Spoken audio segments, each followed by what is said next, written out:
teams, but former players who were there during the height of the success, I think is important too, to obviously know how things have been done. And then I'm sure he's going to do a lot of things his own way. He learned a lot from Bill, but he also been around the block his own. Check. About this new era. I believe there's a chance, that some of the do your job shit probably goes back up.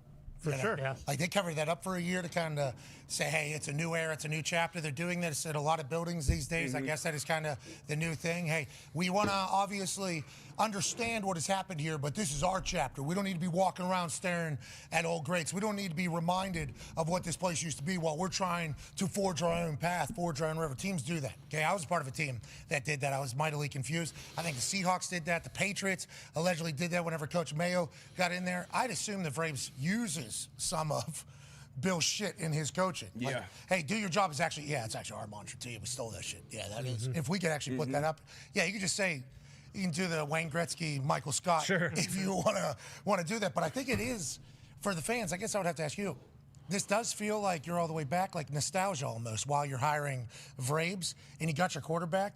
This is a massive positive thing that's taking place in New England.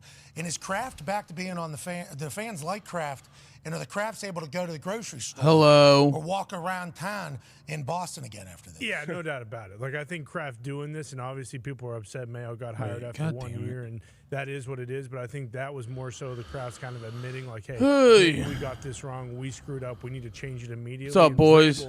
Is so much more like a Belichick, where maybe towards the end, Ado supporter, Belichick, what's up? even some fans might have been like, oh, hey, okay, what's up? Without Brady, look at what this guy's doing. And that is when did I become a trap rapper? But I think after 1 year of Mayo, a lot of people were like, man, we had it. When did I become a trap rapper in Texas? I don't know. I do look like that dude from. People were sick of the way Bill was. Why the fuck is this doing this? 1 year of Mayo and kind of the jovial kind of. This is so annoying. What's going on? Man, can our coach go back to saying? Sorry, my Really God. Yeah, All right, Pat. Excuse me for a second. No, my on my app, Kool-Aid. What's up, buddy? Showing me the YouTube chat for some reason. I don't know why. It's very annoying, but I got the chat over here on multi-stream, and I got it over here, so we're fine. It does bother me when it's not right, though. What's up, boys and girls? How are we doing? Let's get some tunes going. Let's get everyone in the mood. Let's get everyone upbeat. Actually, wait. We got... Hey, wait, let me copy this link so I can tweet out the fucking stream. Hell yeah. Let's see what Most Dope got for us. Most Dope, this is a lot of pressure, brother. You're starting off the stream. Hey, Uncle Stinker followed me 2 days ago. That's the one that almost got Tim in trouble. Dude, I was watching that clip. That shit was so funny. Oh, is it this? It is this guy. Yeah, Jin Lee. Lemaire texted that to me. He goes, yo, Andy, this dude's living your dream. I go, I guess.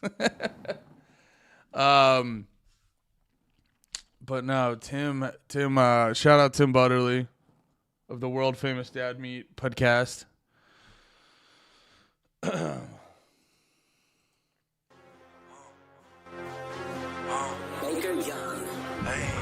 Smoking weed at 15, I was serving bone. Mama never home, I used to come in with that gun. She know I'm the greatest, she say, baby, you the one. But I know you'll throw your life away to get that nigga gone.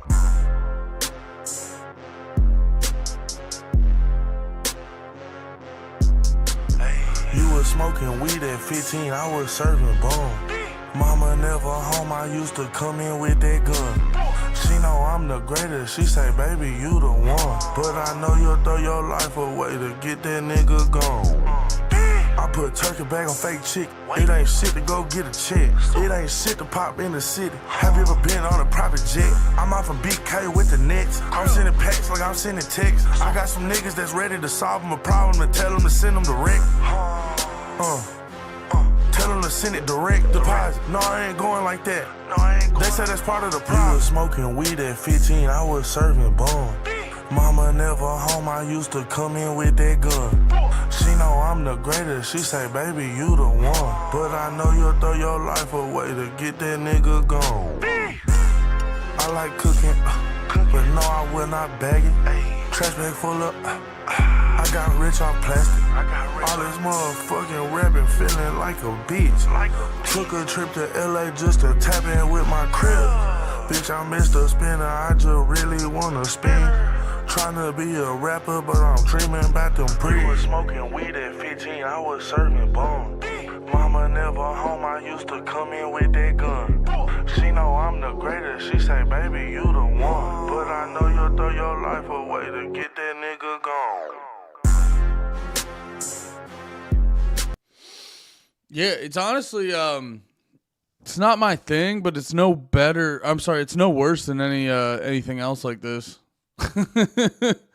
Yeah, it's kind of wild how, I don't know. It'll be interesting watch him get more popular. Oh, what up, Gump?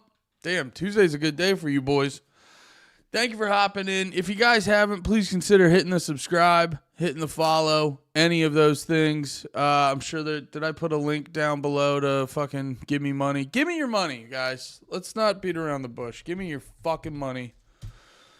Or I'll suck off your dads. You want your dad to be a gay guy? You want your dad to be a gay man? Got sucked off by a ginger? Give me all your money.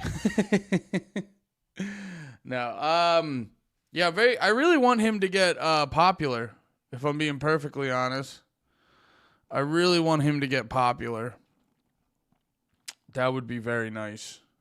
Just to watch people deal with that.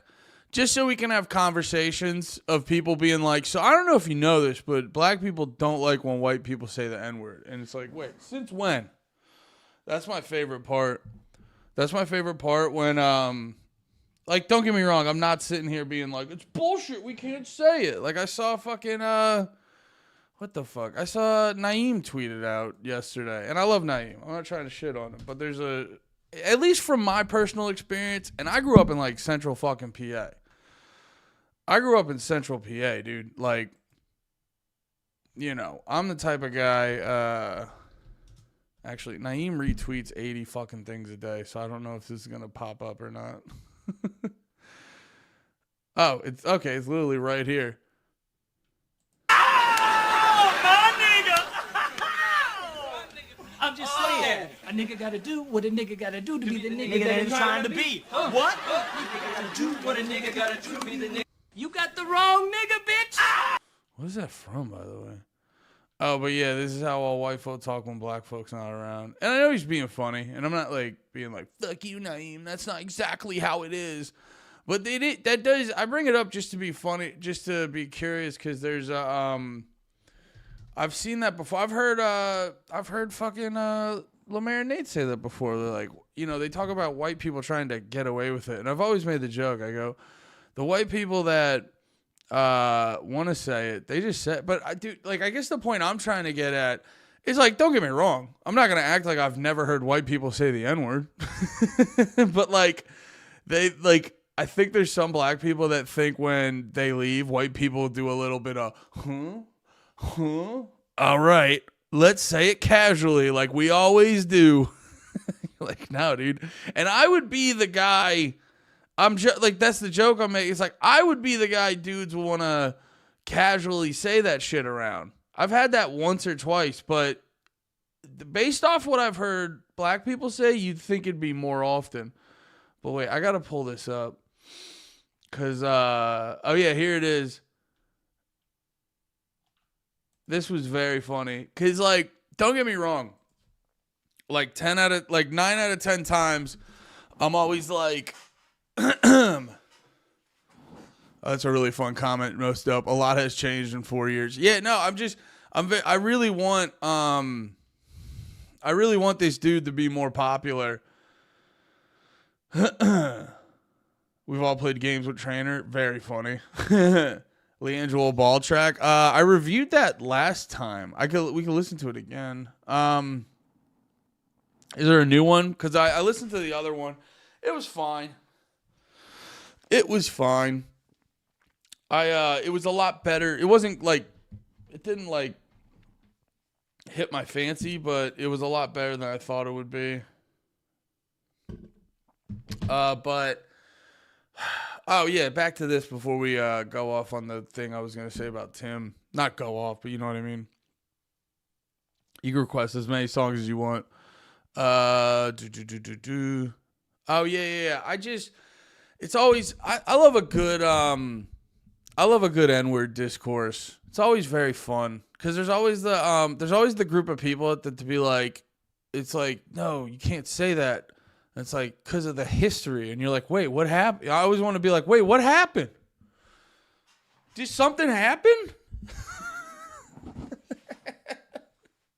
It's like, yeah. But I'm always the kind of guy where it's like, I want to go back to like early 2000s N-word rules. Because I feel like you could bust that out in like an academic or like a professional discussion and no one would get fucking gay about it. And then, like, you know, you'd occasionally get, like, Louis would occasionally do it in a stand-up special, or Rogan would do it in a stand-up special, and it would usually be a really funny joke. You know, you'd be like, you kept it, it's like, you kept it respectable. You know, now I think, like, I don't know, things are just weird. I think we've passed the point, because I think we're in a spot now where it's like a lot of younger people who would get called, you know, like a lot of younger black people, they understand the history, but I'm assuming they haven't experienced, I shouldn't say never, because especially if you're in like, you know, I'm sure if you're in the hood, cops have probably called you it all the time, but like, it's not like how it used to be, where you're not just casually getting called the N-word all the time, but it's still a word that obviously has a lot of like weight to it. You know, obviously it's still a word that has a lot of weight to it. So I think it's just like, it's not that people are like, yeah, it's not a big deal anymore because we didn't grow up getting called N-words the same way like they did back in the day, blah, blah, blah. I think it's just like, it just hits different. So you see a little pockets of it here and there where it's just like, this is new. But the funny part about this, when you hear this guy say it, you're like, it doesn't feel bad. Like, anyone you played this, if I just threw this song on casually while I'm driving, no one would like bat an eye. They would all just be like, oh yeah, this is a rapper. Rogan doesn't do really funny jokes. Stop the cap. Yes, he does. What are we doing? Oh, Rogan's not funny? Come on. Dude, I'll tell you what. I fucking got to talk to him for 5 minutes in the fucking green room at the mothership. Actually, not even when I was talking to him. I was just in the green room at the mothership. He's such a funny psychopath. It's amazing. But yeah, okay. I don't know what this thing is. Like, I get it. You know, maybe some dudes will have some specials that don't hit as hard as they used to. Some dudes won't. Well, sorry, I was opening my window a little more. Some dudes won't have some specials. So will have some specials that won't hit as hard as they used to. But this whole thing that like Rogan's not funny. I don't know. What are we doing, guys? He peaked when he roasted the heckler in 2007. Are you talking about Mencia? I've been on 4 dates with women, white women, and they bust out the word casually. Interesting. I haven't watched, I gotta be honest, I haven't watched a lot of stand-up in a while recently. Oh, man. Oh, but this guy. 18, I was serving bone. Mama never home, I used to come in with that gun. She know I'm the greatest, she say, baby, you the one. But I know you'll throw your life away to get that nigga gone.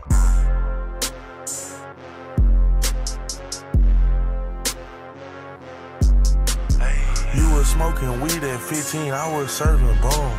Mama never home, I used to come. Yeah, like if you just threw that on in the car, like no one would bat an eye.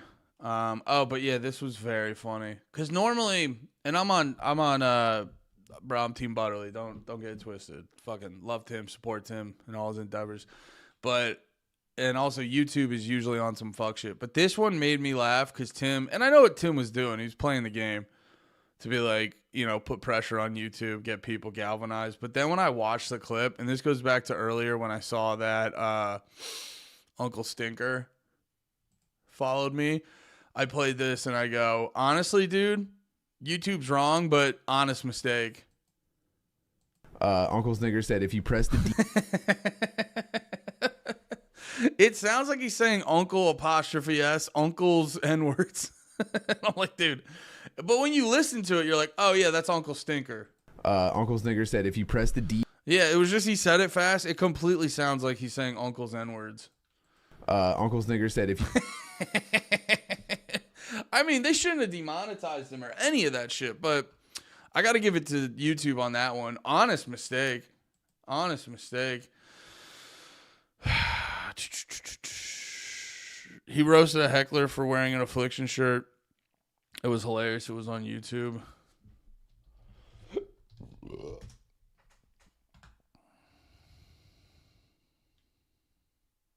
Oh, dude, I remember. Oh, yeah, is this it?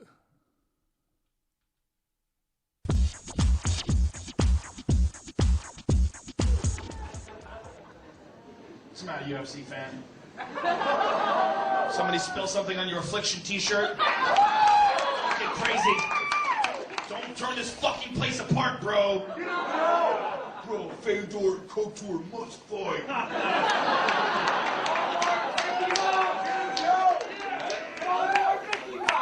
One more Mickey Mouse? It's Mighty Mouse. It's Mighty Mouse. I get it at Walmart. I did. I did get it at Walmart. No, Walgreens. I got it at Walgreens. Is that bad? Listen, I'm only making fun of your shirt because it's silly. Mine's silly too, but I self-admit it's silly. I wore it knowing it's silly. You left the house thinking you look fucking cool. That's the difference.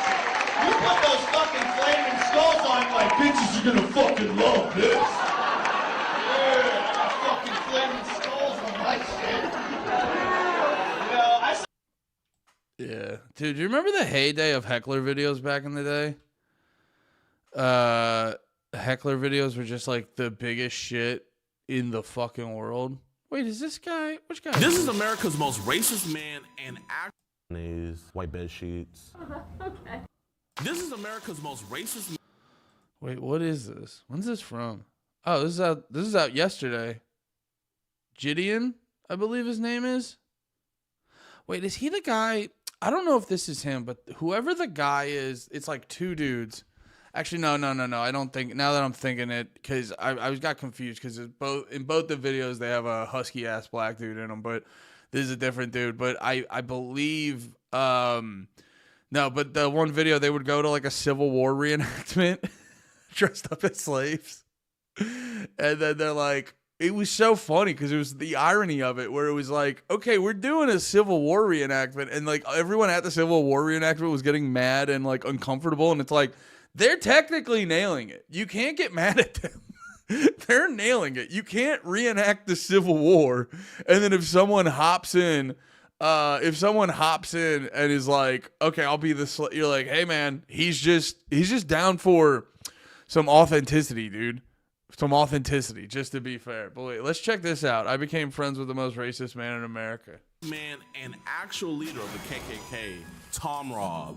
And this is a story about how a unique friendship began. I don't know about that. That's a little bit too... My bad. Wrong Tom. This is America's second most racist man and member of the KKK, Tom Bowie. And this is a story about how a unique friendship began and how the lines of division began to be blurred on my second trip inside of America's most racist town. Damn. Dude, I also respect, too, the, like, this feels like a TLC show. The way he's, like, presenting it and shit. But, you know, this is interesting. Because a lot of this stuff, everyone gets, you know, no, it's tough. But people need to realize, like, the way you solve racism is with hugs. It's with hugs, guys. Of course, the most racist man has two first names. Yeah, for real. Yeah, I love shit like this is interesting because it always like it when push comes to shove, don't get me wrong. I'm not saying these guys aren't actually racist, but when push comes to shove, you realize there's like this weird nuance in their racist, and it always stems back to be like, all right, someone didn't love you enough. And I'm not saying that makes them, dissolves them of their hatred and yada, yada, yada, but there is something to the fact where you're like, you do need to realize that's why like the best thing to combat all these hateful peoples is just like a big hug. Come at them with a big hug energy to be like, hey, I'm sorry what happened to you, but it wasn't me. And we'll let you back in, buddy, if you just stop saying it. You guys are probably wondering, why do you have a bunch of missing flyers? Andy would never go to America's Most Haunted Town. No, I hate that bullshit. I hate haunted houses, especially it's just, I'm very susceptible to something. If I'm in a situation that looks like a creepy horror movie, I'm very susceptible to spooky emotions. I don't like it. Dude, literally, I can't watch like scary or like not thrillers. I'm trying to think of the word. Like whatever. You guys ever watched The Road? It was the Cormac McCarthy movie adapted into, they made it a movie. Cormac McCarthy book, I'm sorry, that they made into a movie. I actually think I have. Oh yeah, I have it right up there. But yeah, that one's just like depressing and desolate, and there's cannibalism, and it's just sad. It's never fun. No part of that movie is fun. Maybe you like it because it expands your thinking and blah blah blah, and it makes you see stuff in a different way. But it's not a fun movie. You don't feel great afterwards. And like I watched that one, and then just I'm in a dark room, and it's putting like bad vibes in my head, and I just can't do. Dude, it's the same thing with like fucking.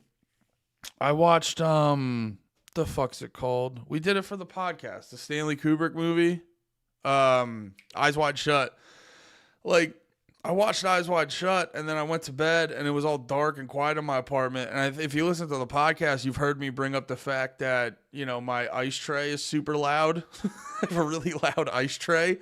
And if it's not lined up properly, it's big ice balls. Nate was saying it's good hucking ice. Suspenseful dystopian flick. Yeah, that's a good way to call it. But yeah, if the ice tray isn't lined up for the hucking ice, to quote the great Nate Marshall, lands on the bottom, it goes like gong, and then it's scary, and then I lay in my bed, and I think that the Illuminati from Eyes Wide Shut's gonna attack me. I'm not good with creepy movies late at night, so I'm not gonna go to a haunted house. Like I'm super fucking jumpy. I'm a real jumpy guy. I'm easy to like. If you sneak up on me, I'm easy to startle, Buster. You know what I mean? So, yeah. Sorry, I got sidetracked. I was just thinking it'd be a really funny clip to be like, to tag Tim and to be like, hey, guess who said Uncle Stinker perfect? Sorry. If anyone could clip up me saying Uncle Stinker. The one that sounds the least like the N-word. Anyway, what was I talking about? Yeah, no, I'm just super jumpy. I'm super jumpy. So I don't like haunted shit. It gives me the heebies and the jeebies. And I don't like, I feel bad because my wife loves them. She can go with, if she fucking finds a friend, she can go with one of them. I'm not saying that sounded bad. I'm not saying she doesn't have friends. I'm saying she can pick one of them and go to it. That was accidentally super shitty. My wife has friends. No, but she can go to a haunted house with one of her girlfriends, any of that shit. It's like, dude, I'm not going somewhere where they pay someone fucking $12 an hour to put on a fucking Jason mask and wave a fake fucking chainsaw, and I'm supposed to go like, It's like, I know I'm gonna get stressed out. I'm not fucking doing that voluntarily. So yeah, I don't like spooky stuff. Doctor Strangelove is a shit. Yeah, I've heard good things about it. I want to see that. Is for Tom. Well, as you guys know, I went to the most racist town 2 years ago. Since then, a lot has changed. I mean... Oh, he hit up the Buckingham dude. Let's go. We talked about him on a previous stream. Hootie took over the whole town, and now he's best friends with Tom. The KKK is still there, sadly, but I feel like they're at least including a lot more black people. I mean, every other day on my For You page, I see a black person talking to Tom. I want to meet up with Tom because I have a proposition for a video for him, and I feel like the only way I could tell him this is in person. But first, we're going to infiltrate the most racist town, and we're going to find Mr. Racist himself.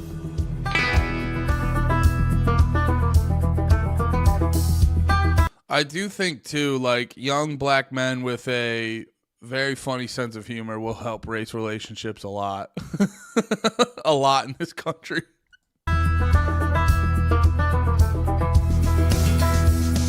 Here, right there. Right there, there it is.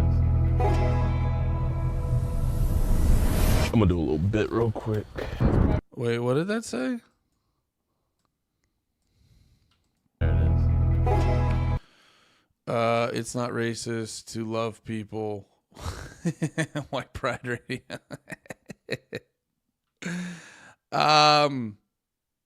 Yeah, I don't know. It's not. I'll meet them halfway. This shit, people gotta be real. This shit ain't more racist than any other version of this for any other race. You know what I mean? Like one with historical context. Yeah, with historical context, one has way more of a stank in its mouth, and it's well deserved. You know what I mean? There's a reason that if I were to say, you know, I have white pride versus like someone going, I have black pride. Like there's but just like being proud purely based on your skin color is rooted in that. But at the same time, like there is also like it's similar when people talk about like freedom of speech, and freedom of speech is super important. Like they always say like freedom of speech isn't, you know, we don't have freedom of speech. We don't have the First Amendment to talk about the weather. You know, you need that when it's super important. But then there's always the autistic guy who's just like, you know, they want to say, they just say like over the top slurs at a casual family party or some shit like that. I don't know if that's a real example, but I'm just using it to get the framework in your head. But there are, you know, it's like, there's a thing like that where it's like, yeah, you have the freedom to say it, but also like read the room, brother. There's certain times where you need to read the room and you're like, I gotta say this. And then there's certain times where you go, I read the room and go, maybe it would make me a dickhead if I said this. Dunbar, stop it. Dunbar, knock it off. Dunbar, you guys are going to take me out of context. And everyone's going to be mad at me. I'm gonna do a little bit real quick. What's the problem? I gotta go? This is my property, you gotta go. I mean, I don't want no problem, man. It's white pride, white power. I'm an ally, brother. I'm an ally. Hey, we got kicked out. The bro kicked us out. He just said, gotta go, this is private property. Here we are, Harrison, Arkansas, yo. I think I got the mayor's number, actually. Mayor Jackson, I'm gonna call him. Gideon. Guess where I am? Are you in Harrison? Yes, sir. Oh my God. I have an award for you. I want to present it tonight at the council meeting. Yo, let's do it. The hell? Yes, sir. Okay. Yo, Gideon, be careful. This sounds like some fucking oh fuck. What's it? What's the movie with the horn and at midnight or at 6 p.m. all crime will be legal? What's that fucking movie called? God damn it, it's gonna bother. I did this the other day with my wife. I couldn't. Crime legal movie. The fuck is it called? The Purge. That's right. It's called The Purge. Feels like they're gonna do some. Yeah, it feels like they're gonna do some racist purge. Like, at sundown, all hate crimes will be legal. Just the racist purge. on everything that wasn't scripted. I got an award. Yo! We gotta find Mr. Tom. We're gonna pull up to the Harrison, Arkansas police station. I'm gonna file a missing person report, and we're not leaving until we meet him. And then after we meet him, we gotta go to the city hall meeting, so I guess we gotta stay for another day. Dude, I love this guy's energy. The potential for hijinks in this video are through the roof. Yeah, the mayor's voice is ominous as hell. Yeah, it was creepy as shit. He's like, hey, Gideon, you still big and strong, ready to lift a lot? Like, it was like, what are you about to do, dude?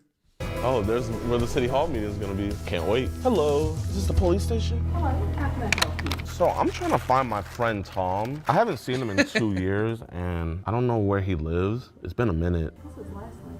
I have no idea. Like, we're like friends, but we're not best friends. Once we become best friends, then I'll know that. All I know is his name's Tom. He likes pure white bread. He likes the, you know, white mayonnaise, white bed sheets.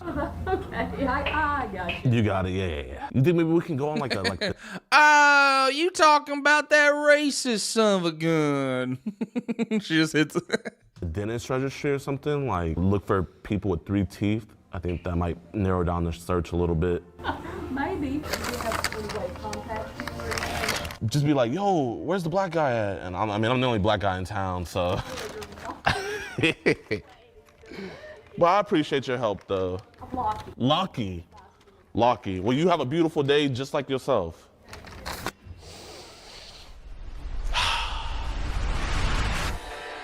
I can't wait.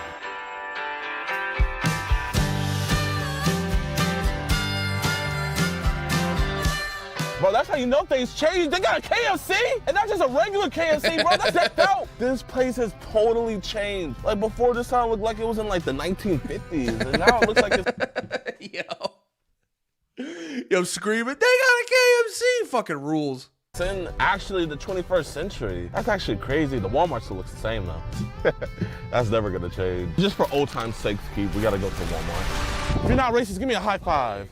Let's go. Here, if you can, I'm looking for this man right here. His name is Tom. Tom? These videos are real nice to realize, like, when you go, and don't get me wrong, I'm sure there's a certain amount of towns that if you go through and if you're not white, you know, maybe you drive a little faster through that town. Sure.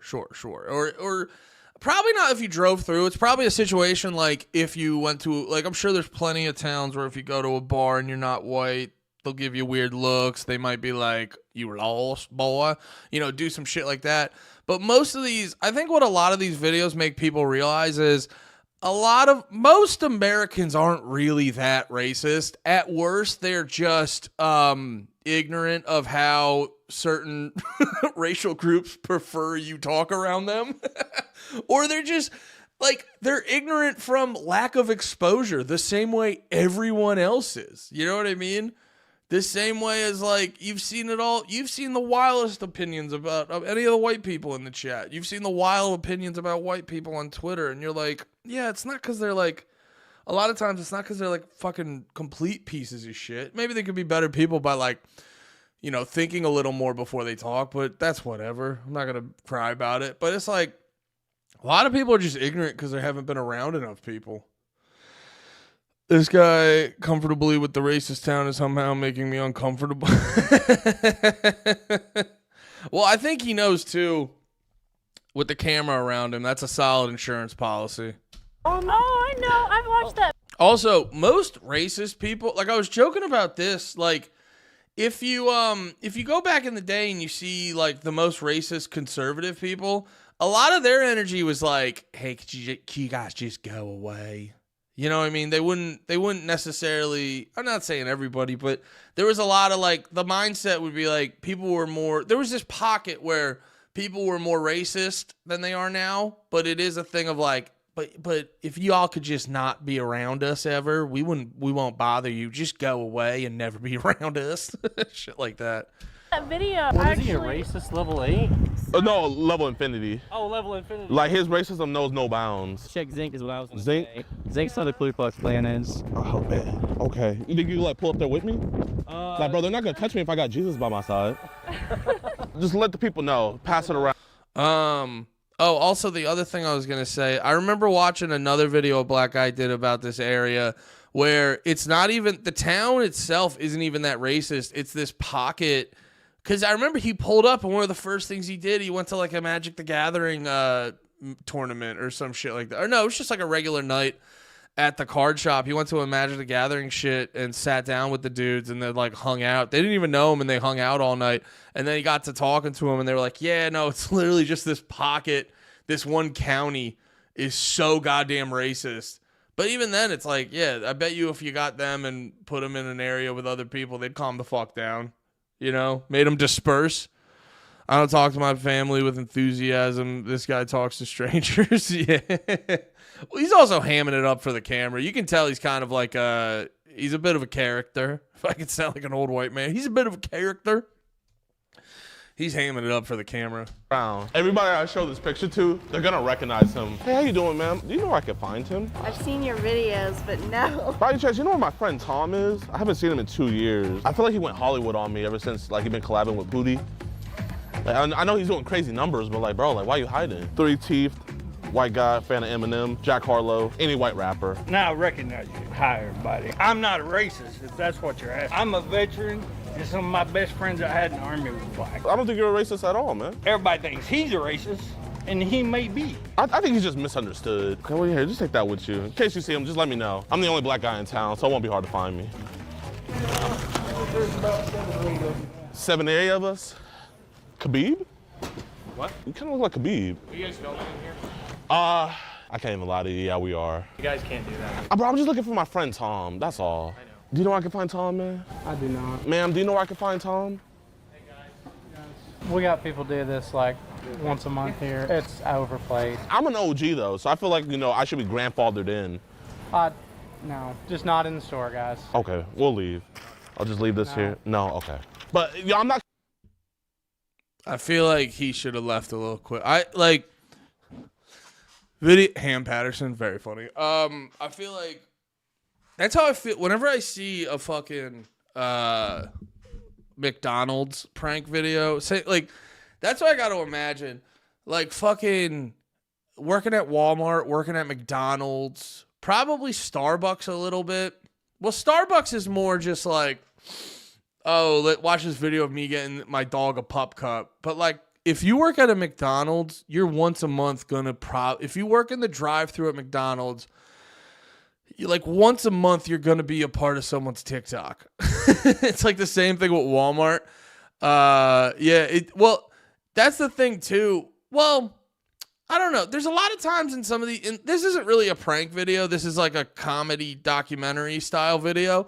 But a lot of times in the prank videos, the guys will, like the worst dude is that guy. He's like a skinny blonde kid. And I'm just praying for the day someone fucking, well, I don't want to tell anyone to do violence upon anyone. But it's that kid who goes to college football games, wears the opposing team's jersey and talks shit. And he just like eggs people on. And like, you know, he's always yelling like, you ain't going to do shit. I'm just curious when's the time someone's really going to do shit. And I'm not encouraging violence, but, you know, I'm not saying violence isn't entertaining. So I'm going to enjoy the hell out of that video. Damn, got called a hack by the guy at Walmart. That's such a funny observation. Oh, that's a good point too, Most Dope. We get it, he's racist. Because it's probably not even the fact that they're filming at Walmart. It's like, yes, we know. Because once one guy makes because there's been a couple videos about this guy. So they're like, I feel like anytime they see a dude, I just realized that. Anytime they see a black dude walk into this town and they got another who has a friend holding a camera, they're like, God damn it, they're making some more of them TikToks about our racist guy. No, but I have a lot of sympathy for anyone who works at a fucking Walmart and you got to deal with TikTok people. But the TikTok people also got to like fucking chill. Because, like, the video will be, oh, look, I tried really hard to get this person angry, and they're angry. Ha ha, idiot. And you're like, no, that's the proper reaction to your bullshit. You know what I mean? Like, honestly, the fact that that's all that and then they, like, I don't know. I just, once again, I'm not calling for violence. If it happens, I will watch it on repeat for multiple days. I'm not copying nobody. I came here first, okay? I really don't care. I knew they had someone come in here at least once a month. Hey guys, I'm getting kicked out right now, but like they say like, you know, they have YouTubers coming here at least once a month. But I just want to say like, I'm not that guy. I got Mayor Jackson's number in my phone. Like I'm not trying to pull any clout cards or nothing. He was like, yo, pull through the city hall and then, you know, we're gonna give him an award. We've already asked them to leave. Is he a higher like command? Yes. I'm like low-key level hopping. I mean, I was shooting in 4K, but then when he came around, the quality dropped to 1080p. But then once you got back on screen, I think we're in 8K now. So, you know, I appreciate you, man. You're getting our quality levels up. So all I want to... Oh, this annoys me too. He should just leave. Because it's like, dude, they're just at work. Stop. They're just at work, just doing their job. Yeah, it's very funny. He's literally being that guy. Now they're developing entirely new stereotypes. That's very funny. Yeah, well, I hate when, like, he's taking advantage of the fact that, like, they can't do anything. And it's like, if this was just a place he was being annoying at, if this was just a place he was being annoying at, that there weren't any cameras, it wasn't like a corporate place like Walmart, like, they would just be, I'm not saying they'd get violent, but they'd be able to shuffle him out way quicker. So it's annoying when people sort of take advantage of the fact that it's like, brother, I'm at my day job. Like, I can't do what I want to you right now. That doesn't mean violence. It just means being a little more stern and pushy, I guess. The dude was just like, I'm trying to find Tom. I just want him to come to my award ceremony tonight. I want you to be there too. It's at 6 p.m. at City Hall. Will you be there? I won't be able to, unfortunately. But bro, man, I don't want to be a nuisance. I don't want to be a problem. I'm gonna dip out. If you can, just hop on the intercom for me. Tell them I'm looking for Tom. I'm the only black guy in town. So you think you can pull up with me, Michael? Fortunately, he has to work. Let me know when you're on your lunch break, bro, okay? And then we'll bring you back up to 4K. Thank you, John. Nah, see, that stuff annoys, because, like, I'm sure Michael's not that Michael guy. I'm sure he's not the most fun guy at parties, but, like, you're being the problem there. Don't talk to Michael like you're being annoying. He was doing his job. He was doing what he was supposed to. Let Michael live, dude.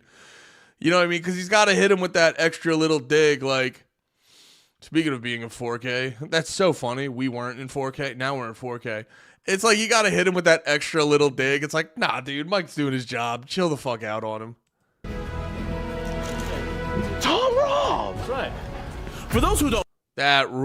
Damn, that rules. Just accidentally running into him is so fucking funny. Don't know who this is. This is the one and only Thomas Robb, a white supremacist leader and national director of the Knights of the Ku Klux Klan, an actual terrorist organization labeled by the FBI. Basically, he's the real life Palpatine. Mr. Robb, I thought you died. Well, I did, then I decided to come back. When I saw that on Twitter, I swear on everything, I almost cried. But you're not the Tom I'm actually looking for. I'm looking for this Tom. I know you're the leader of the KKK, but he got more clout than you now. Yeah, that's right. That's cool. Do you know where I can find Tom? Same place where I was before. But man, bro, why'd you give Nico the interview and you didn't give me it? I don't know. I guess I was just in that kind of mood. How'd you like Nico's interview? He lied to me. I'm Thomas Robb. I'm here with I'm Arnaz, and he's with BBC. Yeah. We're here having an enjoyable conversation about my involvement. Oh, yeah, that's the one I watched. That was actually very funny. It's actually because sometimes from a comedic standpoint, sometimes these videos are kind of annoying because you're like, yeah, no, we all, like, this kind of shit is funnier. Like, I'm just talking pure comedy. It's funnier watching a black dude try desperately to befriend these guys. That's funny. When you go on and it's like, when you go on and you prank him like this, don't get me wrong, this video is pretty good. He lied to me. I'm Thomas Robb. I'm here with shit, I tried to pause it. But like, okay, when you go on and it's like, is the old super duper extra secret sauce special racist guy, is he kind of also kind of retarded? You're like, yeah, no shit. And then when you kind of like trick him into saying BBC shit, it's not like you're like, oh, poor racist guy. You're just kind of like, that's not the funniest thing you could have fucking done. So, yeah, when they do, because like the problem with a lot of these videos is they try to put forth like a rah-rah, morally superior message, and it's like, well, that's not funny. It's like, what are you going for? Are you going for a think piece or are you going for a funny thing? This guy, in like the think piece element will just ooze out of the funniness. You know what I mean? You don't have to overly try to make a point if you're just being funny. You don't have to aggressively try to make a point. It'll just stem from it.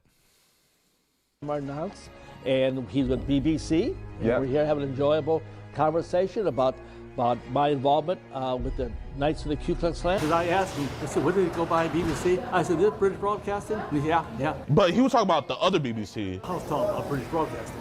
That's what I was saying. That's what I said. Why would he lie to you? He's trying to sell his program. They can't blame him for that. You can't blame a hustler. You know, them Brits.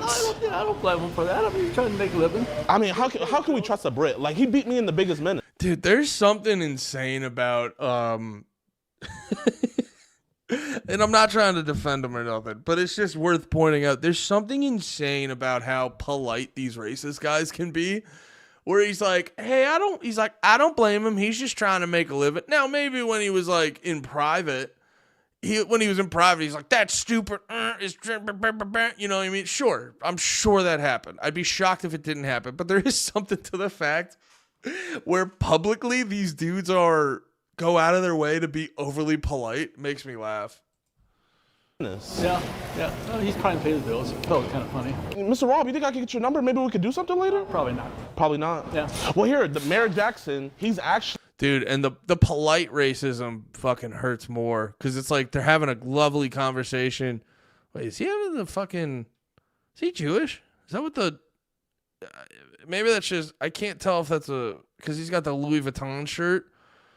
I can't tell if that's a fashion decision or because it looks like the shit Hasidic Jewish dudes use, but I'm guessing he's not Jewish. But yeah, that's where like it actually hurts harder, where you know they're being incredibly friendly and then just to hit him with the probably not. Actually giving me a award tonight. So some cheap trinket he got from the dollar store. I would love for you to be there, man. I mean, I got stuff to do. Please be there for me, please, Mr. No, I don't think so, but I appreciate it. Okay. Can I take a picture with you? Is that cool? Why not? Thank you, Mr. Tom. Yeah. I wish you were the Tom we were looking for. Well, he's still there, I guess. I don't know about that. That's a little bit too. Oh, my bad. I forgot.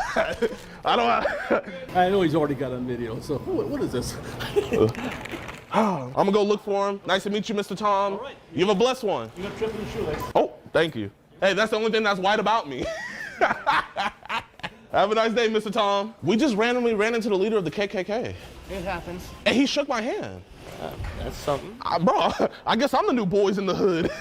What is life? What the fuck is this, dude? This is crazy. Like, we were looking for Tom, and we found the... Nah, dude, I am legit like bugging out about how polite the leader of the KKK is. That's fucking hilarious. One and only. I'm sure like I said before, I'm sure he's a horrible son of a gun. Just a nasty fucker in private. This'll cure racism. Is that a baby?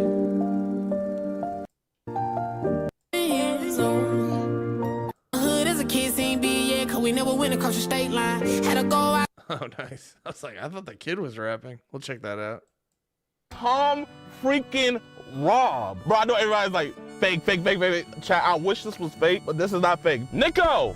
My God, how you doing? Bro, you won't believe who I just saw. Have you ever met him before? No, but I tried to. You met him though. Oh my gosh, Thomas Rob. You've completed the whole game and now you're going back for a side mission. I started talking about you, and he was like, yeah, he tricked me. And I was like, really? How did he trick you? And he was like, I asked him if he was part of the BBC, the British broadcast. I was like, but he wasn't. He was with the other BBC. And he was like, oh, nah, I thought it was funny. Oh, crazy.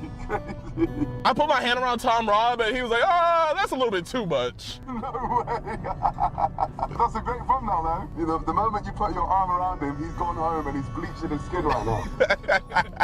What? I meet Tom Rob. I'm like, you're not the Tom I'm looking for. Now we're in Zinc trying to find Tom. Oh, yeah, Tom is gonna be there, bro. We here. Mr. Tom. This is where Pootie always be. Dude, it's so funny.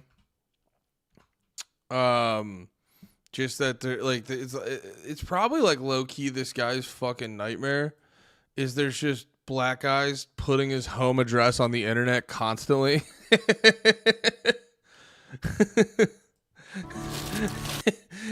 It's so funny.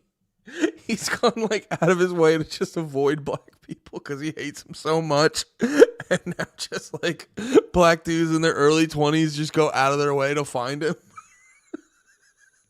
So he just like every year, like every couple months, a black dude with a video camera will just show up. And he's like, what has become of my life? He's so pissed.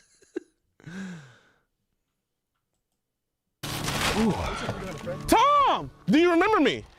Oh, yeah, Gideon. Yes, sir. How you doing, man? Just to let you know, I haven't changed. I've only gotten worse.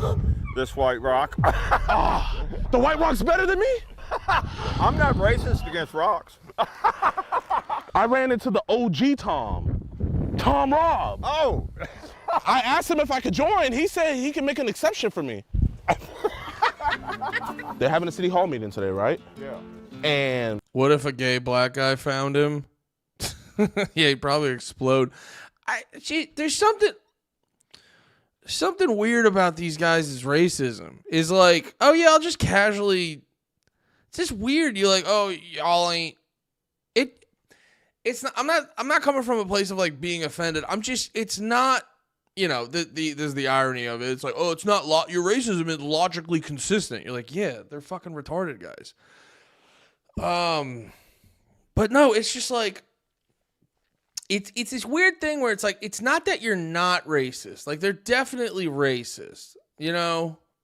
But it's like the way you're maneuvering, it just feels like it goes against a lot of the things you say. I think that's where I'm coming from. basically, they're gonna give me an award today. Mr. Tom, I would love for you to be there with me. What time is it? I think the city hall meeting is gonna be at 6 today. Y'all might not like all black people, but at least you like, okay, you gotta be honest, Mr. Tom. You gotta at least like me and Pootie, right? That's a deep question. Deeper than most wells. You gotta come, Mr. Tom.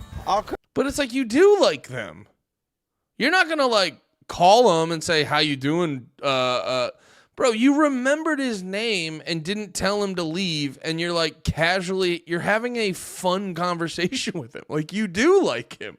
Like, what are you talking about? He's also like, who keeps giving these black guys? You know, he's probably just like, where'd y'all steal that from? Consider it. We got any rotten tomatoes? Hey, if we make some beet soup, I'm down. Oh, no, those is for Jackson.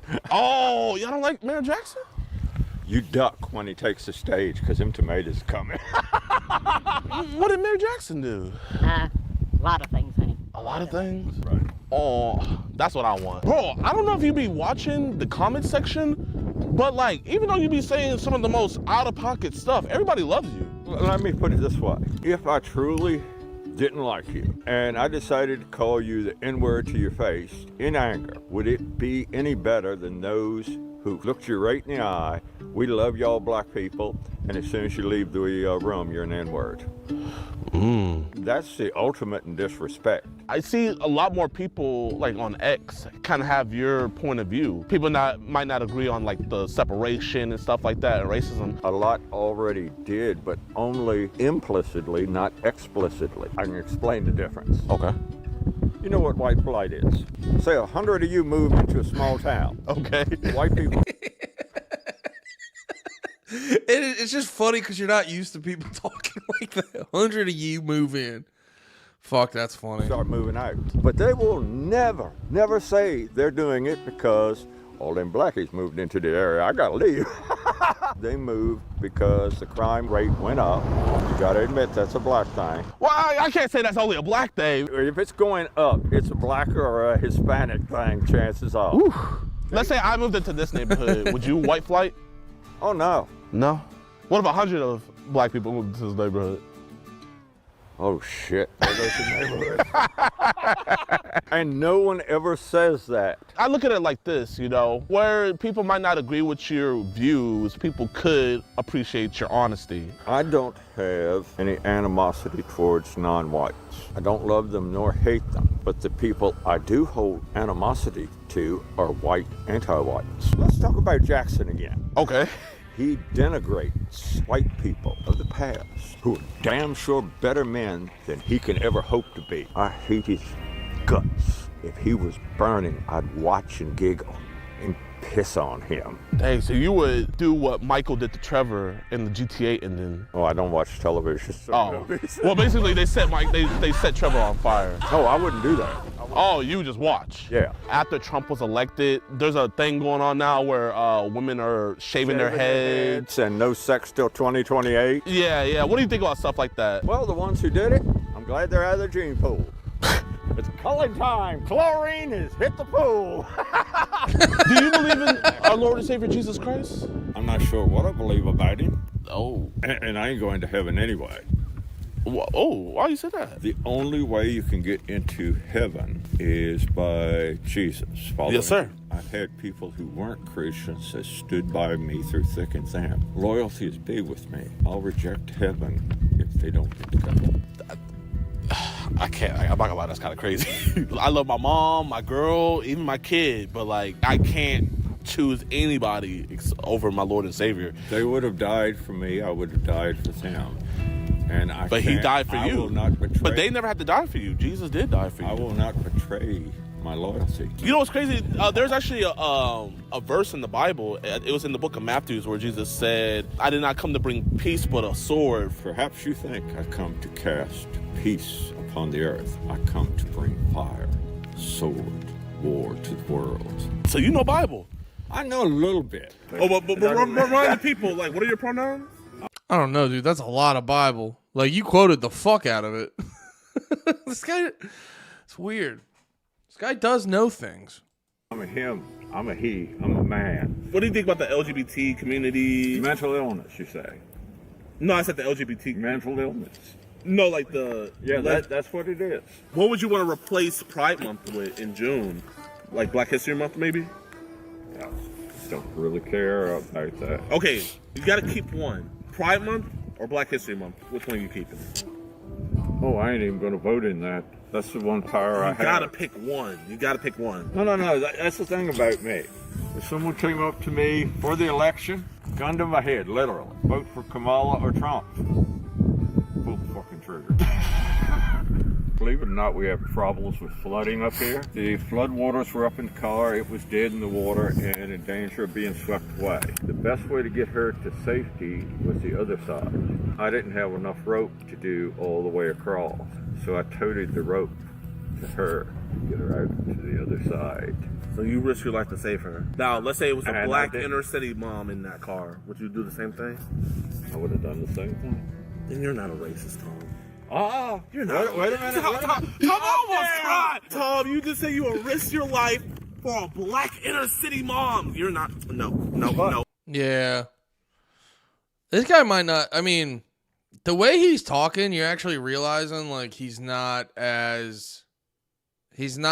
type of racist. He may not be the chillest dude. There's definitely that. He may not be the chillest dude, but he's not the type of racist people are categorizing him as. I think he's just kind of like blunt. You know, there's aspects of him where he's just kind of blunt, but also he's probably one of those dudes like he's probably one of those dudes who like talks a lot of shit, but if he was driving down the road and there was a guy, you know, pulled over that needed help and he was able to help him, he'd get out of his car. And then if the guy happened to be black, it's not like that would like deter him from helping him. But if you got in a conversation with him politically, you'd probably be like, ooh, he's probably one of those dudes. But you're invited to the cookout now, Tom. But if it's a white and a black. Like, oh, there you go. And he's mad. He's like, do not say I'm not racist. He's also probably one of those dudes who like what's the Chris Rock joke? There's white people or there's black people, and then there's he's like, I don't have a problem with black people. I got a problem with which is still like racist, but it's not as racist where it's like, yet they think they're less of a human being. They're more just like, just fucking get your shit together. And then they just ignore, you know, Reagan and the the government. Like how or they ignore that, like, you know, black legitimacy ratings was way higher than before the government tried to hop in and help them out and shit like that. And then they were fucking pumping in crack into the black community, and then just, you know, black people have been historically fucked with by the government. And a lot of these dudes just kind of like ignore that. And it's not to like excuse any bad things, say, a black person would do, but like guys like this get overcritical. Because I think there is something to like the fucking, you know, not to get into some like fucking commie gobbledygook, but like when people start talking about that, like you got started on third base. There are people that get like, I was saying that about like homeless people in the other video we did, where it's like there's some people that like they don't even start at home plate. They start outside the park. They don't even got money to get a ticket. So it's like at the end of the day, it's like, you know, it's your responsibility to be an upstanding citizen. But, you know, there's a lot of people who like started on third base. Like I always talk about this where it's like, dude, if I grew up in the hood, I'd be in a gang, no questions asked. Like, so it's like you got to keep that in mind when you're being like overly critical of people. What up, Big Red? Hey, Papyra, how you doing? I'm saving the white face. Okay, you know what? At least he'll say the black person. You know what? Hey, that's a W in my book. Please, I want you to see me get the award. That's this evening. Yes, sir. And you know what? I'll even get you guys something to eat after we're done. That's too good of a deal. I would love to have you there. 6 o'clock. 6 o'clock. Yes, sir. I think she'll feel up to it, and I won't dress up. Tom, it was a pleasure. Hopefully I see you tonight. Alrighty. Man, you have a blessed one, and what do you have to say to my audience? White pride worldwide, y'all.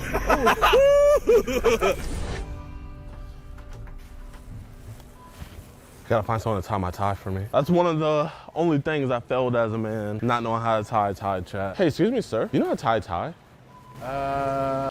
What we watching? I became friends with the most racist man in America. I'm hoping that you can be a father figure like you are to them, to me. I mean, I can give it a shot. I dapped up the CEO of the KKK. Who's that? Tom Robb. He's dead. No, he's alive. He died a couple months ago. No, I just saw him at. Gotta be his son. I literally just saw him. He was right there. How long y'all been together for? 2 years.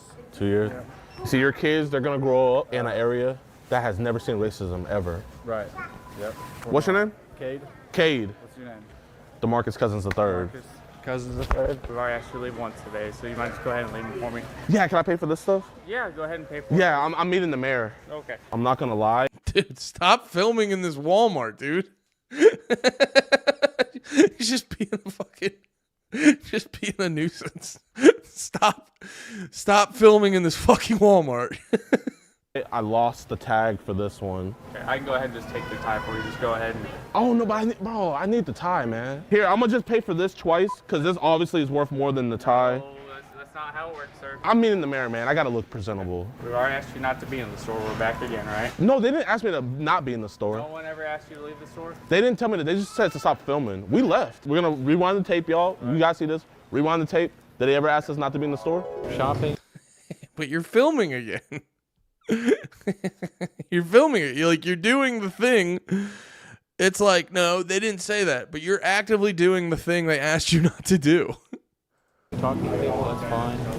But filming, handing out flyers on the property, no, we don't allow that. Okay, you didn't see that because, you know, there was an edit, but like they saw that. Obviously, no one said that. Oh, how you doing, officer? Hello. I'm about to meet the mayor. Okay. No recording. Okay. Until you turn it off, turn it off. We're recording. Bro, please. Keep the camera off. You were still on Walmart property. They asked you to turn it off. Turn it off. I can film this, officer. For my safety, I have to film this. No, you don't, because I'm recording as we speak. Okay. But, you know, you can't trust the body cams. You guys are finessers with that. Fine. Well, you can see that right there. Got the little recording symbol. Okay. But, like, you can easily finesse that, officer. I know they teach you guys that. I didn't know that.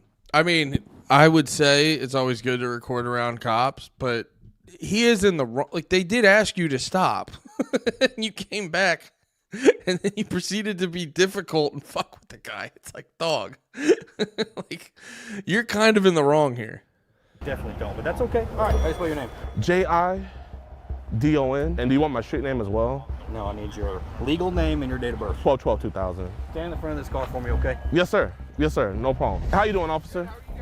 Good. I'm about to meet up with Mayor Jackson. The officer here, he's kind of mad. I don't think he likes 4K. I know your guys' body cams, like they're like 240p. Dude, I had no idea. I am not a tech guy, so I couldn't tell you what. I completely get it. I completely get it, man. But like, he was like, I'm recording this. You don't need to record this. But I'm like, bro, like that's 240p. You guys are allowed to record. Ain't no big deal. What's your name? John. Dude, he's got to calm down. He was the problem. Like you don't get me wrong. Cops are too much most of the time. So I get, record yourself, but like, you were the problem, dude. Josh. Nice to meet you. Nice to meet you, John. No, Jadon. Oh, I'm sorry, Jadon. Yes, sir. But my street name's DeMarcus Cousins III. Okay. I see you turn the camera back on after that. But he had said that we could record. He can't stop it from recording. Private property. Yeah. Private property. We're in public view. I understand, but this is still private property. We're in public view. Can't stop it in public view. In the store, that's your. Yeah, parking lot of Walmart doesn't count as private property. Like, I guess it technically is. But yeah, he said we're in public. It's like, dude, it's the parking lot of Walmart, Domain out here is public view. Also, shout out to that cop. There's a lot of cops like this guy. Like, don't get me wrong, this dude's still, like, I don't feel bad for him. But this guy was doing some bullshit where you're like, because whenever people go, you're not allowed to film here, they're almost always wrong. If you're inside a store, they can tell you to stop recording. That's obvious. But like, if you're outside, I think like,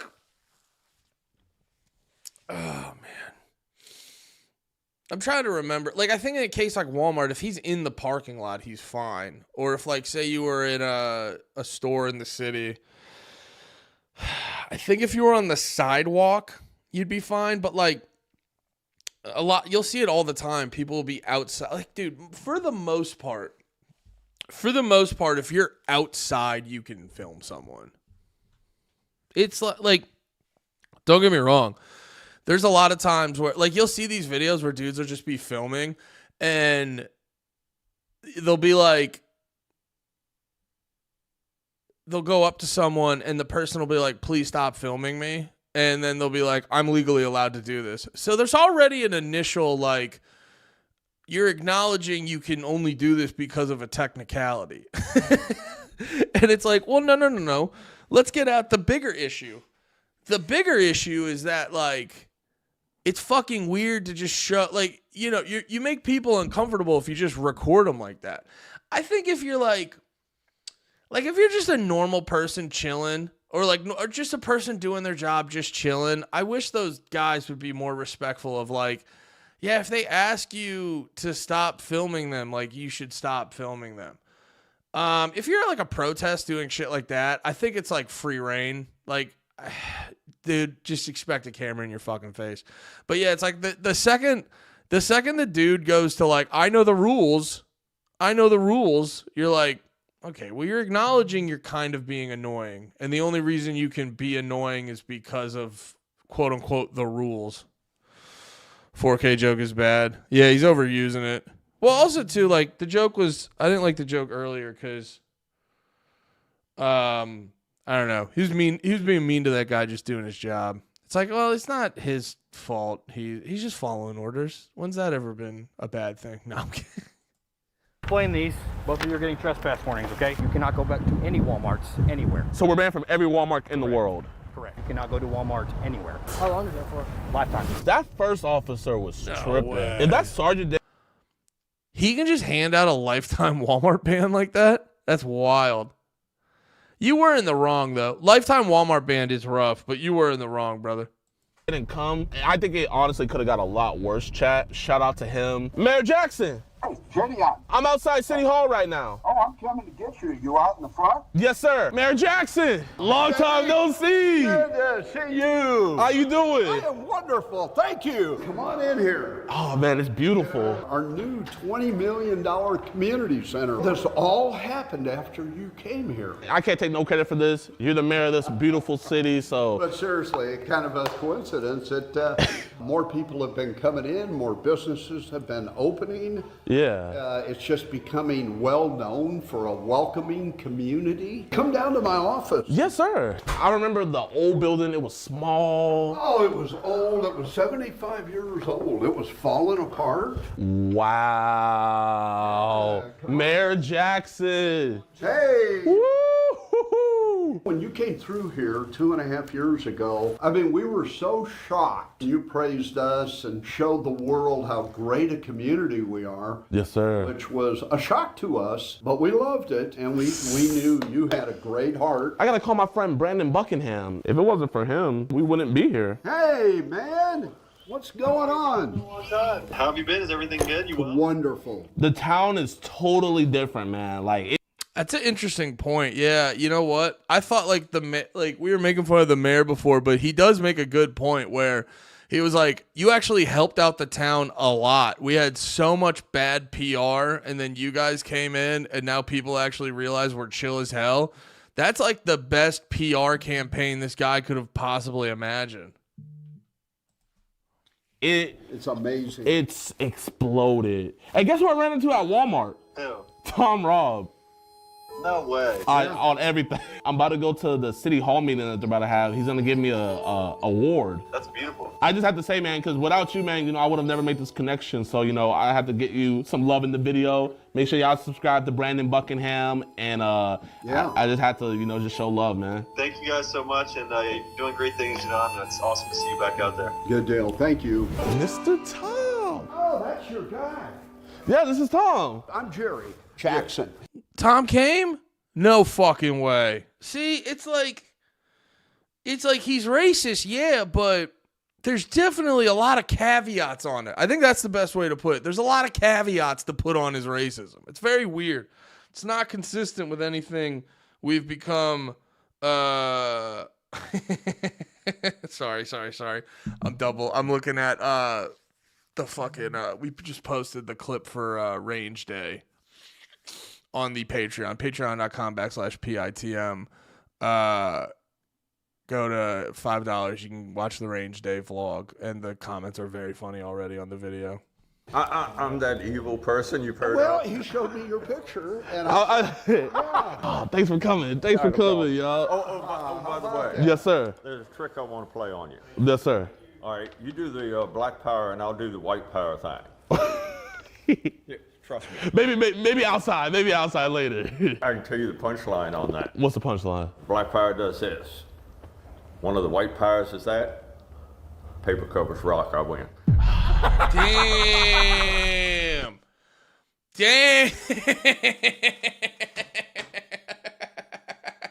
Yo, he got his ass. How is a white racist dude this fucking funny? Got his fucking ass, dude.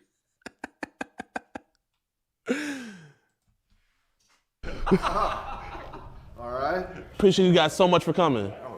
Glad to do it. When he said that joke, the mayor was just like, oh. But bro, man, I gotta invite Tom because I'm gonna be honest, maybe the mayor doesn't want him there. But bro, if it wasn't for Tom, the video wouldn't have done so well. And I like Tom, and I want him to be a part of this. You're like, where Chicago? You're right there. Oh, no, this is my mindset. If it wasn't for you having a good conversation with me, that video wouldn't have done so well. They wouldn't have invited me to get this award. So in my opinion, we both deserve this award. You like to look out for your friends, I like to look out for mine. Oh, and I thought of something where I can point out Mike DeGraw. What? Jesus, you said, did one up because he did die? Yes, sir. But he knew he'd be back in 3 days. Those people who didn't believe in him didn't think there'd be nothing behind. I know that, but sacrifice in the most. They always have a feeling there's something more than this, and it's in them. So they look for that which is in them. Me, on the other hand, I don't need to. Sometimes they just are. Case in point, I don't know. I think Kumi is definitely like a huge racist, but it feels like a bit sometimes. Like I've seen clips of the shit he does now where you're like, it just seems like his whole thing. Where he's like, how can I make that? Like, dude, he had that one Twitter post that was wild. I forget how he even said it, but he was like in South Carolina and he like saw some trees and he's like, I forget exactly how he phrased it because the fucked up part is the way he phrased it was so funny. And you're like, you still got it, but like you're so hateful. It's fucking unreal. But he said he saw some tree and he's like saying he was wondering if it was used to support the cause or something. You're like, what the fuck is wrong with you, dude? That was crazy. But yeah, it's the way he interjects racial shit into absolutely everything. It almost feels like a fucking bit at times. Stay singing. That'd be Hendrix. I feel that, but hey, sometimes not even say sane. It's just to have a reason to wake up the next day. What keeps me going is this work. It's a messed up place. It is. But it makes someone smile. I can help someone have a better day. What I've done, if the world ends tomorrow, it's never undone.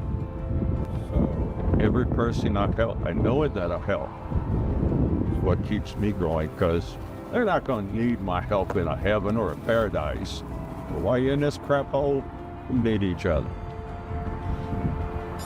Can I pray real quick? Can we pray for it?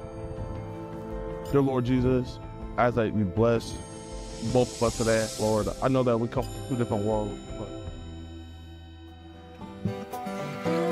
That's why I gotta give it up to well-intentioned religious people. Cause that's like, you know what I mean? Like, that's what I, like, how do I say this? It's like, if you actually care about racist people or bad people, you're like, that's like the fucking heavy lifting you gotta do to get that shit done. And it's like, you don't get this dude being so, I almost like, there's a part of me when, cause like, my problem is I'm very, you know, I've gotten a lot better at it in recent times, but, you know, my whole thing is like, I get worked up real easily. I mean, it's easy to get me angry. You know what I mean? It's just my breed, my fucking slice of the tism, my ADHD. I get frustrated real easily when with shit. So, I mean, you've listened to the podcast. I don't know why I'm over-explaining this.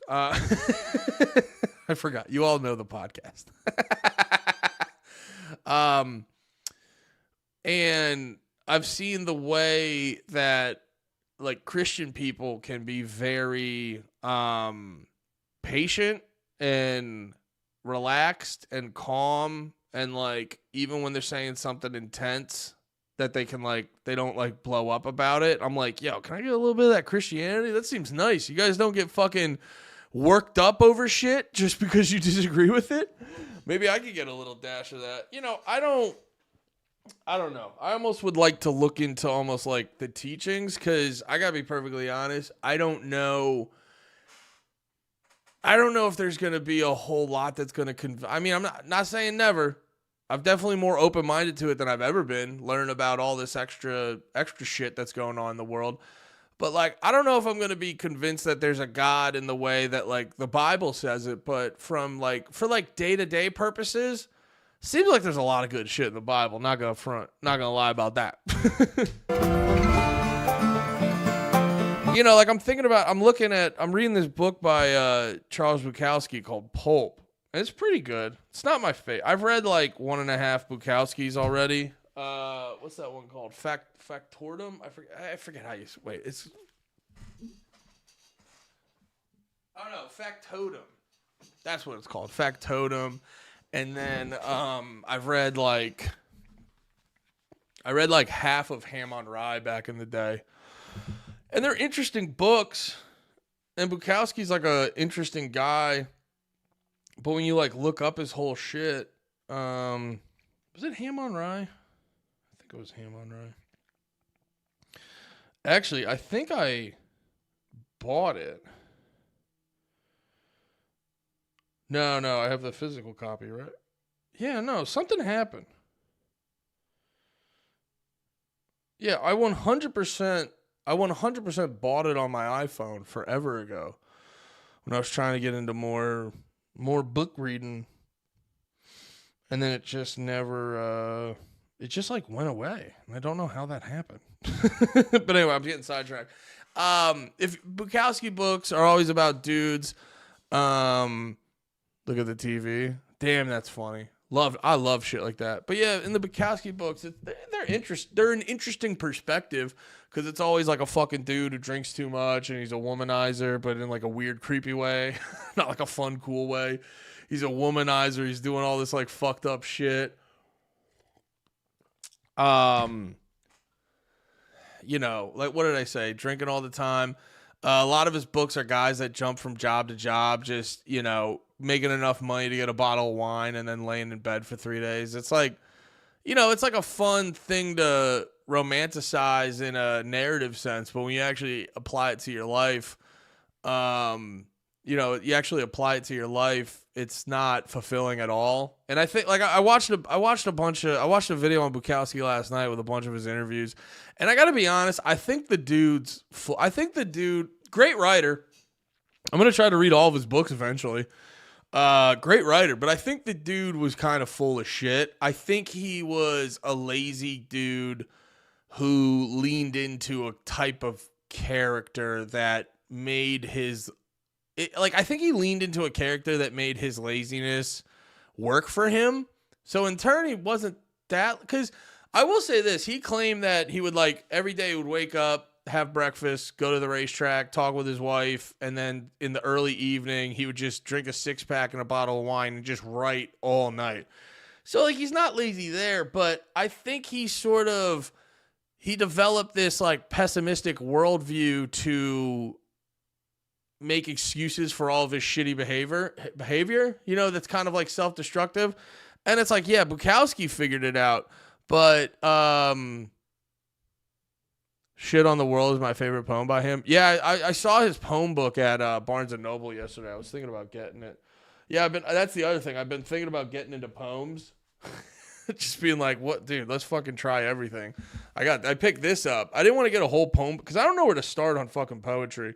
So I went over to the literary mag because I remembered I was watching the Bukowski video and I was like, that's how he was making money is he got hooked up in like these literary mags and stuff like that. So I was like, let me see if Barnes & Noble has some of those fuckers. And I got into them and I'm like, I got this last night. And I was like, because, you know, the older I'm getting, the more I'm realizing I don't know shit. And I'm like, yo, you ain't better than, like, I was thinking about it with reading Dune. And, like, Dune's been a tough one for me to get through. I want to finish it. Dune's been a tough one for me to get through. And I'm like, Dune fucking sucks. And then I'm like, no, you're not. Like, a bunch of people liking something doesn't inherently mean it's the best. You know, because there's a lot of shit in music where it's like the most popular thing. You know, and I'm not trying to just hop on the shitting on Taylor Swift bandwagon, but it's like, are we going to act like Taylor Swift's the best music right now? No. Because she's like the most popular. Well, actually, Bruno Mars and Lady Gaga are the most popular on the charts. But either way, I'm getting sidetracked. So it's like everyone loving something doesn't inherently mean it's the best. But also at the same time, you know, Dune came out in 1965.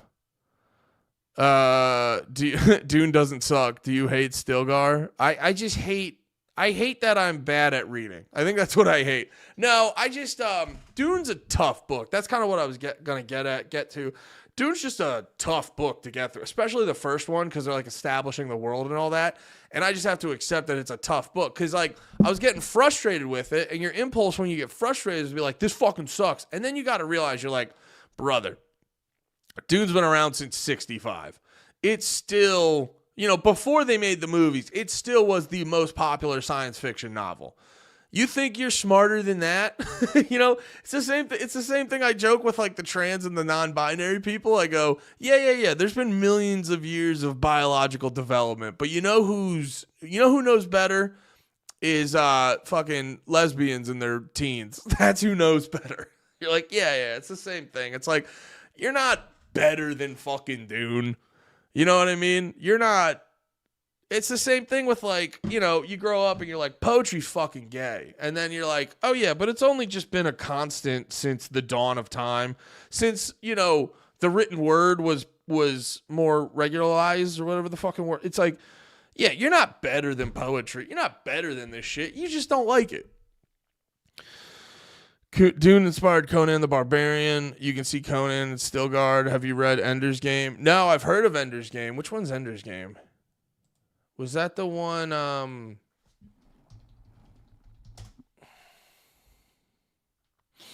They made that one into a movie. That's right. That's where I heard about that. I'm very behind on my science fiction books. Yeah, I heard Ender's Game was real popular. All right, let's but what did I got off on a tangent with that shit. Why did I start talking? Oh, Bukowski, and then I started talking about poetry.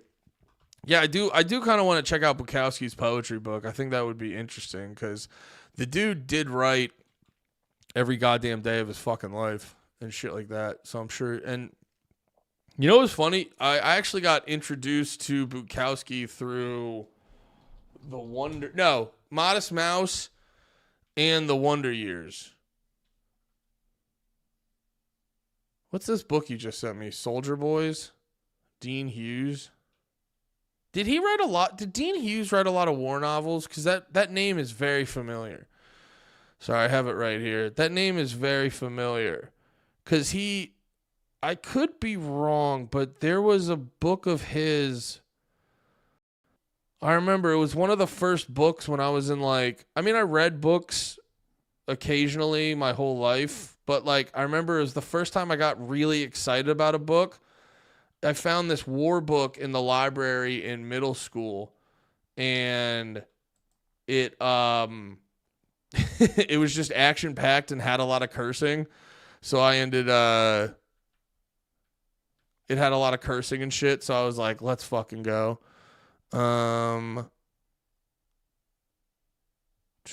Ender's Game. Why are you trying to learn by reading? What? Are you trying to learn by reading? Yeah. Yeah. No, I realized, you know what's funny? It was actually two things. My passion for wanting to read more just came from, I think I talked about it on the podcast forever ago. I can't remember. It was a year or two ago, maybe. It was 2 years ago at least. It was over. Oh yeah. It was over the winter break time when you don't use up your PTO. I still had a day job. It's you don't use up your PTO. So I would never take vacations or shit because I would always save my PTO for stand up, or if Gas Digital was yo, you want to do Spook Show or you want to do Real Life Podcast or whatever, I would use my PTO for that, and I needed to save. So, and I never had money to go on a vacation. So there was that. It wasn't necessarily a choice to not go on vacation. It was it's just is what it is, dickhead. So I would always have a lot of PTO, and then when the end of the year came around, my company, you couldn't you could roll over your sick days, but you couldn't roll over your PTO. It was very annoying. Although that makes sense because some of these jobs where you're I have a year's worth of PTO, you're oh, cool, you're just fucking the company over. So I get companies not wanting that. But yeah, so I would have 2 weeks off, and so I had 3 weeks off at the end of the year, and I remember I was watching No Country for Old Men. And I was oh, this is a book, isn't it? And I went to fucking Barnes & Noble and I bought the book. It was 300 pages. And I crushed that shit in a week.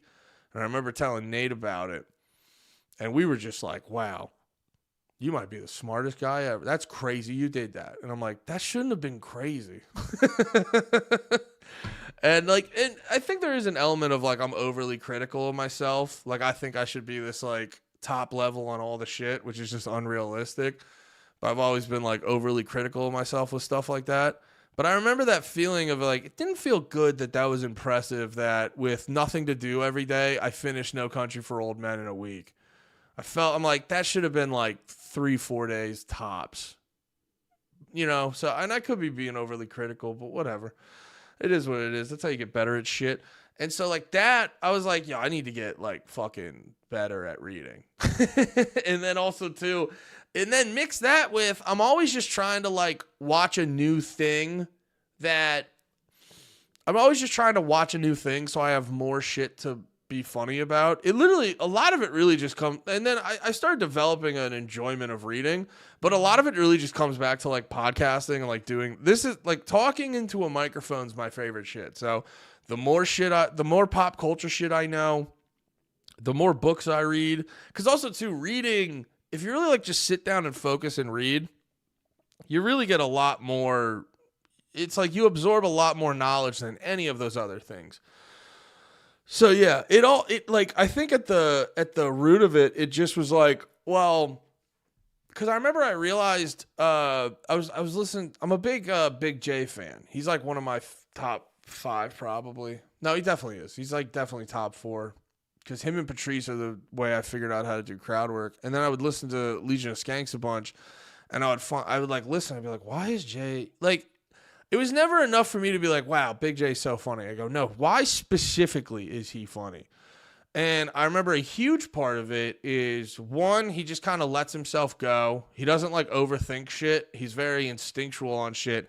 And he just has a deep wealth of references. And I realized in podcasting, it's just funnier. You're just able to be funnier the more references you had. So I realized that, and that actually started me wanting to just like learn more. Ironically, being a fan of Big J and Legion of Skanks is what started my journey on wanting to learn more. I don't know if that's something. Wait, what are you saying here? It's No Country for Old Men and Blood Rain. Yeah, Cormac McCarthy. Read to learn. Reading for entertainment isn't real. Yeah, there is something to that.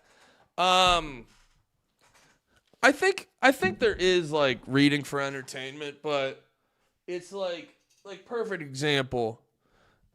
I got Infinite Jest. This fucker's like, what is it? 1,000. What is it at? 1,079 pages. And it's also like it's a tough book to read. You know what I mean? I read about 20. I think I'm gonna save that. I bought that. I read about like 10 or 20 pages. And I'm like, the fuck's going on? It's not an easy read. And I'm like, oh, I need to also. Oh, that's the other thing. I want to like. I don't just accept like, oh, I can't do that thing. You know, like. So probably more with like physical shit. I do that. But when it comes to like, oh, you can't understand this music. This music's a little too heady for you. Or this book's a little bit above your pay grade. When it comes to like art and entertainment, I just don't accept that it's like above my pay grade. I go, no. I'm not going to, because it's like, it's hard to just take people's word on shit sometimes with this stuff. Because all the time with like, I've seen it with music all the time. When you take someone's word on music, you could just, it's because a lot of times in music, and I feel like it's like this with every art form, but I've just been a longer fan. I've been a longer hardcore fan of music and shit like that. And a lot of times in music, and once again, I'm sure a lot of art forms have this, but you get a lot of people who lack actual real talent. That's another reason, by the way, everything I'm a fan of, I try to learn how to do. So like, I'm a fan of music. I haven't played them in a while, but if I got them set up and started practicing regularly, I got really fucking good at playing the drums. And then I'm a fan of comedy. I think I'm a fan of comedy and podcasting. I think I'm pretty good at comedy and podcasting and shit like that. And, you know, when it comes, so like, cause I try to all the stuff I like, I try to understand it on a deeper level that's closer to what the performer would, or artist would understand it. But I'm getting sidetracked. A lot of people in music, they're called gatekeepers. And gatekeepers are the type of people that they use sort of, I don't know what the term would be. It's like, it's that thing. Basically, they try to make you feel fucking gay and retarded for not liking the shit they like. And they try to use social, like bullying, for lack of a better word. They try to use bullying to make you feel bad. It's basically cool kid bullshit. You know, so they're not talented. So they use bullying and making you feel gay and retarded to make you feel stupid, like they have this wealth of knowledge. You know, it's kind of like a meaner version of being a cult leader, because even with a cult leader, they're trying to be nice to you. These guys are just honestly like, it's literally like mean cult leader tactics. And so, like, you get that all the time where, you know, there's so many of these people who, like, review shit who are just, it's like, you're not well-intentioned. You're not trying to come at this as a fan. You're coming at this because you were a failure, you know? And it's like, no, you shouldn't be in the reviewing game unless you're like, you shouldn't be, you shouldn't be in the reviewing game. You shouldn't be in the reviewing game or the criticism game if you're not like a fan of it and if you're not coming like well-intentioned trying to be constructive and shit like that. There's too many people in the reviewing game where it's like, oh, I'm not actually talented. Let me do this so I can get some fake power because I'm tricking everyone into thinking I'm better than anyone else. And it's like, you're really not. So it's like, that's why I get so deep into, I don't take anyone's word for a lot of this art shit. I'll figure it out myself and then I'll let you know if it's fucking good or bad. Cause it's like, you can't, dude. So many of these people are not well-intentioned. So I got off on a bit of a tangent. But that's another reason why I got into reading. Cause it's like, dude, there's so many misguided cunts in this shit. It's like, I can't take any of your words on this. So I'm just gonna, wait, what? You should do a marathon stream where you read Infinite Jest out loud in its entirety and stop to discuss what you read at certain points. People will pour in, especially if you say it's a charity stream to benefit wildfire victims. Easy way to get more subs. Yeah, maybe. I don't know. That's kind of gay, though. So, like, well, that's the other part of me where I'm just like, I just grew up being like a fucking dumb dude. Like dumb dude sensibilities, and I'm like, yeah, but isn't that like gay as hell? I think that's why I like authors, by the way. Authors are secure with how gay they are, and they just lean into it. And that, because if you watch shit on Bukowski, he's so fucking gay. He's such a dork, but he just doesn't care. David Foster Wallace was kind of he was kind of a cuck. But like he didn't give a shit and he just leaned into it. And there's just and that's why I fuck with authors, cuz they own up to how fucking lame they are. And it kind of like makes it more endearing. Like fucking every time you hear about who's the guy? Fear and Loathing in Las Vegas. He sounds like a dork, and also he's probably lying about half the drugs he does. You know what I mean? That's the other thing with some of these authors. He's probably not. Who knows? Yeah, maybe. I don't know. If people were into that, I would consider doing a live reading of something like that. I would consider that. I have thought about Hunter S. Thompson. That's right. Yeah, a lot of Hunter S. Thompson shit. The dude. I have this book, Programmed to Kill, and there's no audiobook for it. So, and I think it's a really interesting book. And I was like, dude, what if I recorded the audiobook? But that's also too, like, that's not like fiction. It's like a nonfiction book where it's heavy conspiracy and it's talking about murders and serial killers and shit. Hello Angels by Hunter S. Thompson is very good. I should check out Hunter S. Thompson. From his Conan appearance, okay, yeah, maybe. I don't know. I'm also too, like, the comedian in me ends up being a little bit of a contrarian, where if someone starts annoying me, I'm just like, well, fuck you. You didn't do that, dickhead.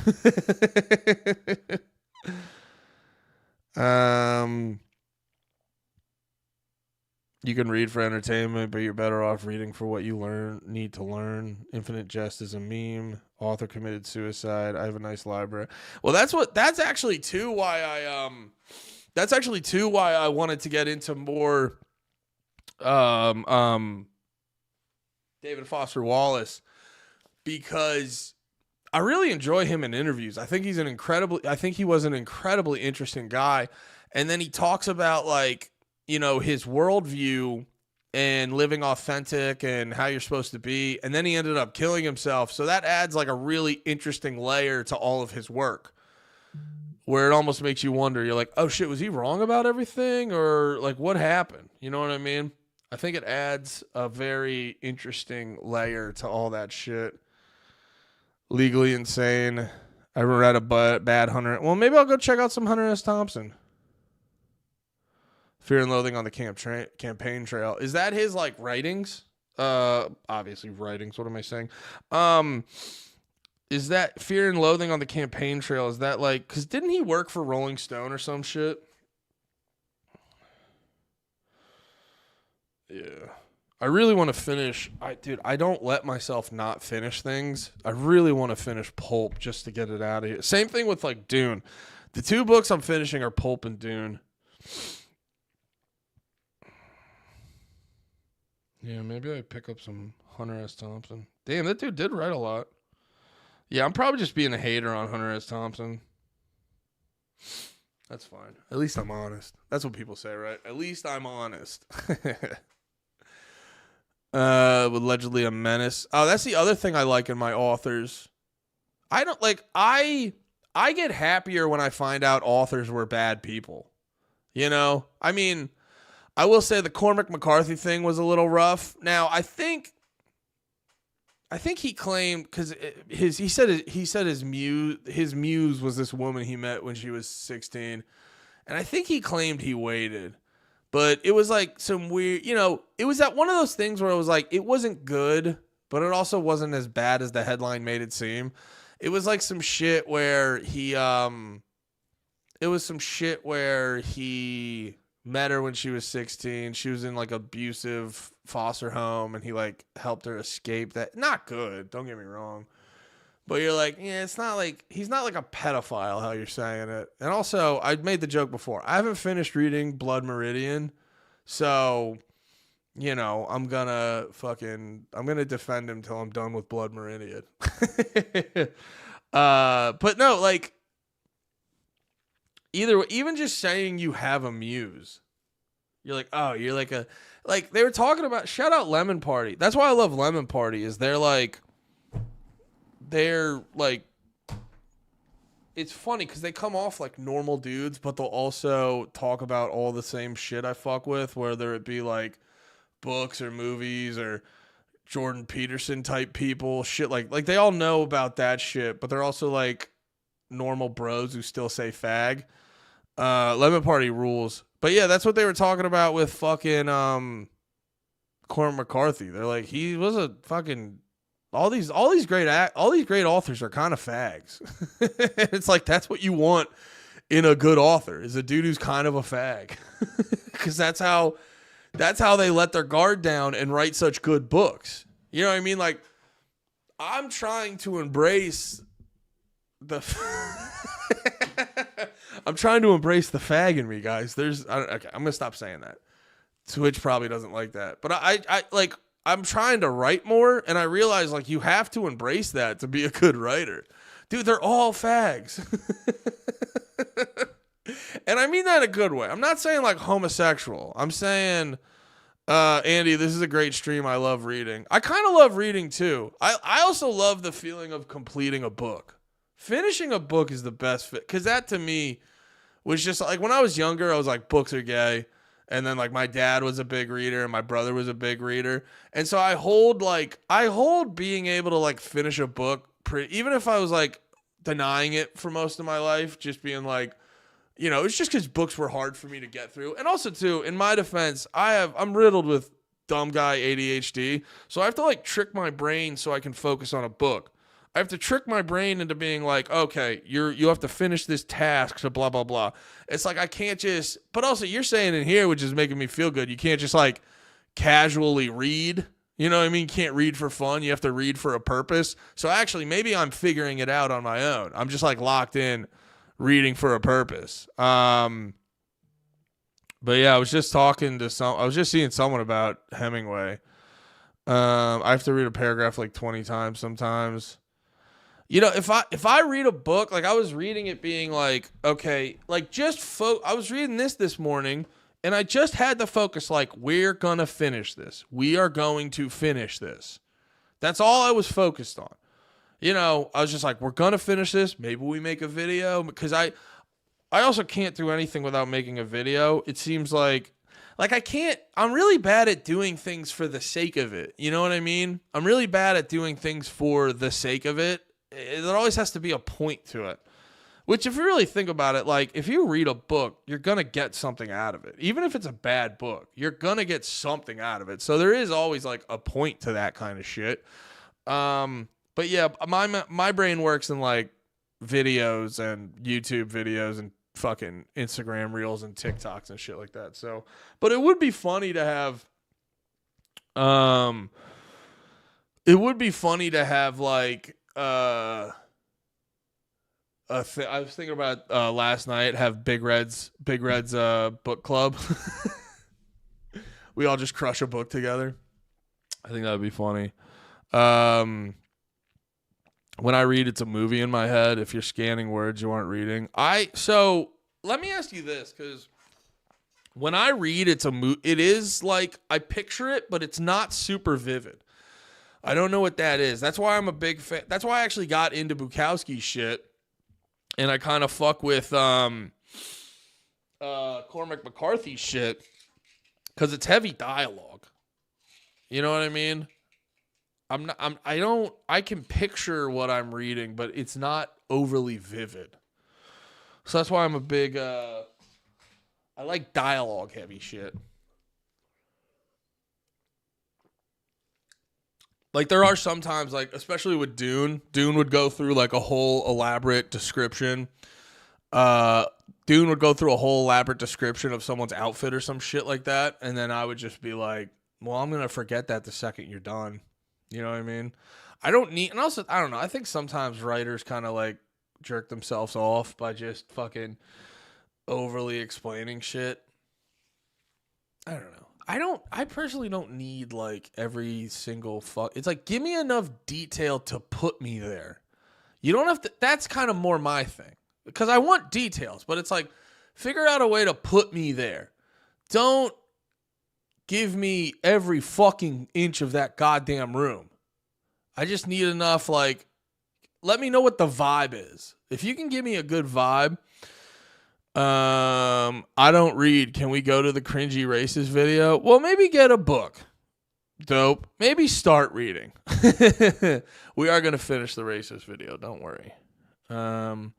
Read Flanders Field and then say poetry is gay. Smart guy. Poetry is only gay when it's about being gay. When it's about war, it's hard as fuck. I know you're kidding, Most Dope. I still love you. What did you guys say about Dune? Here's something gay as fuck. The Dune Poon is doing his Bob Dylan impression on SNL this week for the music performance. Is that what he was doing? Is that why he's... Wait, they're just going to have him be Bob Dylan? That sucks ass. That sucks ass, dude. I did not know that's what was going on.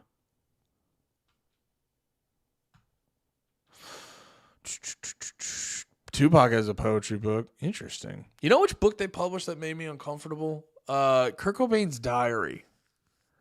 I feel like I sometimes I don't do it a lot, but I don't do it very regularly, but I've like journaled and had like notebooks where I write shit down a bunch.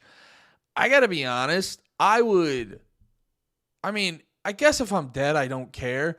I would hate for people to fucking find those. Because that's like, I need my spaces where I'm like to like do a lot of this shit properly.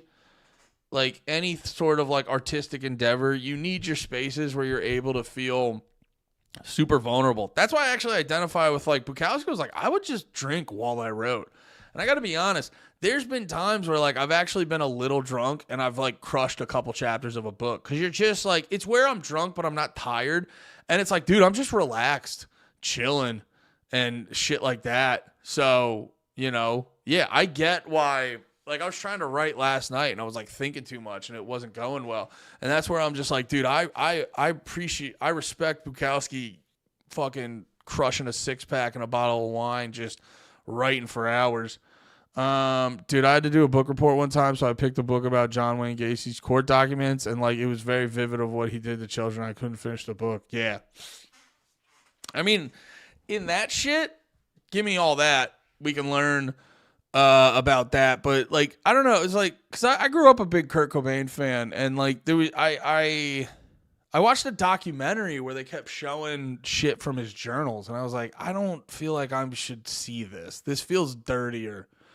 This feels dirty. Like if you're a serial killer, let's read your journals to figure out how these people think and what the fuck's going on. But I felt bad about reading Kurt Cobain's journal. Hope actors don't start doing that on SNL from now on. Imagine every musical biopic actor goes to SNL to promote their movie that way. What did fucking here, we'll finish this. But did Timothy Charlemagne the God, did he like learn how to fucking sing like Bob Dylan? You don't need that. I mean, if he can, that's good. Two birds, one stone, but that's gay as shit. Charlemagne doing Bob Dylan on SNL. Yeah. All right. Got a little sidetracked. Let's hop back into this video.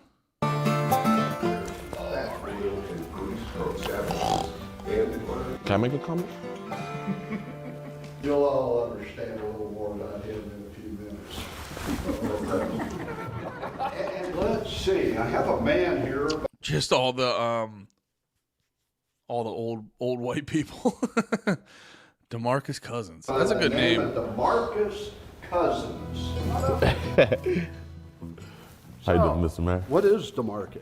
Football, basketball? Basketball. Basketball. Yeah, I'm the third. You're DeMarcus the Cousins. third. You're Yes, not sir. like him. No. He's the first. He's number one. I'm the third. Okay, I want to tell you a little something about this guy because he is a world famous YouTuber. You ask anybody under 20, they know who this guy is. Gideon is what this guy is known by. I'm going to show you a little something up here. This happened when he came. Gideon. Did they love that guy? And after 3 days, he hooked up with me, and they were videoing everything we said, everything for 3 days. So we felt that we were going to wake up in about a week, and here comes another crazy video. But we got a video. It was 23 minutes of how wonderful of a town, how welcoming and loving Harrison, Arkansas is. And within no time, he had 10 million views. And this is the kind of stuff that can change what we've been going through. But this says, you are now an ambassador of peace. Wow. God damn. They made him a whole ass ambassador for peace? That's wild. Harrison, Arkansas. How about that? Thank you. Thank you. Thank you. Let's get a picture. Isn't that great? Oh, wow. You want to say something? So, I'm not from Harrison, obviously. I'm from Houston, Texas. When I first came over to Harrison, I definitely had a whole different perspective than what I had now. Just the first time when I came here, loved it. It was so welcoming. I have someone that I want to shout out as well, someone that I think was a huge contributing factor to the video doing as well. My friend here, Tom. Tom lives over in Zinc, and I went and had a conversation with him. And although we might have different views on the world and different views on people, I believe that when you stop having a conversation, that's when real chaos happens. When you can't talk civilly to someone and when you can't come to an agreement, that's when it's truly over, whenever you can't talk anymore. And every time I came here, not only for me, but so many other creators that came here, Tom has been just so open in the talk. And I know he might talk the talk on the video, but I see him, he's a great guy. You could tell. And so I just want to give a huge shout out to Tom as well, because if it wasn't for the conversation I had with him, I honestly don't think the video would have done so well, because seeing two different viewpoints collide, I think can just start a conversation. And that's all I wanted to do, was just start a conversation. So I want to give a huge shout out to Tom as well. So thank you, Tom. And it's bigger than black and white, that's it. I won an award, Mom! Thank you. Yes, sir. Thank you. Thank you for being here. Oh, thank you guys for having me. Thank you. Now you're an ambassador of peace. Woo. And I think you really are, my gosh. Thank you. You're welcome. Wasn't this great? It really was. I appreciate you so much. You're welcome. It didn't even look like a mugshot. They didn't ask me to turn to the side. I think we're overlooking the fact that he got banned from every Walmart in the world. Yeah, we're gonna have to look into that more. That's actually like a crazy number. I also like the. There is something hilarious about how staged this video is. Like, it's like low level stage. It's not like a big deal, but it is very funny that it's like he just called the guy and he's like, "Oh, by the way, we got an award for you." It's like, yeah, did that just happen like that? Have a good stream, gotta bounce. Have a good one, Papyra. Have a good one. Mr. Tom, man, appreciate you. Now let's go get some food. All right. There's a Japanese restaurant. I don't do knees. By knees, I mean Chinese, Vietnamese, Taiwanese. I don't do knees. You don't do knees? Dude's gotta fucking open up. That's the other part about racism that I think is hilariously retarded. It's just like, dude, you're missing out on so much good food. Like if you're a true blue racist, you're missing out on a lot of good food. A lot of it, dude. I have a phobia about that. Ambassador of Peace. So you're an ambassador of peace now. You're MLK. No. Tom, you had a dream. I brought the most racist man in the world to a city towel meeting. But I had to shout him out because there was no way the video would have done as good if Tom wasn't in it. But now for the wholesome ending. Where'd they go? Hello, y'all. My first time here, but I heard you guys got some good food. Yo, I think I wonder if Arkansas is like a slept-on food state, because now I've eaten food twice in Arkansas. I think just the 2 times I drove down here to Texas. I'm trying to think. Did I eat here? Wait, was that Target? I can't remember if that was Arkansas or not, because I can't remember if we stayed at a hotel in Arkansas or like drove through. But yeah, there was like a chain restaurant that was actually pretty fucking good when I came down with my wife. And then me and my mom, when I drove down with my mom, we stopped somewhere. And I'm like, I had we stopped at this place where I got like it was like a hole in the wall type place. It ended up being really nice. And I got a country fried steak. And I always respect a good fucking country fried steak. And yeah, so I've had positive experience eating food in Arkansas, and I wonder if it's like a sleeper, because I feel like no one ever talks about. I feel like no one ever talks about Arkansas as a. Excuse me. I feel like no one ever talks about Arkansas as a good food state, but I wonder if it's a sleeper. Who knows?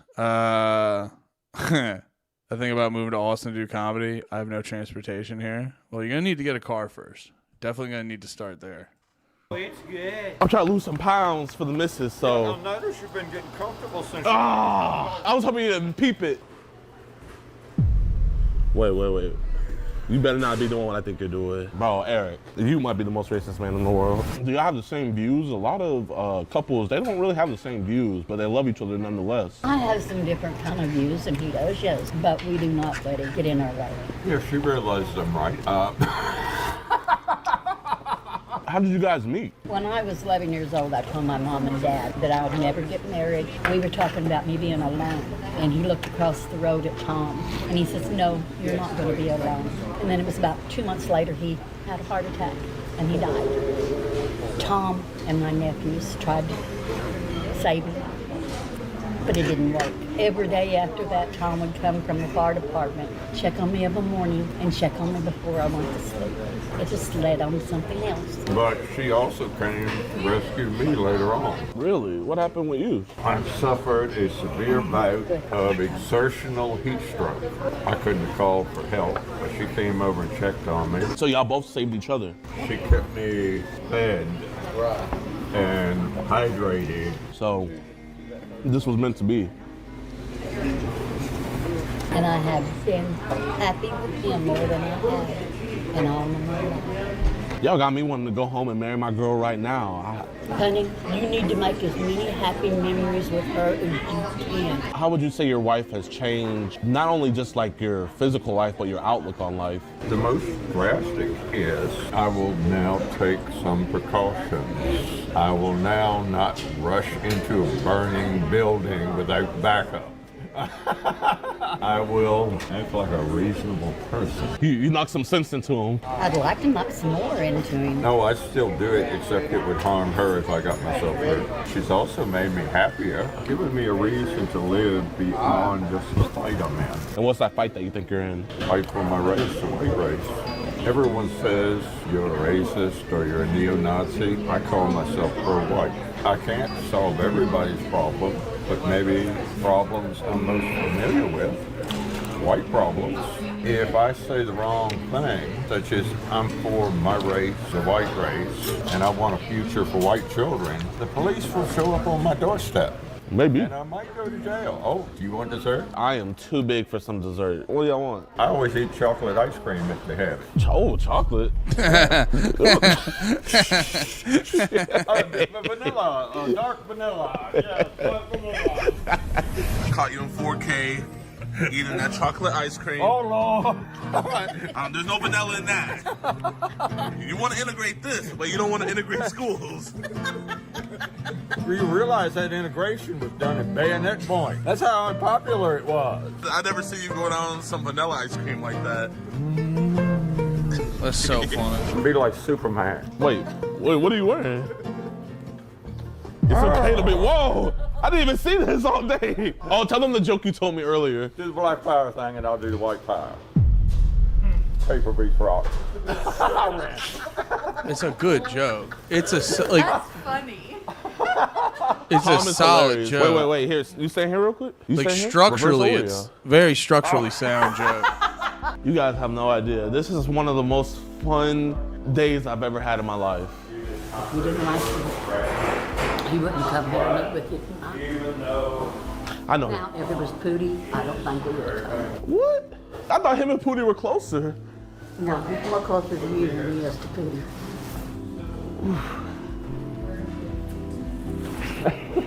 I enjoyed myself so much. I didn't want this just to be like, oh, I just want the content and stuff. I want you guys to have a good time. Hope you guys enjoyed the ceremony. Even though we have a lot of different views, I consider you a friend and I would love to hang out with you again. Appreciate y'all. You'll be hearing from me soon.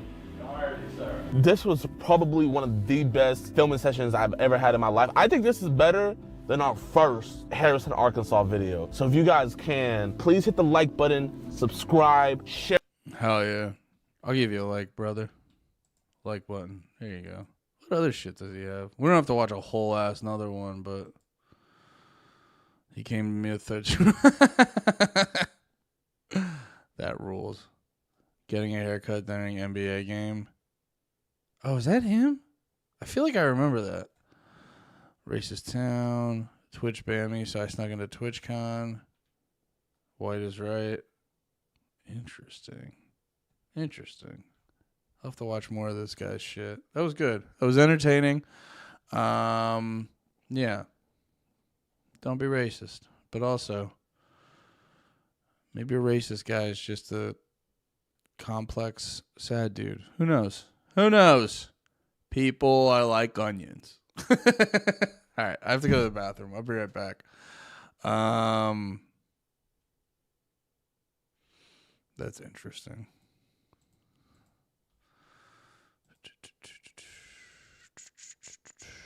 Took a gang member fishing. That rules.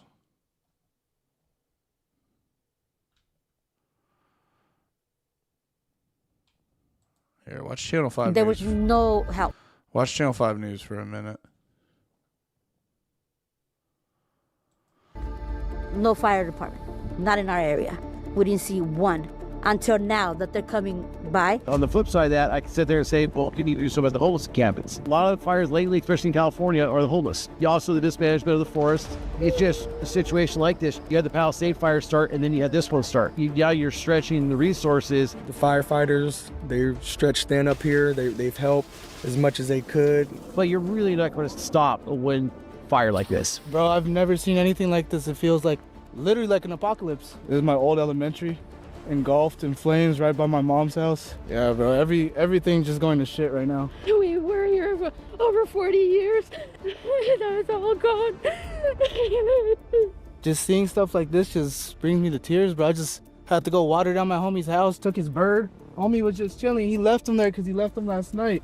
Damn. I can't leave animals there, bro. No animal, no life gets left behind. Yo, what up? We're in Altadena, California. Fucking Altadena, homie. There's smoke and fire all around us. 10 people have been killed in the devastating wildfires in Los Angeles. This is one of the 5 wildfires that have broke out in LA in the past 24 hours. I don't know, it just keeps sparking up back by itself. It just doesn't turn off. As you can see, unfortunately, this house did not survive. Still on fire. Pretty depressing. We're going to talk to some people around here and see how they're being affected. So let's get into it. My name is Susana Larios, and as you can see, my house burned this morning. We just lost everything. Thank God that we're all alive, that we were able to evacuate and, go to safety until now that we return back to see our house gone. This is unreal. We've been here for 13 years. Everything is gone. We didn't even get a chance to actually take anything out of our house. Was there anything in the house in particular that you feel like you're really sad about not being able to get? Our family pictures, our dog's ashes. We had them cremated and they were in our house, and, just those personal belongings. Everything else is material. It can be replaced. But memories, when they were young, my kids were young, I will never get those pictures back. What's one of your favorite memories here? We had a pool, so, yeah. Family times, barbecues, summer, this is the place to be. I think first time coming into the house, pool wasn't ready, but our dog decided to jump in, so we went after him. He actually fell in the pool, and he went in a swampy pool and rescue him from drowning. Oh, you did? Because he didn't know how to swim, and he was, running around in a circle and fell in the pool. So was that the same dog whose ashes was in there, or a different dog? No, it's the same. Nike. Yeah, the same. Yeah, the same ashes. What kind of dog was Nike? A bull terrier. Yeah, that's the pool. We had a pool table over there. It's gone. This is the back house to the house. You can't see not even one room. It's a 2-story house. As far as like fire insurance, is that something that you had? I hope so. I mean, yes, that's one of the things I remember talking to our agent, State Farm, and hopefully we do have that insurance. State Farm canceled hundreds of homeowners' insurance policies for residents in many of the same areas in the path of the Southern California wildfires. The insurance company's reasoning for canceling policies was due to concerns about the increased frequency and magnitude of wildfires in the state. The company deemed the decision a necessary business strategy to prevent, quote, financial. Talk about the fucking, sorry, the rug I'm sitting on is fucking annoying. Is he talking about the insurance shit? I don't know. A lot of that shit seems sus, but it is also like, it's weird because it's like the insurance company was kind of right, because it's kind of crazy that, I don't know. I'm not trying to be like on the insurance company side, but also at the same time, it is like they guessed it right. They were like, "Oh, the government's retarded, and we're gonna have to. It's not gonna be worth insuring it." Don't get me wrong, it's fucked up, but it's also like, I don't know. It's all confusing. It's a 2-story house. Because there is this weird thing where like don't get me wrong, there's probably a special situation, but there is this weird thing now where people just like don't understand insurance.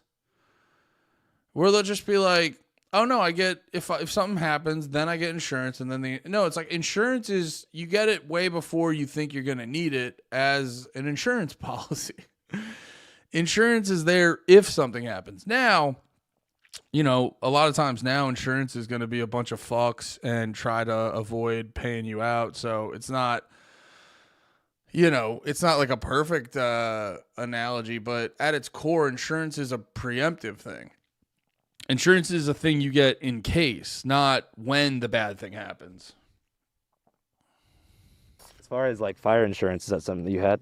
I hope so. I mean, yes, that's one of the things I remember talking to our agent, State Farm, and hopefully we do have that insurance. State Farm canceled hundreds of homeowners' insurance policies for residents in many of the same areas in the path of the Southern California wildfires. The insurance company's reasoning for canceling policies was due to concerns about the increased frequency and magnitude of wildfires in the state. They were kind of right. You know what I mean? And it's like, it's this weird thing where it's like, I'm sure that, like, don't get me wrong, I'm sure there's a lot of fuck shit with the insurance companies I'm missing, but it's like, they're kind of right. They were kind of like, oh yeah, the government's this keeps happening. They keep getting worse and worse, and then the government doesn't do fuck all about it. So it's like, yeah, they're like, insurance is like, oh, is it worth our money to insure this person? You know, so that's why they either cancel policies or raise them. But all that being said, I'm sure there's a plethora of fuck shit behind the scenes. The company deemed the decision a necessary business strategy to prevent, quote, financial failure. You know, I sent her the picture of the house when it was burning. So, you know, she's going to give me our policy number and help me out with whatever I can. Well, I hope that insurance covers a lot of this stuff. That's what it's supposed to do, right? Yes, I hope so. We'll see what happens when we reach out to them, if they can help us. But everything else, it's gone. Do you have an email address for people out there who might want to help you and get in touch with you? Sure. It's Estrada. That's ESTRADA_S@yahoo.com. Okay. Thank you guys so much for your time. I really appreciate it. I know it's a sensitive time, so thanks for giving us the time of day. I appreciate y'all very much.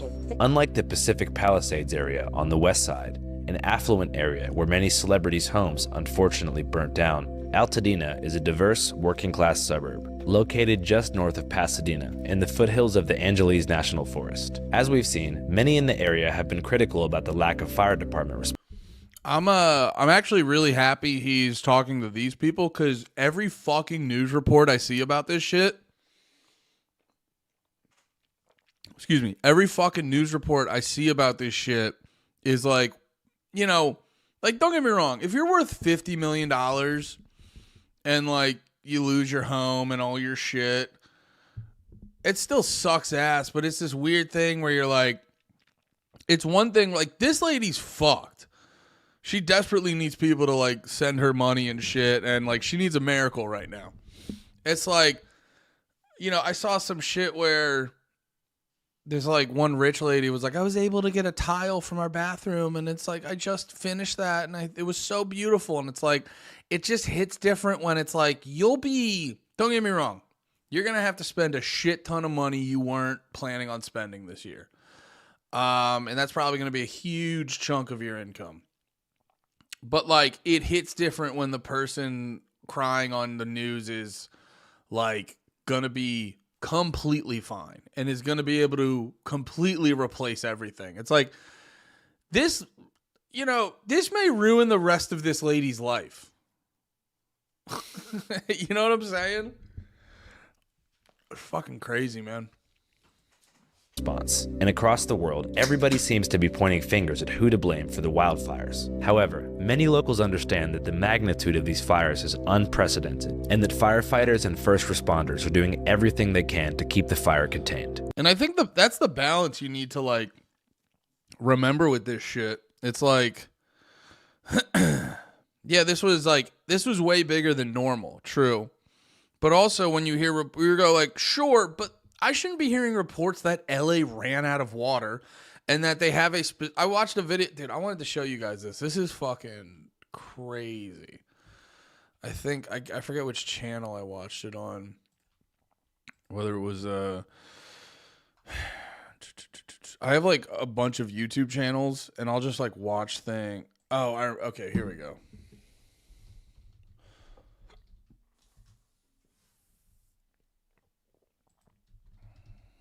Here we go. Oh yeah, and it was funny. While 40 million Californians. I didn't even realize this. This video was from a while. This video was from, it was trending, but this was from like 2 years ago. This video is crazy. Now it cracks me up that this I've watched Second Thought. I've watched plenty of his stuff. He's a dumb commie, but I will give him props for making a very informative video. It's just funny when like, here, we'll watch the video. Suffer through unprecedented drought. One billionaire couple owns a massive share of the state's water system, seized in a series of secretive meetings 2 decades ago. That system was largely paid for by the very taxpayers whose water these billionaires hold hostage. So basically and it's a well-made, well-edited video. Just basically why like the billionaires paid the right people in the government so they could own the water supply and basically make money off selling the water like these billionaires make money off of the water. Like these people should just like have as a part. And I'm not saying like that whole shit where, you know, insert thing that is beneficial to your existence is a human right. It's like, what does that even mean? People say that and you're like, what does that mean? It's like that Bill Burr clip you see where they're like, oh, there's people who think water's not a human right. You're like, no, well, no, I get what you're saying, but like, you got to think about it. Like, it's not just like you mean clean water or drink, like bottled water, clean drinking water. How does the normal person get clean drinking water? It's like, yeah, you need a process to like get it to them. You're like, well, it's not just inherently their right to have that, because when you say it's a right, it's just understood that they deserve that. So what you're kind of saying is it's people's duty to work so I can have clean drinking water. And it's like, no, it's not inherently a right, but you know, I'm splitting hairs with this shit. It's not, or maybe I'm not, but it's like, it's not inherently a right, but it is a thing where it's like, it should just be a part of like, you guys take what, a fucking third of my income every year through taxes and shit. And I just don't have clean drinking water. You know what I mean? Like, that's the real conversation. That's what it's like. I'm agreeing with your sentiment, but the way you're saying it isn't accurate. It's not a right. But in a modern society where the government steals so much fucking money from us every month, how do I not like why do we all have to buy Brita filters? Why is the water not just perfect out of the tap? And then in a state where wildfires happen like twice a fucking year, how do you not just always have a shit ton of water sitting around? You know? And it's like, those are the questions to ask. Why is this not just, you know, the question isn't, is healthcare a human right? It's like, no, how in a modern first world country do we not just have affordable healthcare? Everyone always talks about universal healthcare. Look into it. It's not fucking perfect. It's decent on the day-to-day shit, but once you start getting into the bigger shit, it becomes a lot shittier. It becomes a lot worse. But then it's like you go over to America and you're like, why is everything, it's like, okay, everything's a lot better and more efficient, but it's so fucking expensive. That's the conversation. It's like, why do we not just, why is it not just affordable healthcare? And why, it's like, we pay all this money to the government. Why is a conversation during wildfires, where's the water? It's like, you know, I'm getting sidetracked, but watch this. Urban water systems are desperate for water, but in 2023, they'll receive just 5% of what they requested from the state. The Resnicks are the biggest farmers in California. As of 2007, they owned 4 San Francisco's worth of farmland. And nearly half of Americans buy at least one of their products. Their pistachios, their pomegranate juice, their mandarins, their flowers. It's all under one massive umbrella, the Wonderful Company. A privately owned company worth at least $5 billion. The majority owners, the Resnicks, are worth at least $8 billion. How were they able to take over such a large percentage of what should be a shared public resource? This is The Classroom from More Perfect Union, and today we're looking at how the Resnicks got rich. Linda is a former child actress, the daughter of Jack Harris, a successful movie distributor of the 1950s, most well known for The Blob. Starring Steve McQueen and a cast of exciting young people. At 19, she founded her own advertising agency. Stewart was born to a middle-class New Jersey family and started his first business, a janitorial service, in grad school. He eventually acquired American Protection Services, a burglar alarm and security company. Linda approached him about marketing services for the company, and they hit it off, not knowing that one day they'd work together to take over California's water. The Lovebirds became business partners. They bought Teleflora, the flower delivery company, and the Franklin Mint, purveyors of inane little tchotchkes. Linda was the marketing person, and Stewart was in charge of business. As Linda told the LA Times in 1993, "I've always said that Stewart and I together make one perfect person, like little salt and pepper shakers." In the late 80s, they found their primary industry, agriculture. They got into the pistachio business. Linda said, "We've done more for the pistachio than anyone ever since it was planted in the Garden of Eden. My husband should be canonized for all the work he's done. They started branching into other products: almonds, pomegranates, citrus, wine, and acquiring more and more land to cover it, including some very important land in Kern County, which granted them water rights in the area. As the Resnicks were building their empire, the state of California was building new water infrastructure with taxpayer money. California's natural water supply is very inconsistent. Vastly differing amounts of rainfall means the state can go from surplus to drought and back very easily. So they build water banks to store water during surpluses to have during droughts. One important storage facility is the Kern Water Bank, started in 1988. The facility was built with hundreds of millions of taxpayer dollars, which could have been a good thing. The people of California would have owned the water. But there were two Californians thirstier than the rest, and they wanted more water: Linda and Stuart Resnick. And they had a lot of... Yeah, and this just highlights the, like, is this T-Zilla? Wait, is that a YouTuber? No, this is oh, fuck. Why did it skip ahead? But yeah, this is just like a great way to highlight the scam that is... Fuck, where was the video? God fucking damn it. ...ever since it was planted in the Garden of Eden. My husband... during droughts. One important storage facility is... Yeah, so this is just it's like the best way to display the scam that is the fucking government, where they create this water reservoir with your money. They use your money to create this big water reservoir, and it's like, yeah, this is for you when shit goes down. And then some big business people come in and they go, hey, what if you gave us that? And what if we like sort of reconstructed this so it was beneficial to us? And then... You know, and that's what I'd always say. It's like, I'm not here defending big business people. They all have these impulses. It's just, if we don't have a huge government that controls every crucial thing in your life, you don't then have anyone that will give this power to those businesses. That's the thing. And when it's like, when businesses don't have the government to let them have an unfair advantage, then they just have to exist in a more freer market. And in the freer market, you need to provide actual service people need to succeed. So if the government's not there to give them the unfair advantage, then these guys can't act like fuckboys the way they can. Decaf CoffeeZilla? Oh, is that? Oh, you're making a CoffeeZilla reference? Yeah. This guy's just hot water with teas, hot water with Lemonzilla.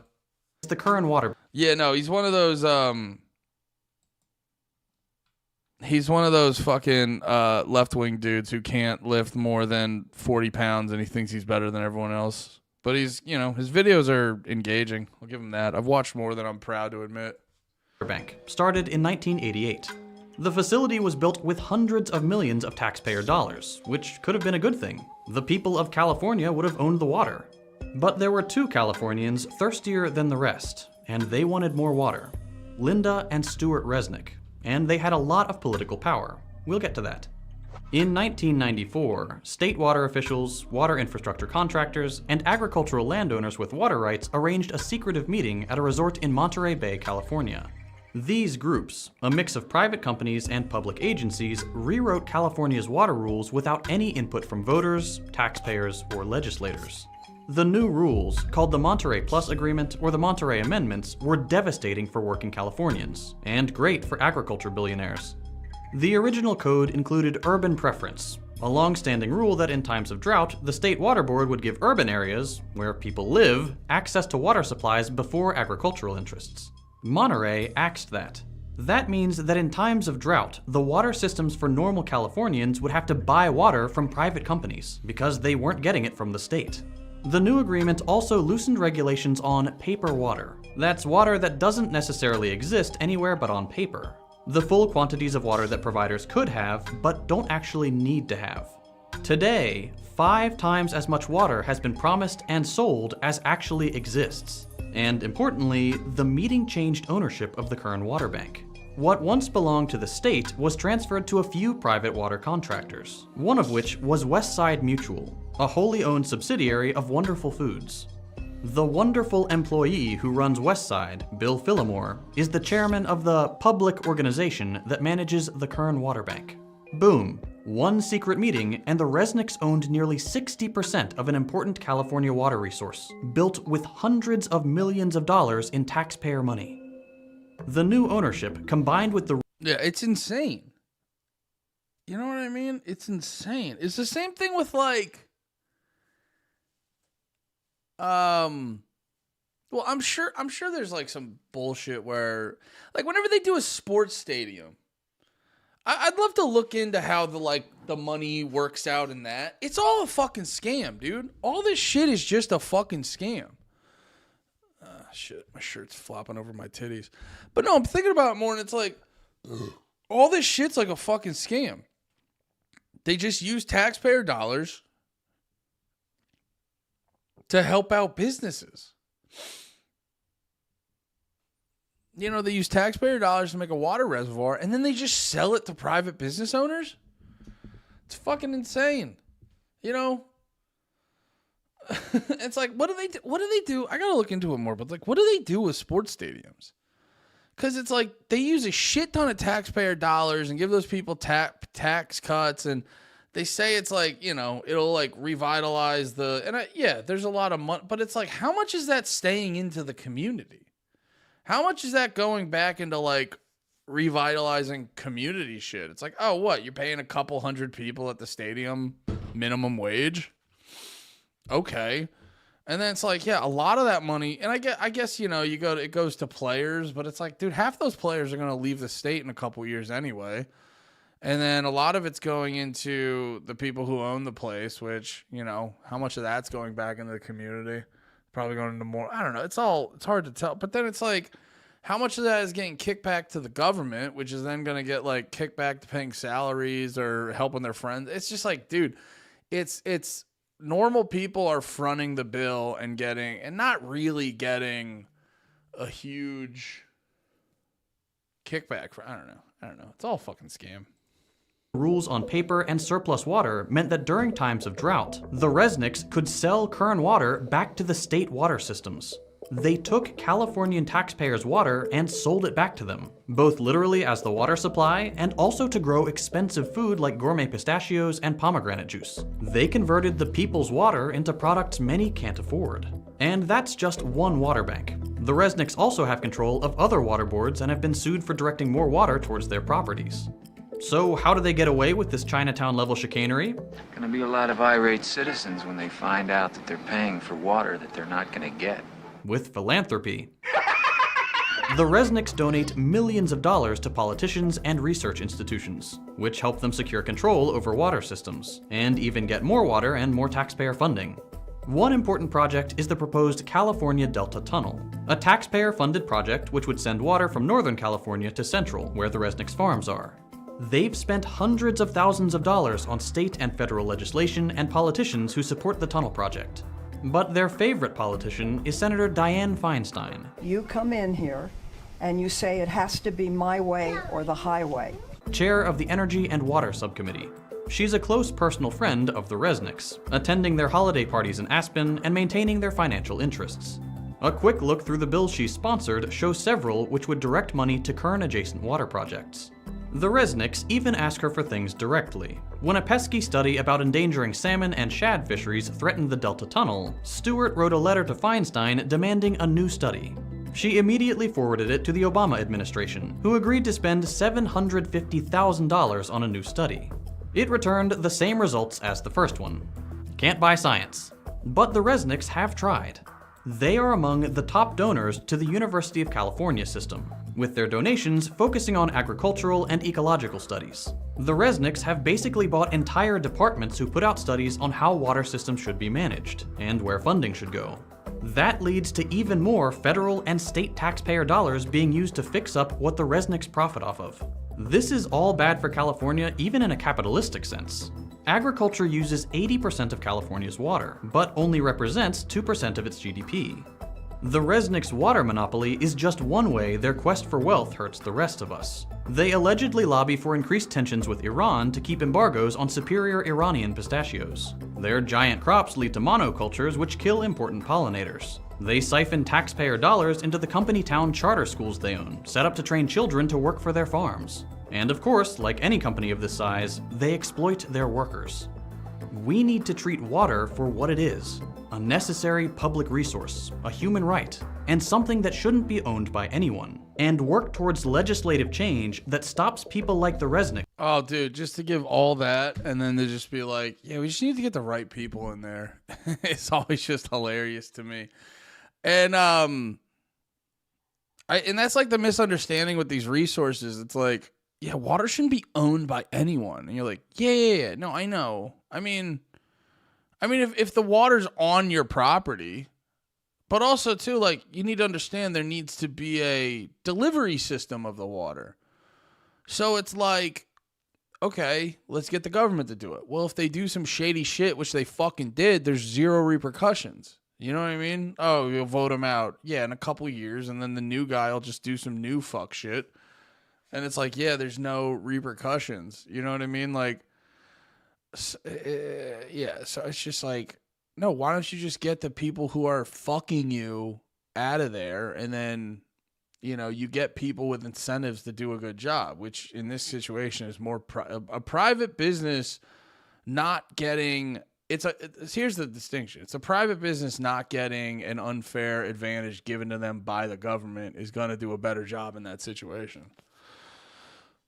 Technically, the stadiums can be used for cities for concerts and the like, but yeah, it's all a scam for billionaires to not have to pay for their facilities. Yeah, no, yeah. I think the thing I was getting at is, like, I wonder how much of all that money really goes back to benefiting the community the stadium's in. And it's like some does, but I feel like statistically it's not that much. And it's just like, private business owners getting fucking, it's insane, actually, if you really think about it, because it's just like, I've heard the terms called like corporate welfare, and it's literally just normal people. And this is what makes me hate like big corporate business owners, because they're like, it's like they get lionized by some of these people as like doing big moves, but when it really comes down to, like, you know, who pays for it or some shit like that, when it really comes down to it, it's like, you fucking losers are just gonna get a bunch of normal people to pay for it because you're what, you don't want to actually risk it yourself. And then it's like, well, do we get any of that? It's like, yeah, you get some scraps. I don't know. It's all fucking bullshit. Which is particularly difficult due to the state's crippling water crisis, a situation that by all measures is a direct result of climate change, overconsumption, and corporate greed. Many people don't know this, but LA and San Diego have been out of water for years, and now purchase most of their fresh water from privatized corporations, like the Wonderful Company, owned by a billionaire couple called the Resnicks, who systematically export drinking water from agricultural counties like Kern and Imperial. This practice has already caused devastating ecological and health impacts on communities like Bombay Beach, California, which we plan to cover in an upcoming video. Hi, Mark. How you doing? I don't know. It all depends on if they can save the seed. But back to Altadena. Everybody stretched thin from the Palisade fire to the Eaton fire here on the east side of Pasadena, over by the museum, the Sylmar fire, 210. So it's already, everybody's already stretched thin and trying to cover all these hot spots. It's like, which way do you go? Yeah. So, you know, I commend firefighters and first responders. Everybody's stretched thin. We're all trying to help the best way we can. Stuff like this, there's no way to prevent it, because how can you prepare for it? I mean, how can you prepare for it? And once the winds picked up, the embers traveled, and then the power lines going, one little ember plus high winds, just the smallest little fuel source, it just sparked, whether it's leaves, canopies, you know, from easy ups, anything like that, everything just went up. Like many others, this concerned citizen that we talked to decided to take matters into his own hands and stay put to protect his neighbor. Sorry, I don't mean to be looking at my phone. I just saw that I post stuff on, which I don't even think TikTok's going to be an app in like 5 days, right? No, I was posting these videos. I was posting clips from like YouTube streams and TikTok and Twitch and stuff on my TikTok page, and TikTok was like, TikTok took one of the videos down for misinformation. And I'm like, oh, what? You can't call half the government pedophiles on this fucking app? Like, oh, I guess I don't technically. It's so funny to be like, oh, misinformation. It's like, who the fuck am I? I'm just like a fucking dickhead online. You're going to come at me for misinformation? Almost no money goes back to the stadiums. I agree with you. Yeah, that's just like my educated guess on that shit. Neighborhood, despite evacuation orders issued by the city. Me, I was born and raised here. It's my childhood home, so I did everything I could to save it. We're a pretty tight-knit community. My next-door neighbors, we all grew up with each other since we were kids. A lot of my buddies are, coming through with supplies and generators. We managed to save, my dad's house, next-door neighbor, and these 4 houses. With the help of some other guys, we wet all the roofs, the floors. Got the fires out first. The fire started over here, and then my son and I, we just kept the water and kept all the ambers from jumping from house to house. So we managed to save some houses on the back street in Navarro. We managed to save those with water hoses. We managed to survive, but, unfortunate for my other neighbors, they didn't make it. Yeah. All their stuff is gone. It hurts. Yeah, it hurts. Just gone. Nobody deserves it. While some people were able to stay back and protect their homes from catching on fire, others followed city orders and evacuated, with the hopes that they'd get lucky in their house. I didn't try to. I wasn't. Maybe I don't have direct proof, but what are the odds I'm wrong about that? It's also like, who gives a shit? What do you mean misinformation? I'm talking. I'm giving my opinion. This whole, it's like, I get why it all started. So a lot of these people don't have to, I don't know exactly what it is, but it's like a lot of people who are in the bag on certain things, or they're helping out the bad guys and stuff like that. They're getting bullied. They're getting bullied by whoever the fuck it is. You know what I'm saying? Like, the government or whatever. It's all like a downstream thing. It's not like a direct, like, hey, this, and this, and that. It's not like a direct thing, but it's all like downstream from it and shit like that. And have I been streaming on YouTube this whole time? Oh shit. I didn't realize I've been streaming on YouTube, but I've been streaming on Twitch, right? Shit. Guess I've been streaming on YouTube this whole time. Have I been streaming on? No fucking way. Interesting. All right, whatever. I was going to play music, so I was worried about streaming on YouTube, but I guess YouTube's chill about that shit. All right. Well, that's okay. I get worried when I'm going to play like music and shit like that, but YouTube's pretty cool about playing like YouTube videos like this.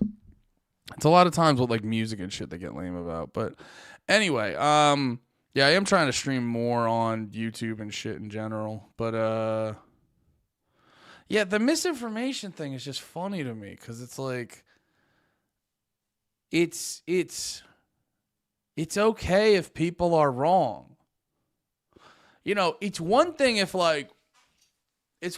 people are like knowingly lying, and it's like how do you know I'm lying about this? It's like we'd have to have like a fucking conversation about it. We'd have to have like a long interview for you to really find out if I'm lying. And I'm not. Anything I say on here is something I believe. It's like I'm not lying. I could be wrong, but I'm not lying. But it's like this whole misinformation. It's like, oh yeah, we need to protect people from hearing wrong opinions. And you're like, no, hear wrong opinions and then hear good opinions, and then you realize the good opinions are way better than the wrong opinions. And then you do the good thing. So it's like if I'm wrong, just promote people who are right then. Would be spared. However, most people in Altadena did not get so lucky. As you walk through the neighborhood uphill toward Angeles National Forest, nearly every structure is destroyed, aside from a select few. Here's an interview with the recently evacuated family who returned home to find their house burnt to the ground. This is a very emotional interview, so viewer discretion is advised.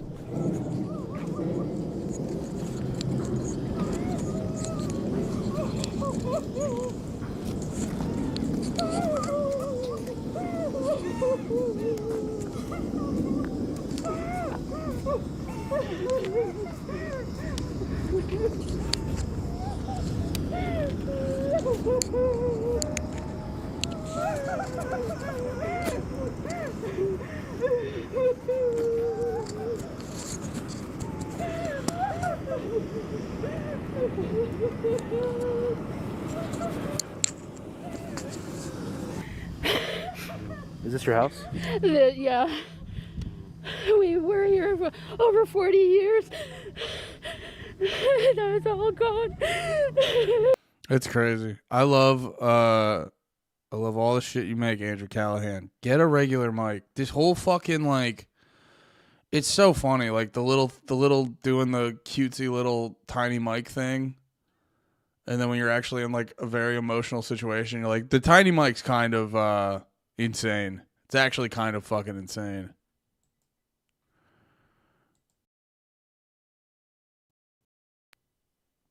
No, Mother of God, no. Thank God. We had it. Everything froze up for a second. I go, don't do this to me. Don't do this to me. Please. I'm having a wonderful stream. I don't want this to just fucking die. Here, maybe if we, yeah, okay, auto is on.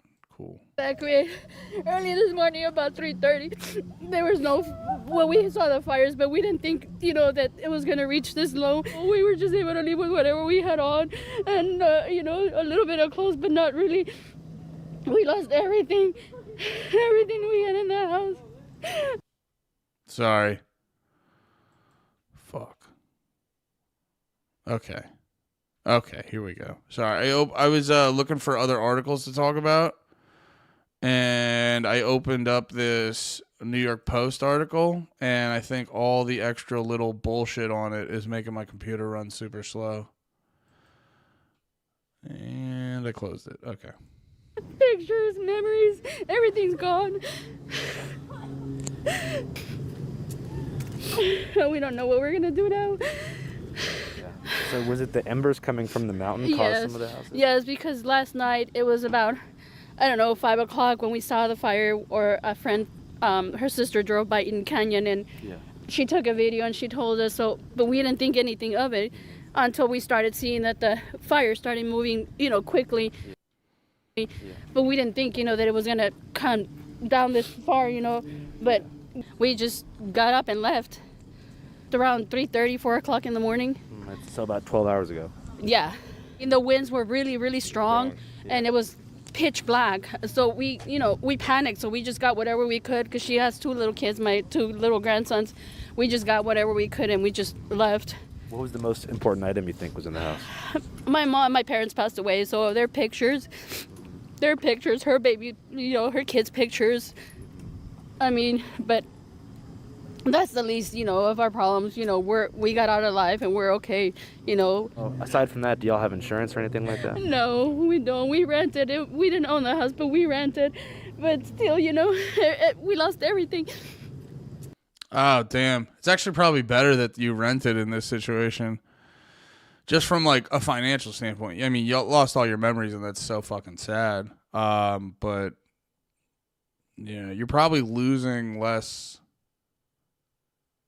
Well, wait, you would still have some sort of home. I don't know. All that shit's weird. I don't know how all that shit weird. Liberal media's trying to kill Andy's computer. Yeah. All the pedophiles in Washington are trying to fuck my computer up. We don't know what we're going to do now. It'll take us time to pick up and, start over, but it's going to be hard. If somebody wanted to donate to you, to offer you some help and some aid during a moment like this, is there any way that someone could do that? Like, do you have Zelle or something like that? We have Cell that are connected to my husband's phone number. Mine is through email. It's L_Espinosa68@yahoo.com. Anybody that wants to help is deeply appreciated. Okay. Thank you. Thank you. A lot of Yahoo accounts. Maybe that's why it happened to you. You're still on Yahoo now. Renters. Yeah, it's... You don't want to be too harsh in moments like this, but at the same time, you're just like... There's like a lot of these people who are like...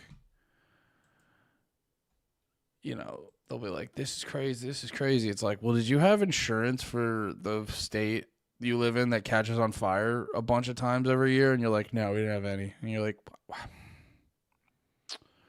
Well, that's a place to start. Yeah, I wanted to talk about that Eagles fan.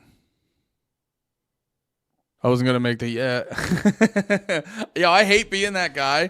Like when I see comics do like wait, what is this?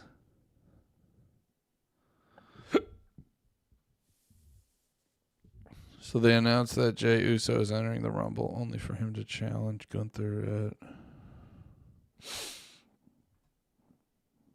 at... Oh, okay. Just wrestling opinions. Sorry. I got distracted by wrestling opinions.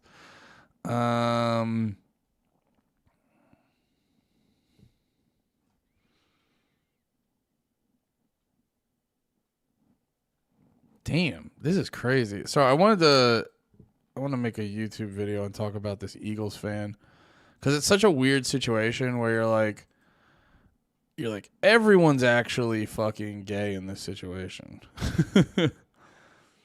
But yeah, I tweeted about it. Oh yeah, I wanted to talk about. God damn it! I wanted to talk about so many things today, and I got super sidetracked the whole fucking time. Oh yeah. Why am I I'm so attracted to dumb bitches. This chick's not even like in my wheelhouse of hot, but there's this like energy to her. And that's what drove him crazy. I mean, I think he was a normie who had a back injury and he wasn't cut out for the incel lifestyle. And so then he started experimenting with ayahuasca and like psychedelics. You know what it is? It's not even that I'm like directly attracted to like weird chicks like that. It's that I'm always just like, you're just, I don't know, I think it's my sexism. Oh, yeah, this guy rules. I think it's my sexism. I'm always just like, you're just one. You just don't. Oh, look at my cute cat. That's so funny. I just feel like that's where my sexism bleeds in. It's like, you're just one. Shut up, bitch. From like not acting like that. I think that's sexist. Okay. Yeah, that voice sucks ass. But I just feel like I feel like people get to places like that because they've just had no one to be like, hey, shut the fuck up when they're doing stupid shit.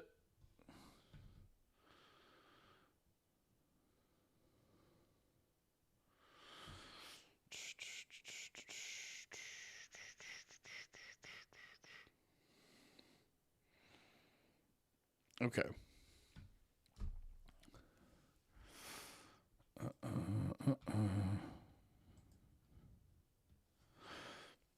All right, let us talk about this Eagles fan and all that's happened in, what's today, Tuesday? So it's been like 2 days because Eagles played Sunday. I'm recording this on Tuesday. Eagles played Sunday. And a lot has happened. It's crazy how the internet works. So I originally saw this, and it was from this dude, Alexander Basara. I don't know who this gentleman is. Basara Productions established 2013. Okay, so he makes Packers content. Win-loss is not a QB stat. Okay, well, I don't know what that means. It's not on him, though. I just don't know what that means. So what does he do? Okay, so he's a Packers YouTuber. Interesting. All right, nothing, no harm in that. Packers. Honestly, I don't know. I'm happy for these guys because I'm sure he's not rich, but you know, if you're getting like if you're averaging like 15K a video and you're just talking about Packers for like 10 minutes at a clip, you're probably making decent money. He's probably covering his rent on his YouTube channel. And he's just a sports fan who's going to pay attention to the Packers every day anyway. So that's gotta be nice. That's gotta be nice. You know, you're not rich, but you're making a couple bucks just talking about the team you like. But, so I don't have any personal beef with this guy. But I did see this video, and I think a lot of people are taking the wrong takeaway from this video. Or I don't know if wrong takeaway. But anyway, let's just watch the video real quick. So he posted this, what it's like going to Phillies trying to root for your team. Unprovoked, uncalled for. Packers Twitter, help me out and find this guy. This is not okay. I hate that my fiance. Okay, so it is his fiance. I'm glad that I read this and actually like confirmed that. So that is vital information to this whole situation. I hate that my fiance had this happen simply cheering for her team. So this is basically going on the thing that all Eagles fans are fucking animals, which, true. As a guy who I didn't grow up as like a hardcore Philadelphia sports fan, but I paid attention here and there. Family had a lot of friends who grew up in Pennsylvania, not like in Philadelphia, but made a lot of friends from Philly. Sort of got the general gist of the Philly sports fan. And we've all seen plenty of stuff online. Philly sports fan, they're a bit of fucking degenerate animals. It's like, I've always joked, dudes like Philly. Dudes from Philly are all those guys you'd love to go out drinking with, but you would not trust them to be in a room alone with your girlfriend. You know what I mean? They're really like, a lot of Philly dudes are fun as fuck to drink with, but they're real like, you know, can't trust them as far as you can throw them. And that's where you get the, what's the fucking term I'm looking for? That's where you get sort of the endearing dirtbag. That's why like Always Sunny in Philadelphia is such a good show, because they encapsulated that. It's like they're all, on Always Sunny, they're all fucking scumbags. But it's like they're all so goddamn lovable at the same fucking time. It's crazy. Sorry, my window's open. I gotta close this. My Tootsies are cold. Anyway. All right, now my Tootsies are not cold. So, like, that's the general, like, if you just show me, you don't even have to show me a video. You can show me a picture of just a Philly sports fan and just go, this guy's a son of a bitch. This guy's a stupid fuck. This guy said some dumb horse shit. This guy said some dumb horse shit, and it was offensive. And you're like, the Eagles fan? You're like, yeah, okay. But like at the same time, it's also a thing of like, what the fuck else is new? Like, there is a thing of, there is a thing too. I gotta be honest. I see a lot of this shit with certain sports fans where I'm not a sports fan. That's not true. I am a fan of sport, but I'm not like a week to week hardcore. Like, I'll check the Eagles score. But if I'm doing something, if I got to do something on Sunday, I go do that and I check what the score is on my phone. I stay up to date, but I'm in no way. I don't want stolen valor on Eagles fan shit. I'm in no way that. You know what I mean? But like, I've noticed with just as a human being paying attention to the world, there's certain sports fandoms where it's like, like, don't get me wrong. I have a lot to make fun of about a lot of shit. I'm a wrestling fan, and I've gotten a lot of shit from sports fans being like, wrestling's fucking fake. It's gay. And it's like, you don't think yours is fake and gay? Now, obviously, it's not pre-planned like wrestling or the same way it is like, but your whole thing's completely fake and gay. And also, like, bro, you put on some of those sports shows and talk about and like play some of those guys who like are real deep into it, how they talk about it, bro, you're going to go blow for blow with how gay wrestling fans are. So miss me with this whole, and I'll die on this hill. It is 0% less gay than wrestling. They're both equally gay. And I would argue, like, I don't know. Sometimes the cringe I hear from hardcore sports fans hurts me more than now. Am I biased? Sure, but that's the only hill I'm going to die on. It's like, look yourself in the mirror, football fans, and be an adult and realize you are no less gay than a wrestling fan. And that's the truth. And I will not accept anything else. But anyway, I'm getting sidetracked. But all that being said, there is this thing, though, where it's like you just have to know what you're getting yourself into. And it's like a lot of these teams, like, I don't know what it is. It's like the fandoms in the cold states, or I shouldn't say the cold states, the states that get cold, because, it's warm in Pennsylvania half the year. But, like, the fans in these states that get cold as fuck, and they all have like fucking, whether like Pittsburgh or Philadelphia or Baltimore. It's not just like a fun little thing. This is all they have. This is the most important part of their week. If they're going to a wedding on a Sunday, they're going to watch the game on the fucking phone. This is all they have. you know, and also I'm being half funny about that. A lot of sports fans are well off and shit like that, but you're like, this is the most important fucking part of the week. And like, you know, I'm a big proponent of, you know, I have a lot of opinions, but if I'm in your house, I catch the vibe. I don't just go into the fucking fridge, assume I can have a snack. I go, may I please have a snack? And like, there's this thing with like non-Philadelphia sports fans need to fucking realize, like, you need to know where you're fucking going. It's not about like how it should be. It's about this is what's going to happen. Don't wear your fucking gear in the Eagles Stadium if you don't want to get fucked with. You know what I mean? If you don't want your experience to be an episode of Ninja Warrior, don't wear your fucking Packers gear. You know, you chose to go to Retard City, and now they're acting like retards, and you're going, what the hell's going on? That's on you, dickhead. You know what I mean? So it's just like, can you believe this? Yeah, I get it. The dude's in the wrong. You shouldn't call your girl a cunt. Whatever.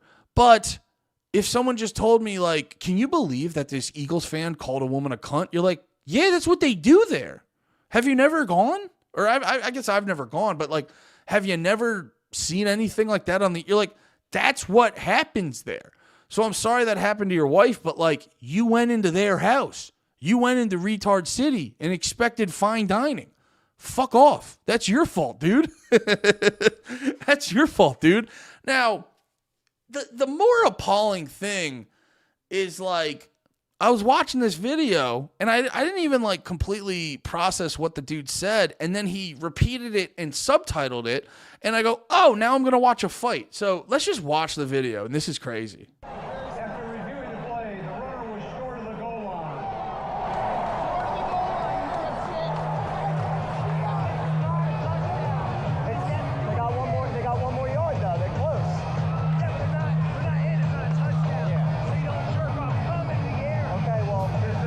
And that's the funny part too, when Philly dudes are just being the biggest fucking dumbass degenerates. Because it's like, yes, at the end of the day, don't call a chick a cunt. But also, someone made a great point. How do we not know? I mean, like, the dude's got the camera pointed at the guy already. That means something was happening. So it's one of two things. Either, you know, because this is a big, like, I see it in comedy all the time. Like, dude, no one ever has the balls to tell their woman that is being a problem that they're being a problem. And it's like, you fucking know. You fucking know. It's like, I'll see all this time, it'll just be chicks at a show going like, bah, bah, bah, bah, bah, bah, bah, bah, bah. And it's like, you never see the guy they're with or the friends or anyone just go like, yo, shut the fuck up. You know, it's like one or two, but it's like, dude, if I was at a fucking setting, like a comedy show, and like my chick was yap. I mean, dude, first yap, I'd fucking, you know what I mean? Grab her arm and be like, hey, what are you fucking doing? But no, and it's like, you know, it's like, I'm not saying she did anything, but there's a lot is implied with like cameras already out. And it's like, dude, I guess she doesn't deserve to be called a cunt. But like, I don't know. There's a big question of like, was she yapping? Was she being like was she doing the girl thing where they step into an arena they're not prepared to step into, and then when someone, you know, they think they're ready to fight in the arena, and then someone hits them with a fucking mace, and they just go, why'd that happen? You're like, you know what I mean? Like, I get it. Dudes aren't supposed to do that to chicks, but at the same time, like, don't do the dance if you're not ready to two-step, sweetheart. Like, it's just reality. And then, but yeah, this was crazy. Like, this is insane to me. Just the fact that, like, this is the part because this, to me, everything in this video makes sense. You're like, oh, a dumbass from Philly is talking shit about the game. Oh, this was the other thing I was going to say. Even when they're being the biggest fucking degenerate dumbasses, they still have time to hit a solid little bit real quick.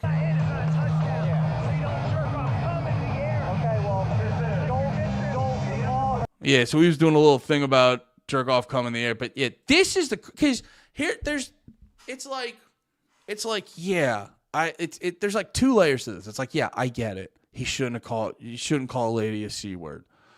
But like nothing about this video is out of the ordinary. You're like, yeah, you went to Eagle Stadium. What the fuck? What else happened? Did you get a fucking hot dog and a beer? Like, oh yeah, that's what they do there. This is what happens there, dude. But then this is the part, that stood out to me as fucking egregious. So here, so subtitles is fuck. Like in the tag, what it's like going to Philly, unprovoked, uncalled for. Packers Twitter help me find out. Which immediately the let me find this guy. Can we stop doing that? Unless it's like a literal crime, stop doing that. Just across the board. I'm sure there's an occasional exception. Maybe. I'm just trying to be open-minded. Stop that. All of you guys. This whole someone was bad and mean to me. Let's find them. Stop doing that. Because nothing anyone does in these situations is like, oh, like ruining their life. Like now this guy's name's everywhere, I'm assuming.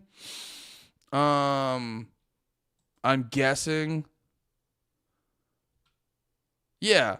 His name, like now his name's all over the internet.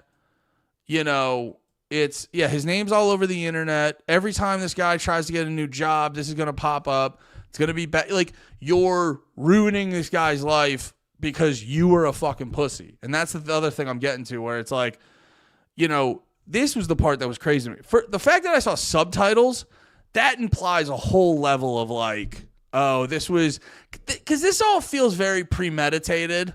Like, I think this guy was being kind of loud and annoying and being mean to them. And then this guy set up his camera to do this sort of like beta-y move where it's like, I'm not going to confront the guy in a dominant way to try to get this to stop. I'm going to do my little beta thing to kind of like get him later. It's kind of similar to the dude who was coming at Tony Hinchcliffe. You know, he posted that video where he's like, here's Tony calling me a slur, blah, blah, blah.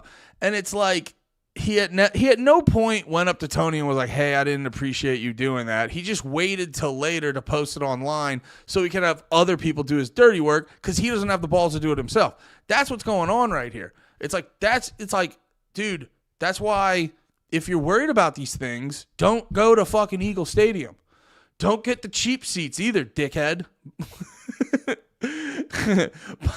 Buy better seats where the fucking regular scumbags don't sit.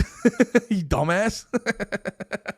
It's the other part. But no, it's just like the general nature of this is like the dude has a nice camera. It's pointed at this guy. He's got the subtitles coming up. And it's like, yeah, you're disseminating this to the rest of the world because you're too afraid to defend your fiance. You know what I mean? Like,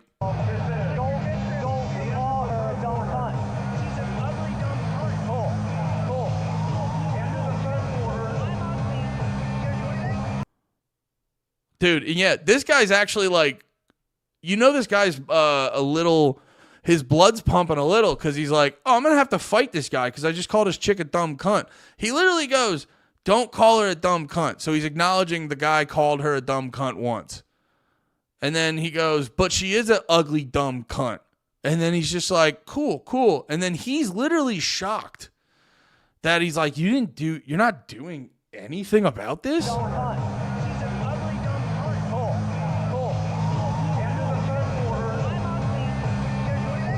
Dude, I didn't see this part at first. The shock on his face is hilarious. He goes, his face is like, you're really not going to do anything about this? You're like, I've been there before where I've gotten mad and I've said some wild shit. And then you look across the table or wherever you're at. I don't know why I said table, but you look at the person you're with and you're like, well, you're really not going to do anything about this?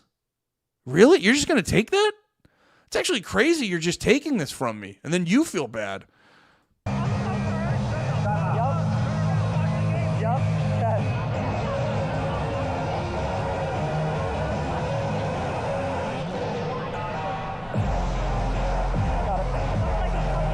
Oh, and you heard him go, I got it. Jeez, it's like, yeah, I don't know, man. And I'm not, like, clearly, that's his boy. That's probably his boy.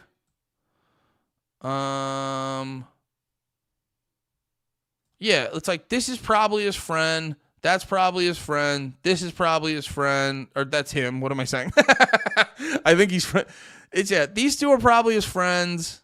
Because you saw this guy back here nodding. And I bet you there's a guy over here. So it's like, I don't know, dude. Well, realistically, too, this is going to get broken up. You know what I mean? Like, you might get fucked up. You might have to go to the hospital. But you're like, well, that's what you do now. Like, how is that not just like, dude, bare minimum, start screaming in this guy's face? You know what I mean? You know, it's like, how are you not swinging on him? And I'm not like, and dude, don't get me wrong. I'm not a guy. Well, first off, I don't get in these fucking situations. I try my hardest not to get in these So that's the first thing you do. You don't get in these fucking situations. You don't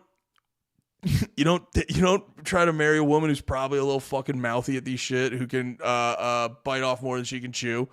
You just don't. The first thing you do is you don't get in these fucking situations, because this is like fucking retardville.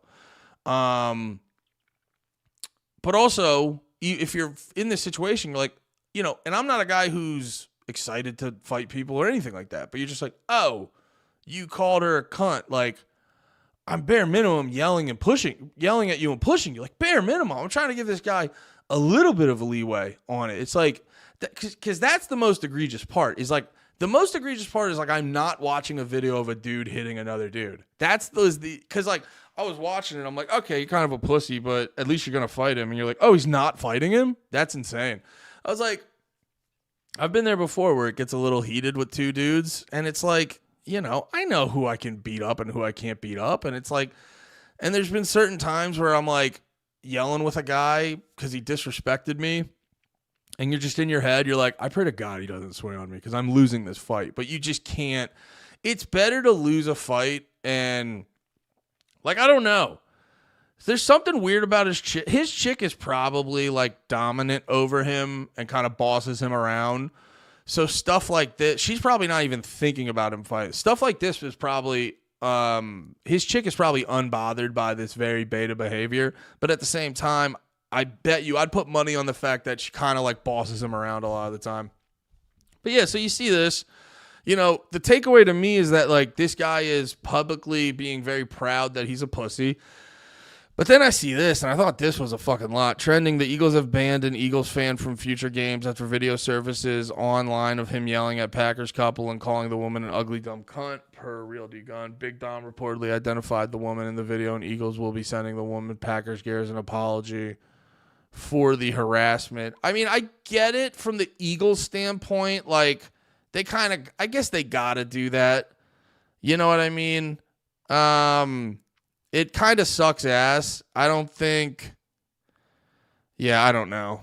The guy has used to Amazon position face.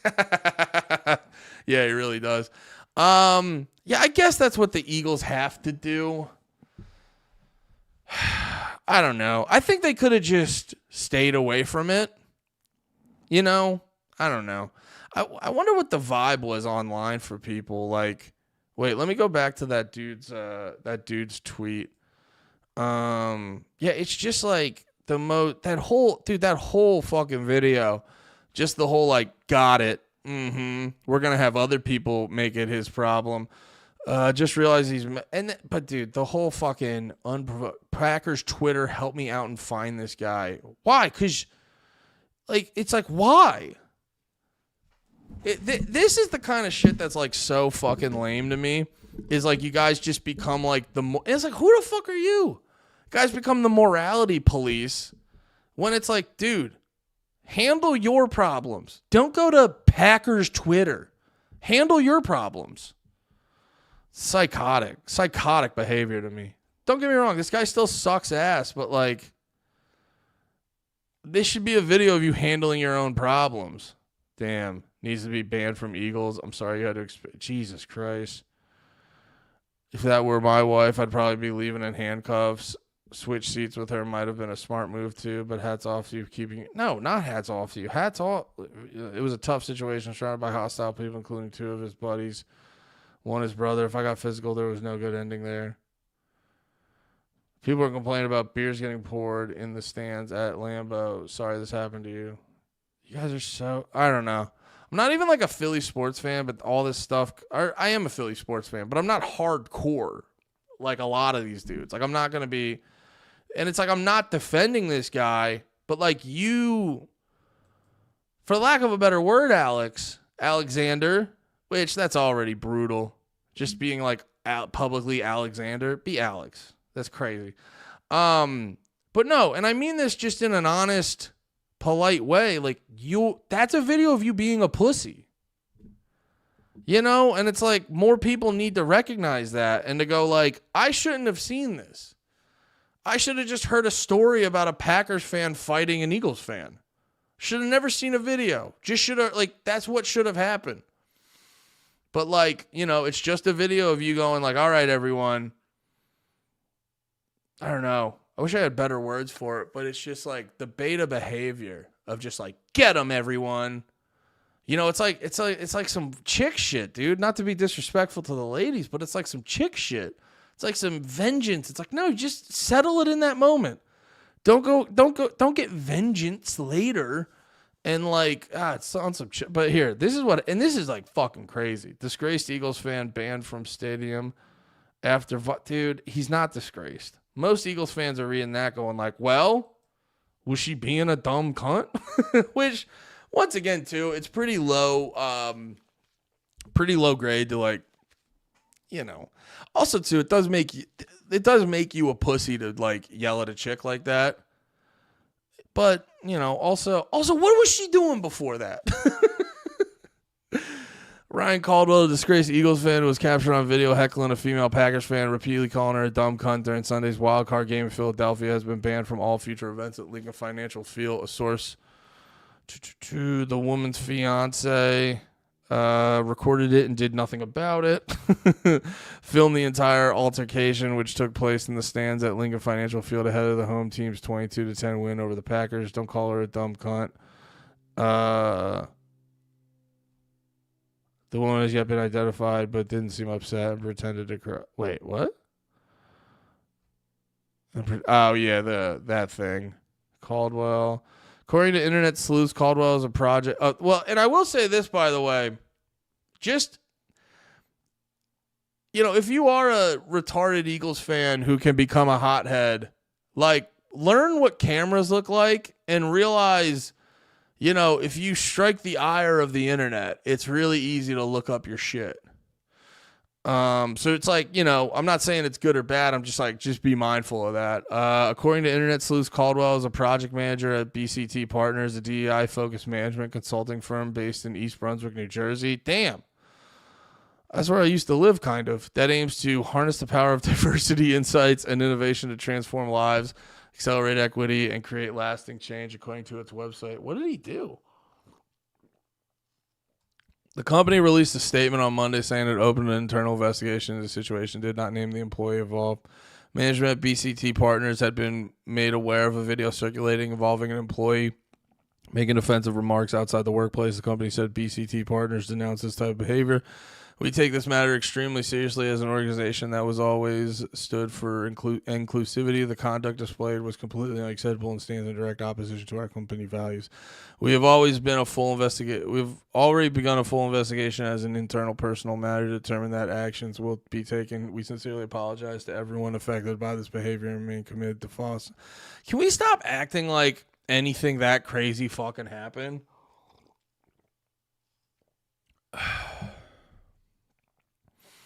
His heckling, it says, his heckling was unprovoked. No, it wasn't. You were wearing Packers gear and the Eagles did good and he probably just talked shit to you guys. Yeah, I guess the Eagles did publicly. Yeah, and also, too, whoever BCT Partners is, don't fire him. Don't fucking fire him because he's a dumbass, don't get me wrong, but this isn't like some, you know, this shouldn't, it's like, don't just take a guy's livelihood away because he got caught doing some shit that I'm sure hundreds of people did that fucking weekend. You know, and it's like, also, Alex, who the fuck are you? Who the fuck are you? Oh, you're the guy. You're the guy who gets to say who the good and bad people are and shit like that. It's like, fuck you, dude. You know what I mean? You get to be that fucking guy. I don't know. It's all just fucking, yeah. Oh, is he, oh, this was after the whole fucking thing. This was after the whole fucking thing. He did a live stream. Okay. Yeah. Yeah, I don't know. It's a whole, like, everyone's kind of... Yeah, I'm not watching all that. Everyone in the situation's pretty fucking gay, but... Yeah, I guess I could just go back to my original opinion. What's up, Most Dope? I go back to my original opinion. It's like, the fact that I saw a video of this and no one was getting in a fight. The fact that I saw a video and didn't just hear a story of like, ooh, fight at the Eagles game is crazy to me. So, yeah, I don't know. But also, it's like, dude, if you don't want to deal with retards, don't go to Retard City wearing your Packers gear. I think it's like that simple, dude. No, we actually did not get to the music. Perfect timing. I forgot about the music. Let me take a quick piss and then we can get back to the music.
How's everybody doing?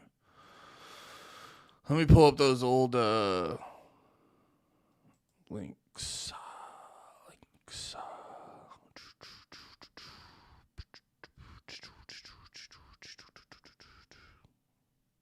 Oh no! Oh no! Oh wait, do I have them over here?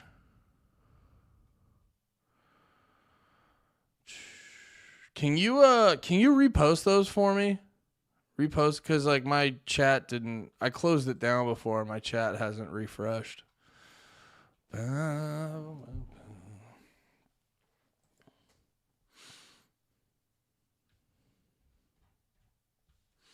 How's everyone's Tuesday going? That's some other shit. Oh, what is this? God damn it.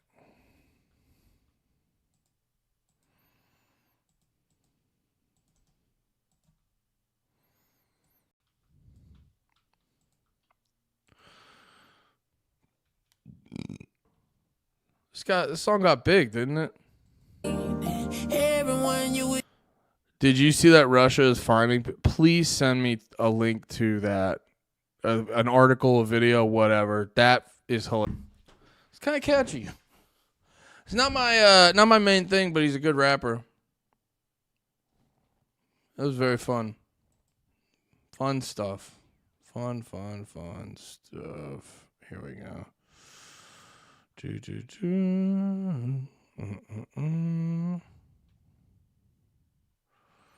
Okay, sorry. All right, come on. You know what I mean? I be having fun with this shit. Tony. Kind of fuck with that beat. So usually I do some shit like drop, go, yeah, let that shit ride, let that shit roll, let that bitch slide, let that bitch skate, let that shit ride, let that shit ride, Tom. Let's do it, huh? 6 son, 6 man, shit, I can't big. seat shit, look like a stick shift. TRX motor racing for pink slip. Can't get the blue balls, I nut on her pink lips. Then she get her make rice with the beef tips. Whoever thought Rose Simon would be rich? I was just on the block with OG Crip. Rapping at lunch with punchlines, didn't mean shit. Rapping bricks like the face of the weekend. Remember them days we matched up like a slasher movie? Ballin' hard shit, we didn't need a substitute. Walk down gang nowadays, we make step of music. Slide on the hood, this shit look like an action movie. After the club, we were pimp in the parking lot. Side piece, same color as waffle fry. Drop top, cool 92 is the perfect sign. Giving out more birds than a turkey drive. Plug through the rock with a perfect assist. So much cane in the whip, Eddie cane in the whip in the back, singing nights like this. Whipping pots, I done broke my wrist. On a FedEx truck, I feel like Craig when I steal all these boxes and shit. Banana clip, hang out the drink like a slave man. Throw up the wrong letter, play hangman. Been blessed with a swag so cold that my stylist called Chills back door and said amen. Made friends with the rock like a caveman. Remember days we was thugging with J-Man. Took a look at the trap, all these J's at the spot. You would think me and Jordan was great friends. Icy ass piece on my neck. That beat rules. That beat actually really fucking rules. Sounds like a Law and Order or some shit. 600 trap jumping, math class shit, do numbers. I'm on a mission to get what I got coming. Rave party, dope veins, got my arms pumping. I'm in the field like receivers, I'm route running. Pure dope, got the mouth of the fiends gun. Nobody ever said Rose, I'ma need some. How about the whip back? Yeah, I really like that beat. I like that beat a lot. All right.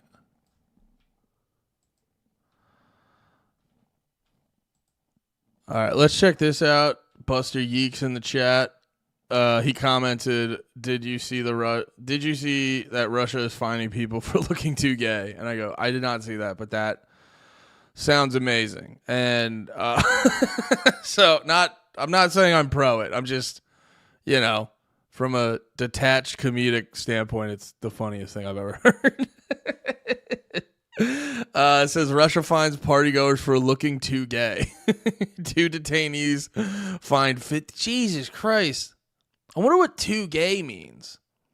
Is it like a Russian guy just being like, "Oh, you're clearly putting on the voice." Like when you see a gay dude who's just, he's just doing an impression of a black lady, basically. Is it that situation?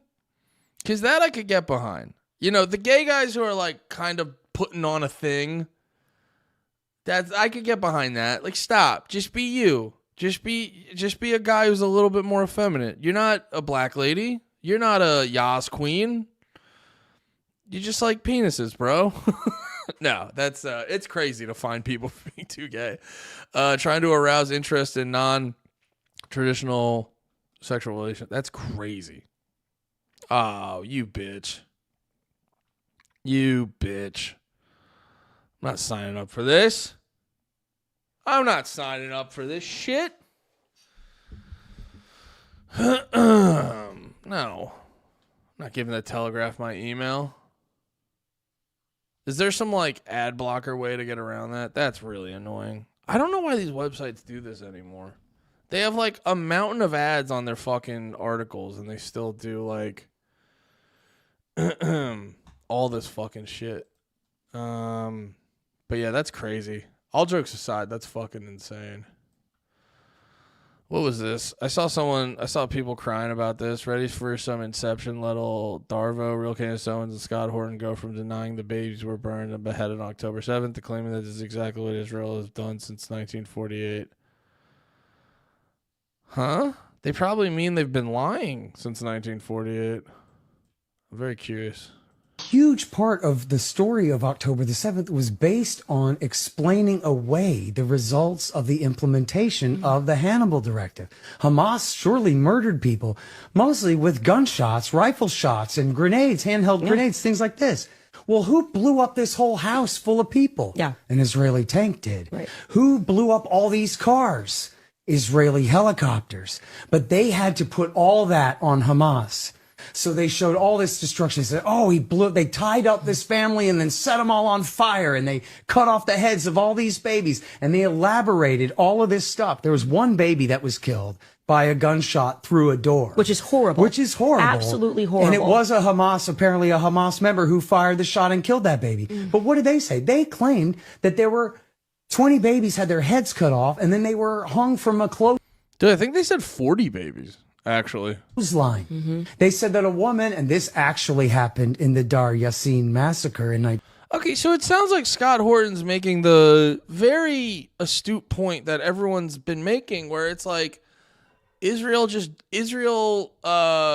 does too much, they overreact, and they lie by, well, I think sometimes they just flat out lie, but they lie by distorting the truth or just flat out over exaggerating it.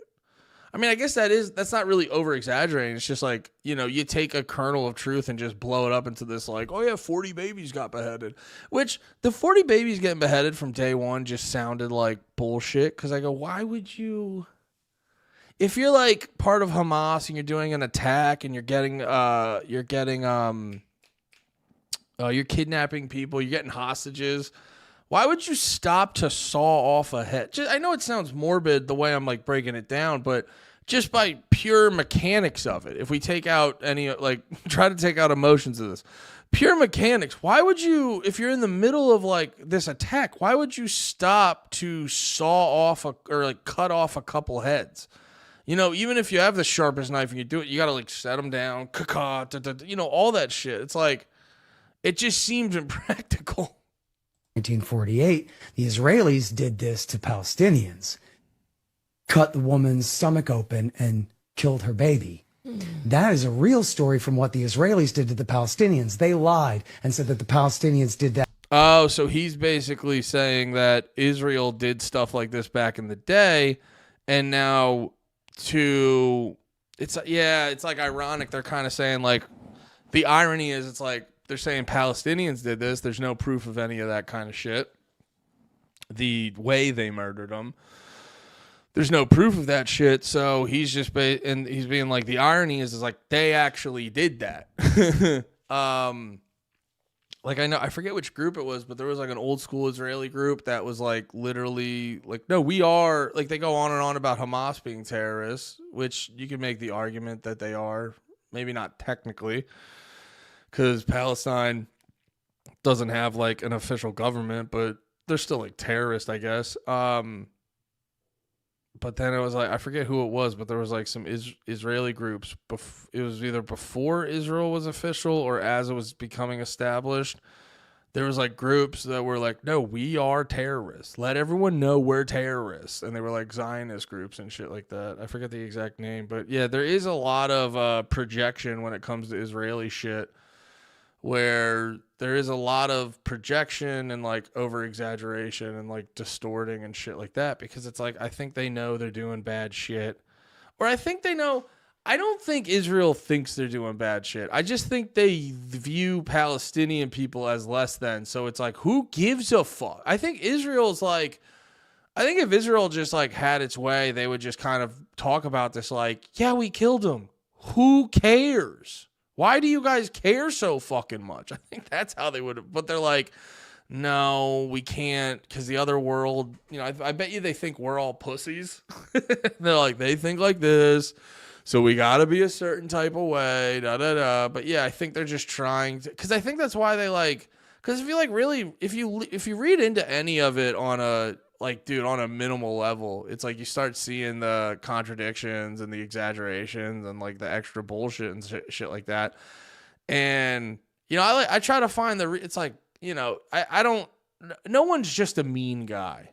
You know what I mean? Like they always, like that's what they're trying to do to Palestinians and shit.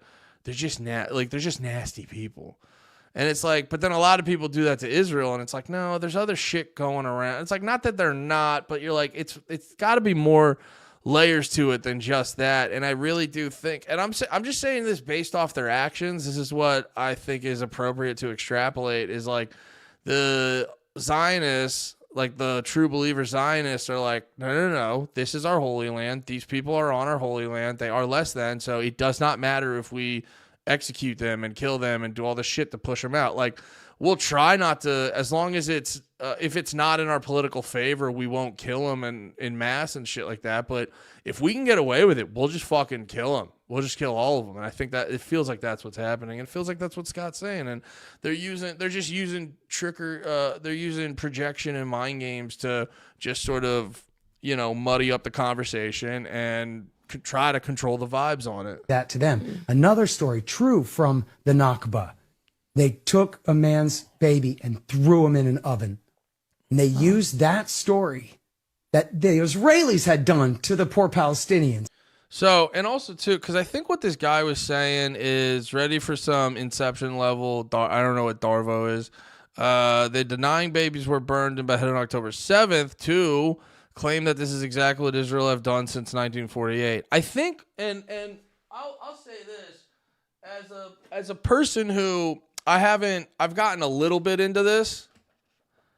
25 pages. I don't mean to brag, but I got provoked. I got a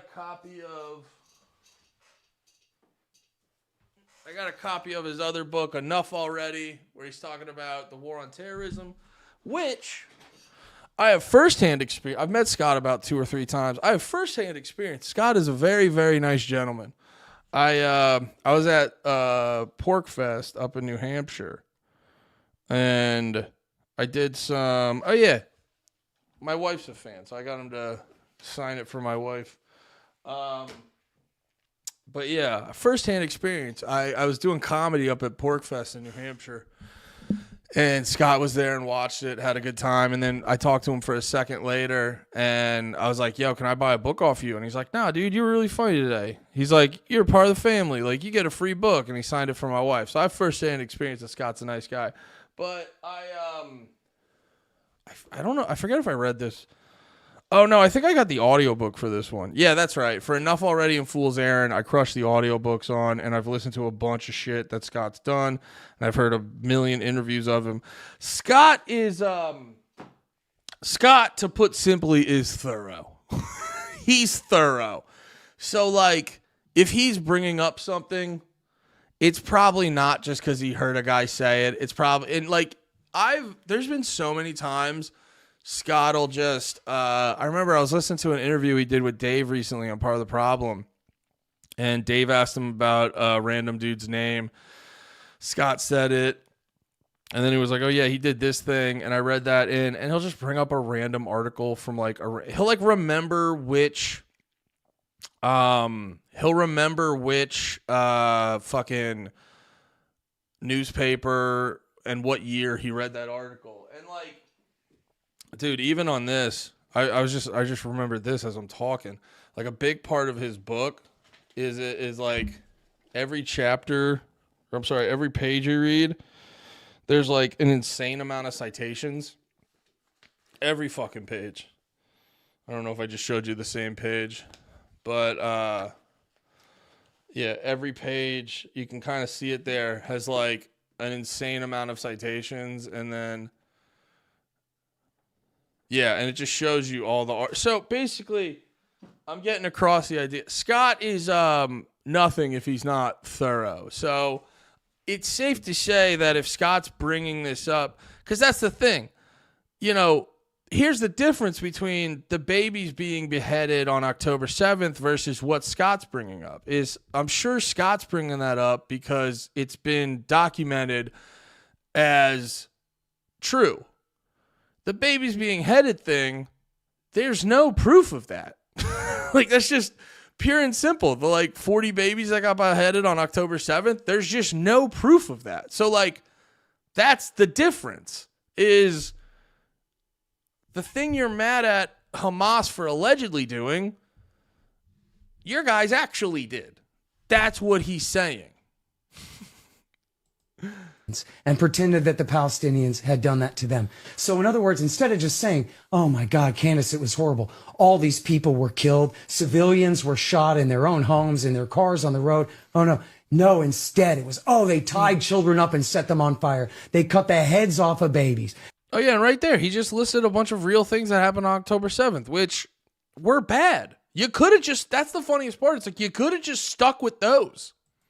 Civilians were shot in their own homes, in their cars on the road. Oh no. No, instead it was, they tied children up and set them on fire. They cut the heads off of babies. They blew up these houses. They blew up all these people in their cars and all this stuff. And you're correct. My ex is filled with all of these videos of what they are now doing to Palestinian children, babies that are actually beheaded, babies that are actually burned, and America just turns the cheek. Yeah, America, they call it fake. Yeah. Yeah, in my mentions, every day, they go, oh, that's fake. They're a Everything's bunch fake. of actors. Yeah. Oh, yeah, the Gazan people right now are acting like they just they don't got have bombed. water, they can't eat, Yeah. you know, they're starving, but everyone's just conspiring to pretend that this is happening. And Like look- everyone from the ICC to the UN to everybody who is saying that this is actually happening. The journalists that have risked their lives to get these stories out, and our Western media won't cover it. And Candace, it is like the Waco massacre disgusting. every day. Imagine Bill Clinton burning Waco and then doing it again and again and again and again for a year And they're and just 3 moving months. settlers in instantly. Yeah. They're like, this was totally unplanned, guys, but we do have a group of settlers who are going to move in and take this land immediately, gratefully. And that's what they, like, serious, like with Syria, just now what's happening. Yeah. I don't know. All that seemed pretty reasonable. Guy, that's so funny, Tom Woods. They abandoned the beheaded baby story. Keep up. Maybe you should read it slower because shut up. Huge part of the Yeah, that's like that seems like a constant with like the pro-Zionist people and like the pro-Israeli people. Just like a weird inability to understand simple logic and like a simple statement. You don't have to agree with it, but like it's pretty clear the analogy he's making. It's pretty clear the point he's making, and it's like you're having that's so funny. That's so funny. Did we just get duped? The account's literally called Straw Man. Dude, that's wild. I wonder if this is like... Dude, that's crazy. I wonder if this guy's for real or not. Everything Scott said in this clip is 100% accurate. Are you actually still running with the long-abandoned beheaded baby story? How many cops do you think were beaten to death on January 6th? That's so funny. You know, Straw Man was just a little joke name back in the day, but you insist on falling for it every time.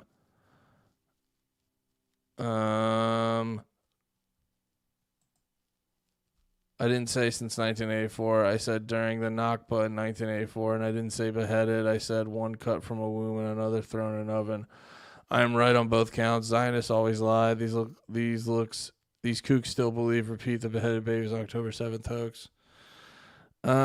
Let's see if you can keep up, Scott. I didn't say babes were beheaded. I said you and Candace went from denying it about October 7th to accusing Israel of doing it. Yes, you only spoke about 1948. And the Nakba claiming it as a real story about the Deir Yazan massacre. When these horrors are based mostly on Arab accounts, the local Arab leadership turned Deir Yazan into a propagandistic rally cry expressly to win Arab sympathies and get the surrounding Arab nations to join the struggle against the Zionists. Doesn't necessarily mean they lied. Just it's like when terrorist organizations in Arab countries use fucking they use like US politicians and presidents and stuff talking about, and they show videos of us bombing them, and they show clips of people in our government being like, yeah, that fucking ruled, to get them hyped. So just because they use it to propagandize people doesn't mean it's necessarily inaccurate. They just may use it in a way that gets people more worked up than it normally would. When I said since 48, I referred to Candace Owens, what they are doing now, the Palestinian children, babies that are actually beheaded. Dude, this is why when you attack a conversation with this level of autism, it's brutal. I assumed until recently you were a parody account because all of you do is lie and misrepresent people. But sure, when you said denying, you meant correct denying. Yeah, I totally fell for it. It's not you being completely disingenuous. Yeah, I mean the whole we don't deserve Scott. Shout out I don't even know what he's called now. Jolly and Keybold. That dude's a top level conspiracy guy on here. The PR agents for Hamas obsessed with the beheaded baby story. Even though Palestine, that's goalpost moving. This is why it's important to like pay attention, Because that's like hardcore goalpost moving. Because it's like, no, I was paying attention to the news then. They were like 40 beheaded babies. No one was saying just murdered kids. This is such a pathetic, dishonest game. I can't believe anyone sincerely falls for it. Make a blatantly false claim, then when someone corrects it with the truth, you accuse them of doing PR for Hamas. What's pathetic is the disregard for how events unfold in real time. It's October 10th, 2023.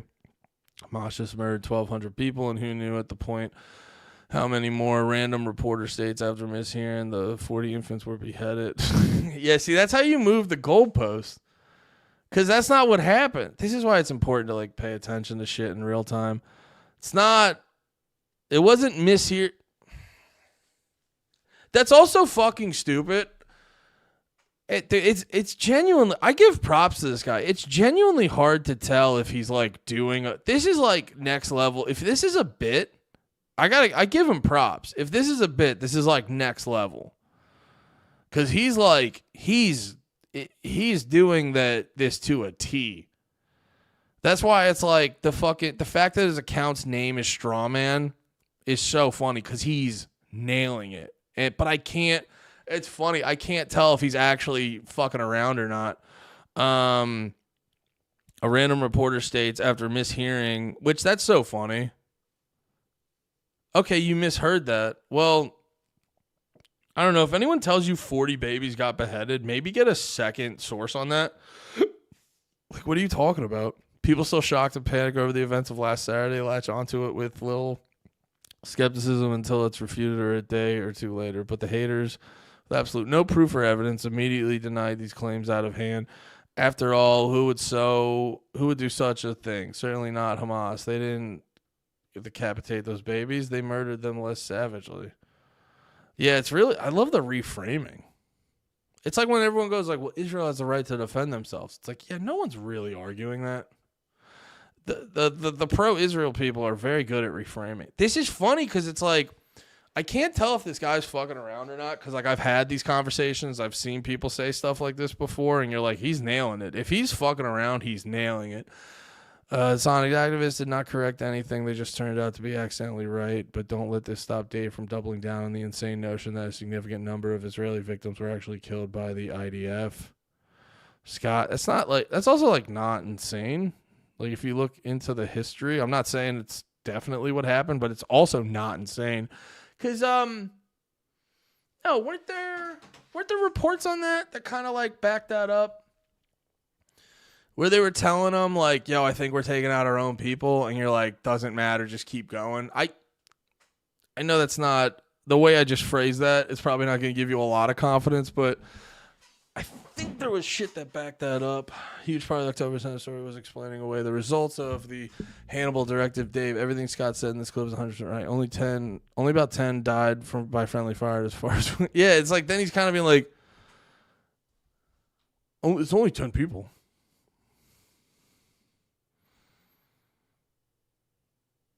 Oh, wait, what did Dave say to this one? I know, it's just this guy's Twitter. Yeah, so, yeah, that was crazy. I don't know if that guy's a real person. It was the irony of him calling his channel Strawman, but either way, if that was a Strawman, he kind of like nailed it. He kind of killed it. That was exactly how those dudes do that shit. Yeah. What's this?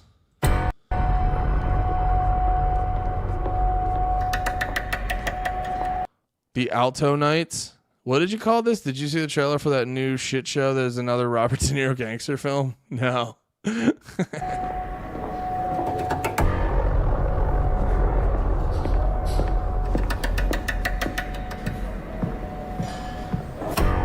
Oh, the Genovese family.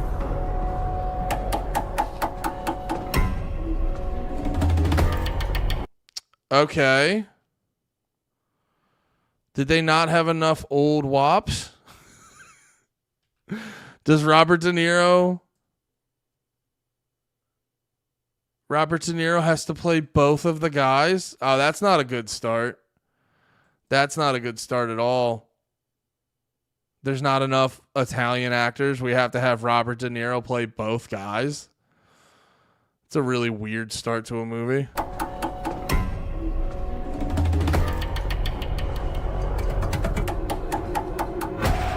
Where do I start?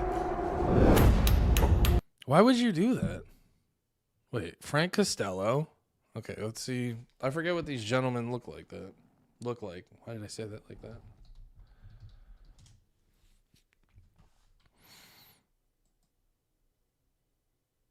They got the nose. Yeah, they got the nose pretty good. And other than that, it's just two Italian guys. And then who was the other guy? Vito Genovese.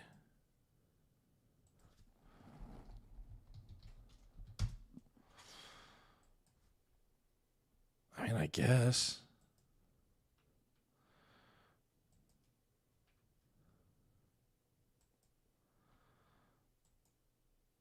Yeah, they're just blockhead Italian dudes. Why'd you have to double up on Robert Downey Jr. What did I say? No, Robert De Niro. It's very weird you had to double up on Robert De Niro's for this. They didn't have any other old Italian guys. Where do I start? You're going down a very dangerous road. And we ain't been down dangerous roads before. But that's the risk you take. Me, I take that. But you're not where I am. I give to charities, I pay my taxes. Let's remember something. I put you where you are today. It's because of me. Mr. Good Citizen, you want to be like them? Come on, you ain't like them. They own this country. They're bigger gangsters than we ever could be. All of a sudden you want to be half in, half out, half a racketeer? You can't have it both ways. You're either in or you're out. You must have seen who shot you. The man took a shot at his own boss. We just grew up together. Frank sometimes forgets where he comes from. You're more fly off the handle. Make sure he's dead. Bang, bang, bang, bang, bang.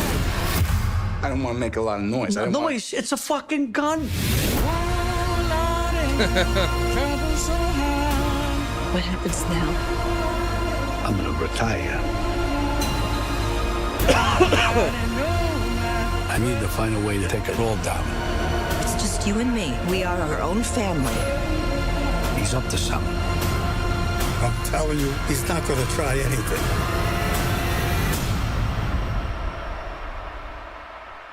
How do you know what he's gonna do?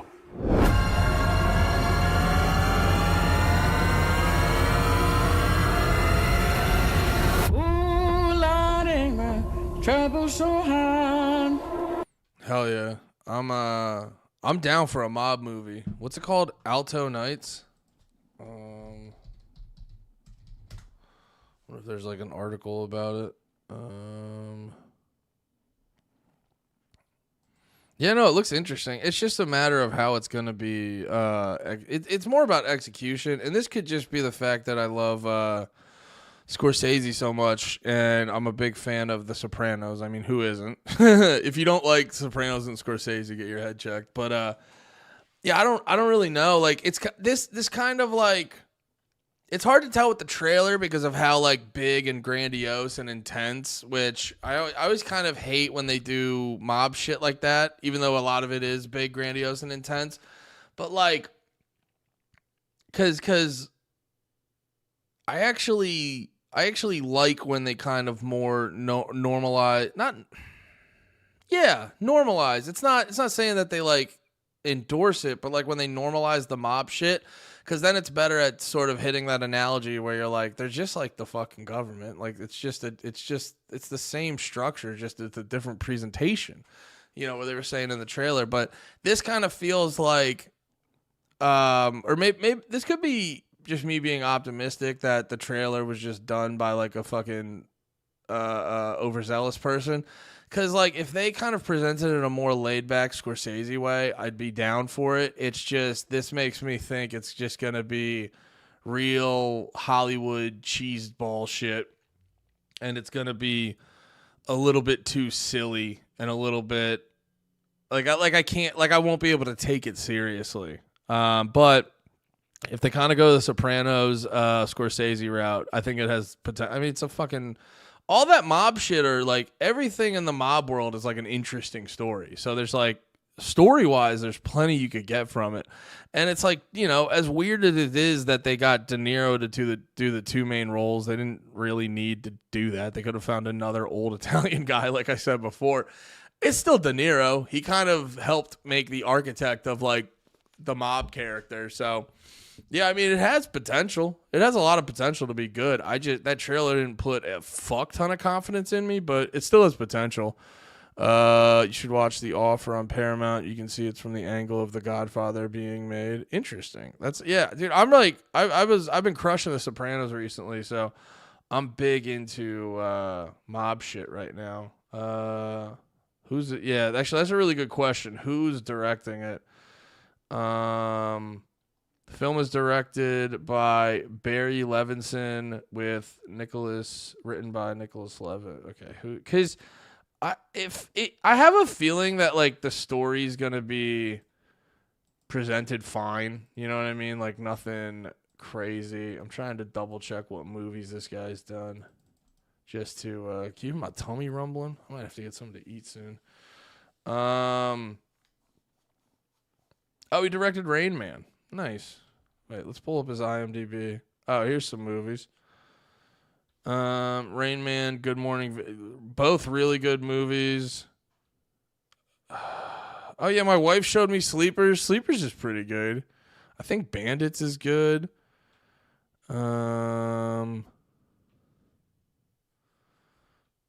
so he's got some really good movies under his belt. Okay. All right. I can see it. I can see this doing well. Yeah, we'll have to see. Yeah, I'm probably going to wait till it's on the $6 rental, though, to be straight up. That's what I'm going to do. All right, let me... Oh, yeah. Yes. All right, there's one more thing I wanted to get to. Yeah, could be a good movie. All right. One more thing I wanted to get to, then we can get out of here. I saw that the Robbie Williams biopic Better Man discourse has been very funny. I've been enjoying the hell out of it because it's one of those things too that just seems very obvious that when the people who are like, why didn't it do better? Or they're trying to, like, shit on people for being fucking dumb about it. You're like, I don't know, man. It kind of seems pretty obvious. So, like, I think people are, because there's basically, like, two camps. Because I forget exactly how much it was, but I saw this thing the other day where I think in the first weekend it, like, maybe made $1 million. And there was a lot of people being like, yeah, obviously, no one fucking heard about it. And then it's like, you're just presented with this movie where it's a musical. Because I saw the trailer for it.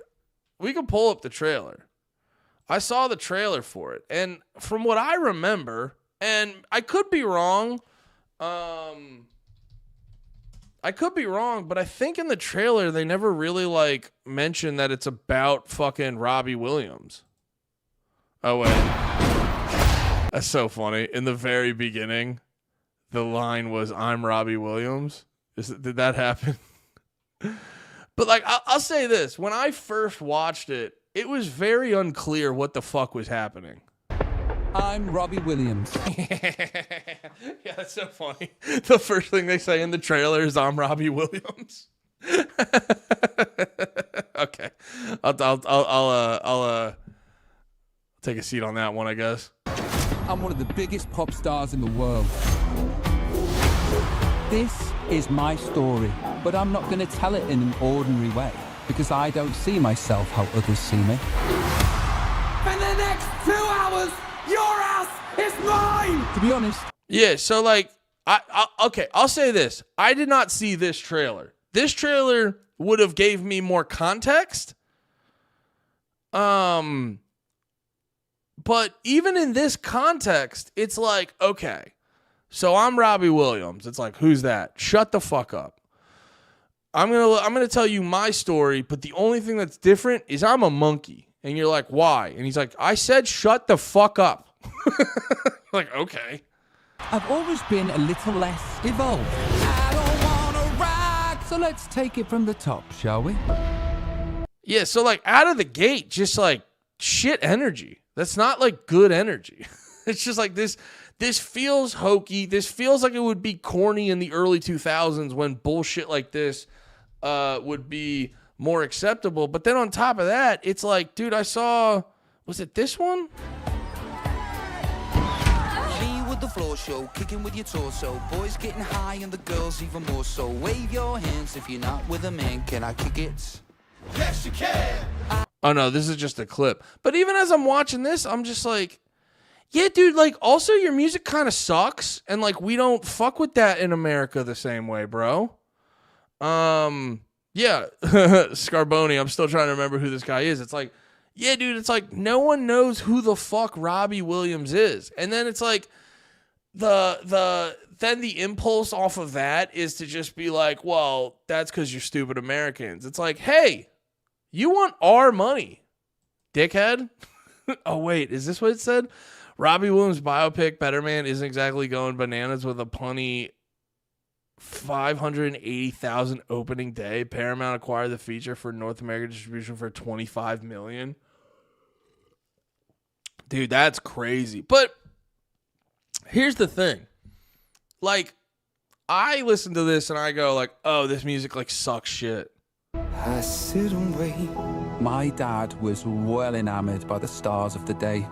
You can't learn it. You're either born with it or you're a nobody. There's an angel. I mean, even the presentation of it is just like, I'm Robbie Williams. Let me tell you why I'm such a big fucking deal. Like, I don't know, it kind of comes off cringy. And then you're just like a fucking monkey, or you're an ape. Why? Because I'm quirky. You know, it's like people don't appreciate how annoying a lot of Americans think the quirky British comedic sensibility is. It actually comes off real fucking cringy and annoying a lot of times. I'm not saying we're right. I mean, I am. But like, I'm not even necessarily being like, it's because we're right and you're wrong. It's just like, it just is what it is. And then it's like, hey, if you want to make money off of us, should probably cater it to us. You know, if you're like, if your goal was to make more than $580,000 in America, you should have probably catered it towards Americans more, or done a fucking campaign to get people into Robbie Williams. But from what I can tell, it feels like it's presented in a way where it's like, all right, we all agree, Robbie Williams fucking rules. Now let's go from there. And it's like, well, I mean, have fun in England. That's not going to do good here. To be a nobody. I wish I never knew this existed. Thank you, Andy. You're welcome, Scarboni. You're enough. The places where we go when we're That's a fun story too. Did you guys know the musician had supportive family members from day one? You got in? You're in that band? Say that! I'll do this fucking baby! Shut up, you tits! Oh, fuck off, Glenn! Mother! Oh yeah, and just like, that's a line in the movie. I'm gonna be fucking okay. Well, I don't fucking care. It's so self-indulgent, dude. Like, this is actually way worse than I thought it was gonna be. Yeah, it's like, dude, you might just have a bad product. Like, I remember I saw that, like, you know, there is, like, America's cinema is not in this, like, hunky-dory era anymore. It's literally like, whoever made this is trolling. No, I think they're very aw shucks little rascals over in fucking England with this shit.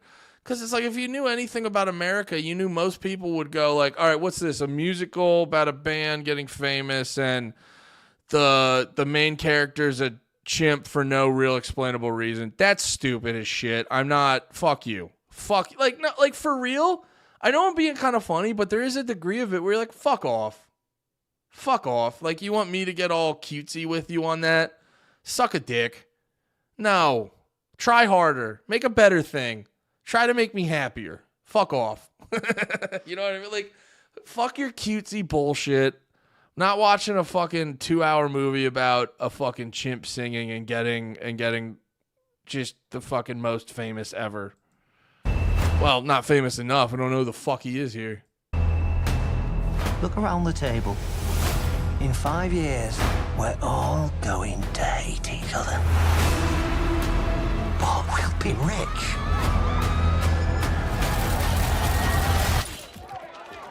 Do I look like a pop star to you? I wouldn't change your hair on your head. And through it, I want to prove I can make it on my own. Proof to... Also, musicals aren't that popular over here. That's another thing I'm realizing. Who? Everyone. and down the waterfall, wherever it may take me. Songs are only valuable if they cost you something. If you're gonna laugh, do it on the inside, yeah? And know that life won't break me. I don't give a fuck what they think. You give a fuck what everyone thinks.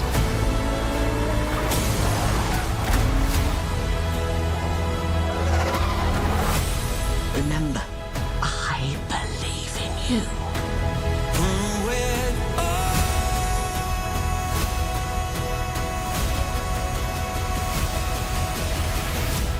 So, the story starts.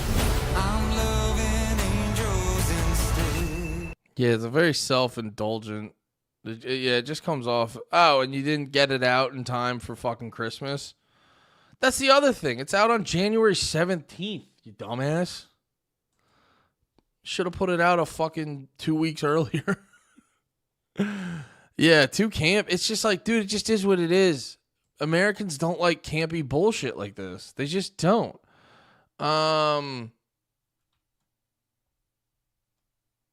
Yeah, box office Den of Thieves. Where is it talking about?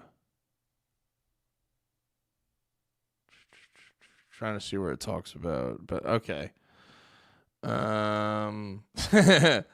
Expanding. Overall, it's a quiet weekend for exhibitors. Largely holiday season leftovers. The devastating wildfires that continue to blast Los Angeles area have left a number of local theaters shuttered. Impact movie. Yeah, there's still a hole in their fucking country.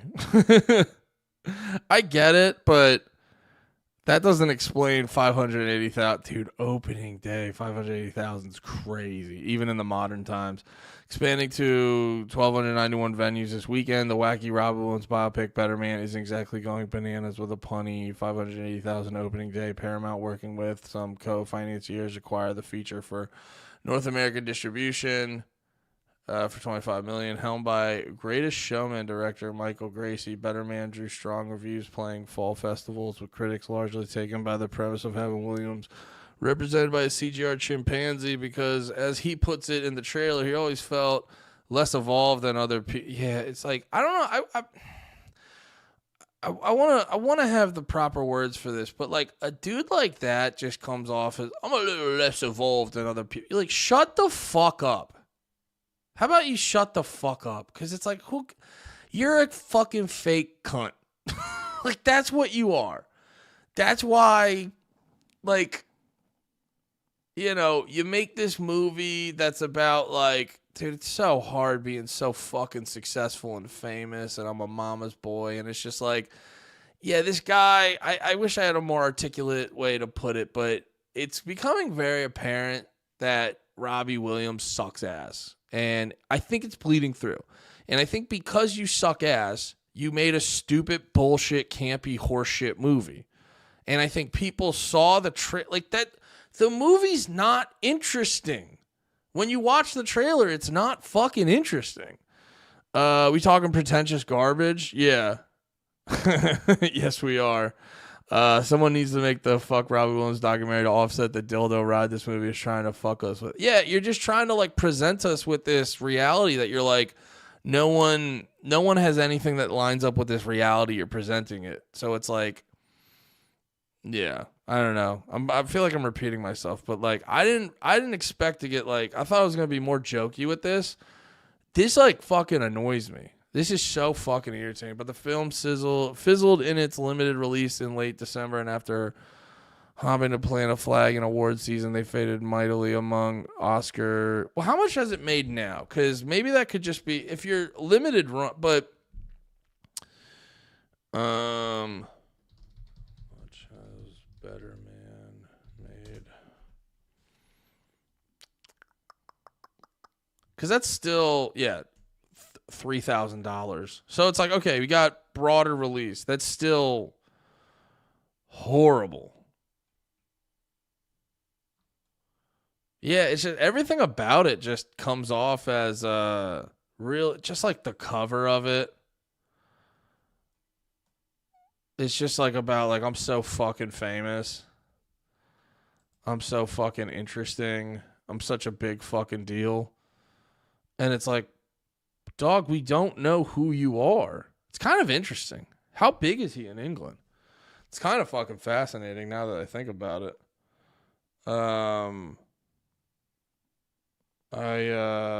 Wait, let me look him up. Nah, it just irritates. Like 18 million. Yeah, he's huge. It's kind of funny because it's like for 18 million, it's like, dude, no one in America knows who you are. Yeah, I think people could sort of sense the fakeness coming off of it. Wait, what else did it say? Williams is a UK icon, but has mostly remained obscure stateside and domestic marketing campaigns that have emphasized the primate premise over this. Yeah, it's like, dude, that's the other big part of it. Your marketing is fucking stupid. Cause like they kind of mentioned like Robbie Williams.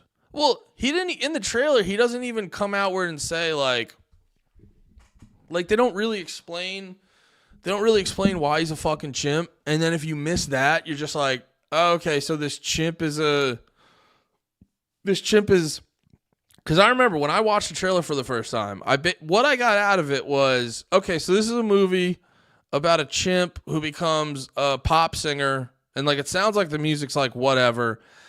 And they just never, like, they treat him like a human. Like, they never address why he's a chimp. Like, I'm really annoyed with myself not having the proper words, but it's like, from a fan of good art, like, I can't tell you how much that fucking irritates me. Because, like, I get a real fucking annoyed over, like, stolen interesting valor or stolen quirky or stolen stolen quirky or stolen clever value. And you're like, this isn't anything. You'd be like, hey, what if I did a musical about me life and but I was a chimpanzee instead of me. Okay. And then in the trailer, it's just about how fucking famous and popular and talented I am and how hard it is to deal with being that famous and popular and talented. And you're like, okay, well, top to bottom, all that comes off as unappealing. Yeah, it's just, I don't know. It's horseshit. It's like it comes off like a Target ad. Just sucks ass. It sucks ass, dude. You just, like, you earned, I'm not saying deserve. You earned this, Robbie. Everyone involved earned this. You didn't market it well. You thought, because, I don't know, it just comes off, it's like you thought you were better than the process. You thought you were better than us. Maybe, I don't know, maybe I'm being a lot. But that does feel, there is a sense of, this all oozes pretension. It comes off very fucking pretentious. And it's like, no, you didn't respect your audience. You didn't respect the U.S. people. You wanted our money, but you didn't want to respect us. So we didn't know what the fuck you were doing. So we didn't go see your fucking movie. And honestly, now that I've learned all about it, this just looks like a bad movie. So it's like you didn't market it well. You didn't respect the audience. And you also just made a dog shit movie. I'm guessing. I wonder what the Rotten Tomatoes is.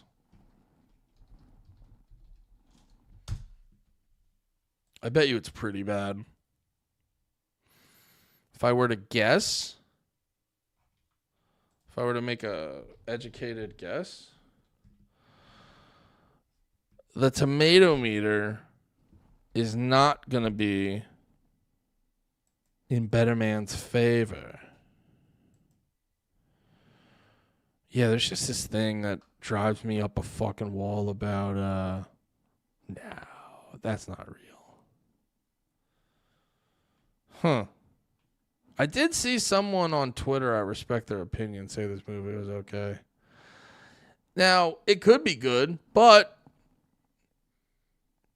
you know, the name of the game is to offer people some good shit up front, and everything you're offering up front sucks ass. So even if the movie is good, nothing about your trailers and your advertising makes me think it's going to be good.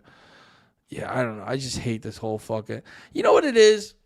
There's this thing, because, like, we're like, America is such a country to, like, we're so obsessed with, like, hero worship, whether it be like pop stars or musicians or fucking actors or dude, even like politicians. Like, dude, I was in Asbury Park a while ago when I still lived in New Jersey, and we were just we ate brunch there, and then we were walking through the shops and shit, and there was just like Ruth Bader Ginsburg mugs. We're like, what's that?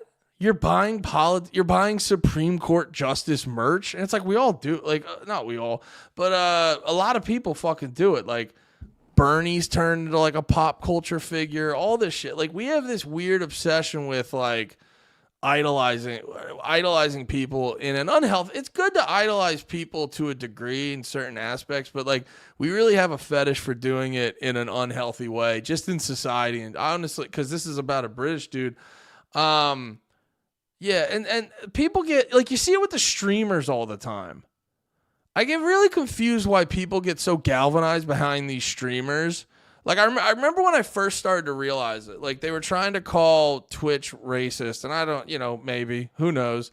But, like, I remember it was, like, Kai Cenat. And this was, like, before he was, because he's, like, the biggest streamer, or one of them by, like, a lot. But this was when he was like on his first initial come up, and he was huge. And he was just like now if Kai does a stream, it's always between like 80 and 100,000. But it's like, dude was still racking up like 10, 20, 30,000 consecutive viewers, probably more when I saw this. And I remember the whole thing was like,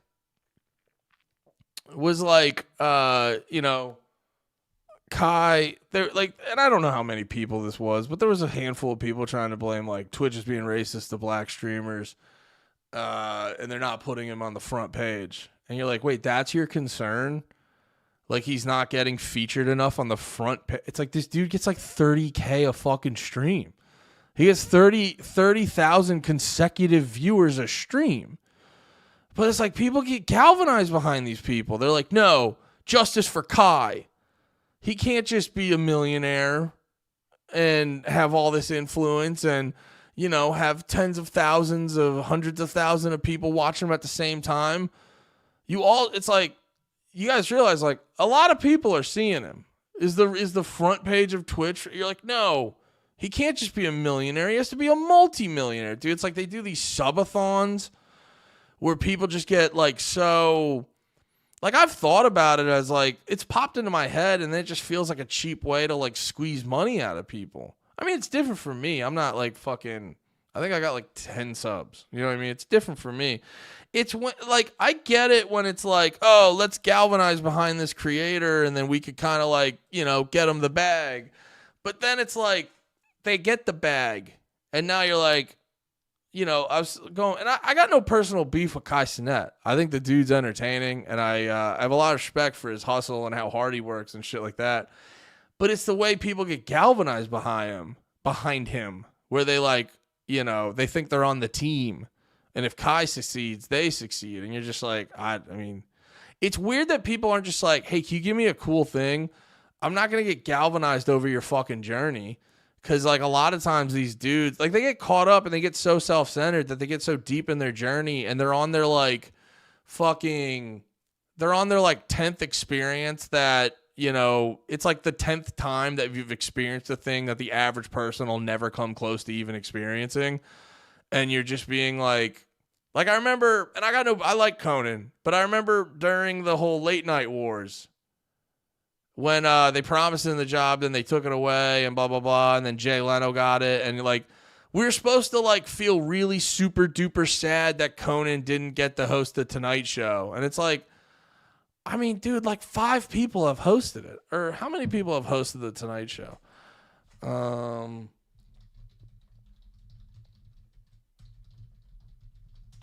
It's like not that. It's like a handful, right? 6. Yeah, dude, it's like 6. Is it 6? What do we got? Jack Parr, Johnny Carson, Jay Leno.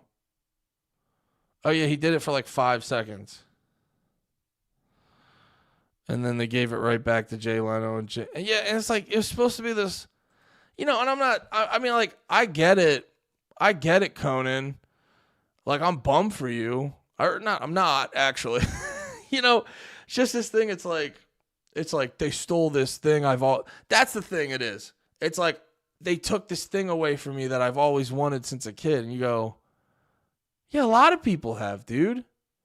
You know what I mean? Like, dude, hosting the Conan O'Brien show is something that thousands of people want and will never succeed. Writing for The Simpsons is something. Writing for The Simpsons in the heyday is something millions of people, not millions, but like thousands of people want to do it and never got to do. It's like, bro, you're constantly doing things many people have wanted to do that'll never got to do. And it's this thing where it's like, oh yeah, this thing that only 6 people have gotten to do. They didn't let me do it. It's like, I'm not saying you're not allowed to feel sad, but it's like this pity party you're trying to get me a part of. I can't, dude. And it's like so many people are just so willing to get behind this person because it's like, I don't know. That to me is very weird. And the reason I'm saying all that, the energy of this movie is feeding off that, where it's like, oh, your whole, like, a big part of you is centered around and invested in what's happening with me. And it's like, I don't know. I think we, as a society, as a country, as a world, it's like, yeah, I don't know. I mean, for information, I'll hear the journey, but it's like this whole, if I'm going to hang on every word of if you succeeded or not succeeded, I don't care. What do you got for me? Did you write a good song? Play me the song. I'll let you know if it's good or not. And if it's good, I'll give you some money. If not, just shut the fuck up about how, like, I don't know, you weren't able to be the biggest star in the world for your whole fucking life. That's the other thing. It's like, oh, I have to feel so sad. These people are on the top, and then they eventually weren't on the top, and they feel insecure about that. Cool, dude. I don't fucking care. Like, I don't know, dude. I'm not trying to be heartless, but, like, keep it to yourself. Please shut the fuck up. Whereas with this movie is, wait, what did you say? NBC made the mistake of making him the deal in the first place. Tonight Show was always too white bread for Conan anyway. I think more people speak to Conan than he does for himself. No, that was the one time, and dude, I don't want to get twisted. I love Conan. But that was the time I was like, oh, that's not a good look at because he was doing the pity party. He was doing a big pity party for himself. I remember it. I was locked in on the Team Coco shit. He was doing a big pity party for himself, and no one ever really was bothered by it. But I always thought it was just like a bad look. I don't know. It bothered me. I don't like fucking hate him. I still fuck with his shit. I'll still listen to his pod. I'll still watch his shit. I still fuck with the dude, but it just, to me, it put a bad taste in my mouth. Where it's like, dude, what? I'm like, you have this thing where you have, and it's not just Conan. There's a lot of famous people that do it. It's just like you're a normal person struggling to pay the bills, struggling to, like, go through life and carve out a portion of it for yourself where you can be proud of yourself and shit like that. And then you have this guy who's on his, like, 10th overwhelming success that anyone would be proud of. And he's trying to start a pity party because he didn't get to host the Tonight Show. You're just like, it's like, it's rude to ask that much from me, dude. You're asking way too much. I just don't care. I don't It's like I'm not saying you're not allowed to be sad, but the fact that you're vocalizing it like this is like you're asking way too much from me. I just like I can't. I just fucking can't. I don't know. I don't want to dislike you, but I'm resenting you slightly for it. That's just what it is. No, I remember why I was deep into that shit. I mean, I'm not saying Conan's a fucking dickhead. It was just for that like one little moment he was trying to start like a pity party for himself. It wasn't like I was just watching interviews, hearing him talk about it, and him going in about like how fucking sad he was. It's like, yeah, like talk to your wife about that. But when you're in an interview, it's like there's normal people with normal jobs who got way more shit to worry about, and it's like, you know, it's like I don't have, you know, maybe we don't do the pity party today. I want to see some interviews now. I mean, I promise you it happened. But yeah. All right. Yeah. This movie sucks ass, and I'm happy it's not doing well. Yeah, no, I remember seeing it. If I find it, I'll send it your way, or I'll bring it up in another stream. Fuck. I get really sidetracked at the beat. There were so many. I can talk about them in other streams. There's a lot more I wanted to talk about. But, yeah. I am talked out. I have to go eat something. I love you all. Also, I think I got to move my car real quick for my wife. This is good timing then. All right, guys. Thanks for watching. Really fun stream today. I will see you possibly later this week. If not this weekend. What am I going to eat? Probably. I think I have some ground turkey that's going to go bad soon, so I might make a quesadilla with that. Oh, but I do have hot dogs. I might eat hot dogs. Should I eat some hot dogs?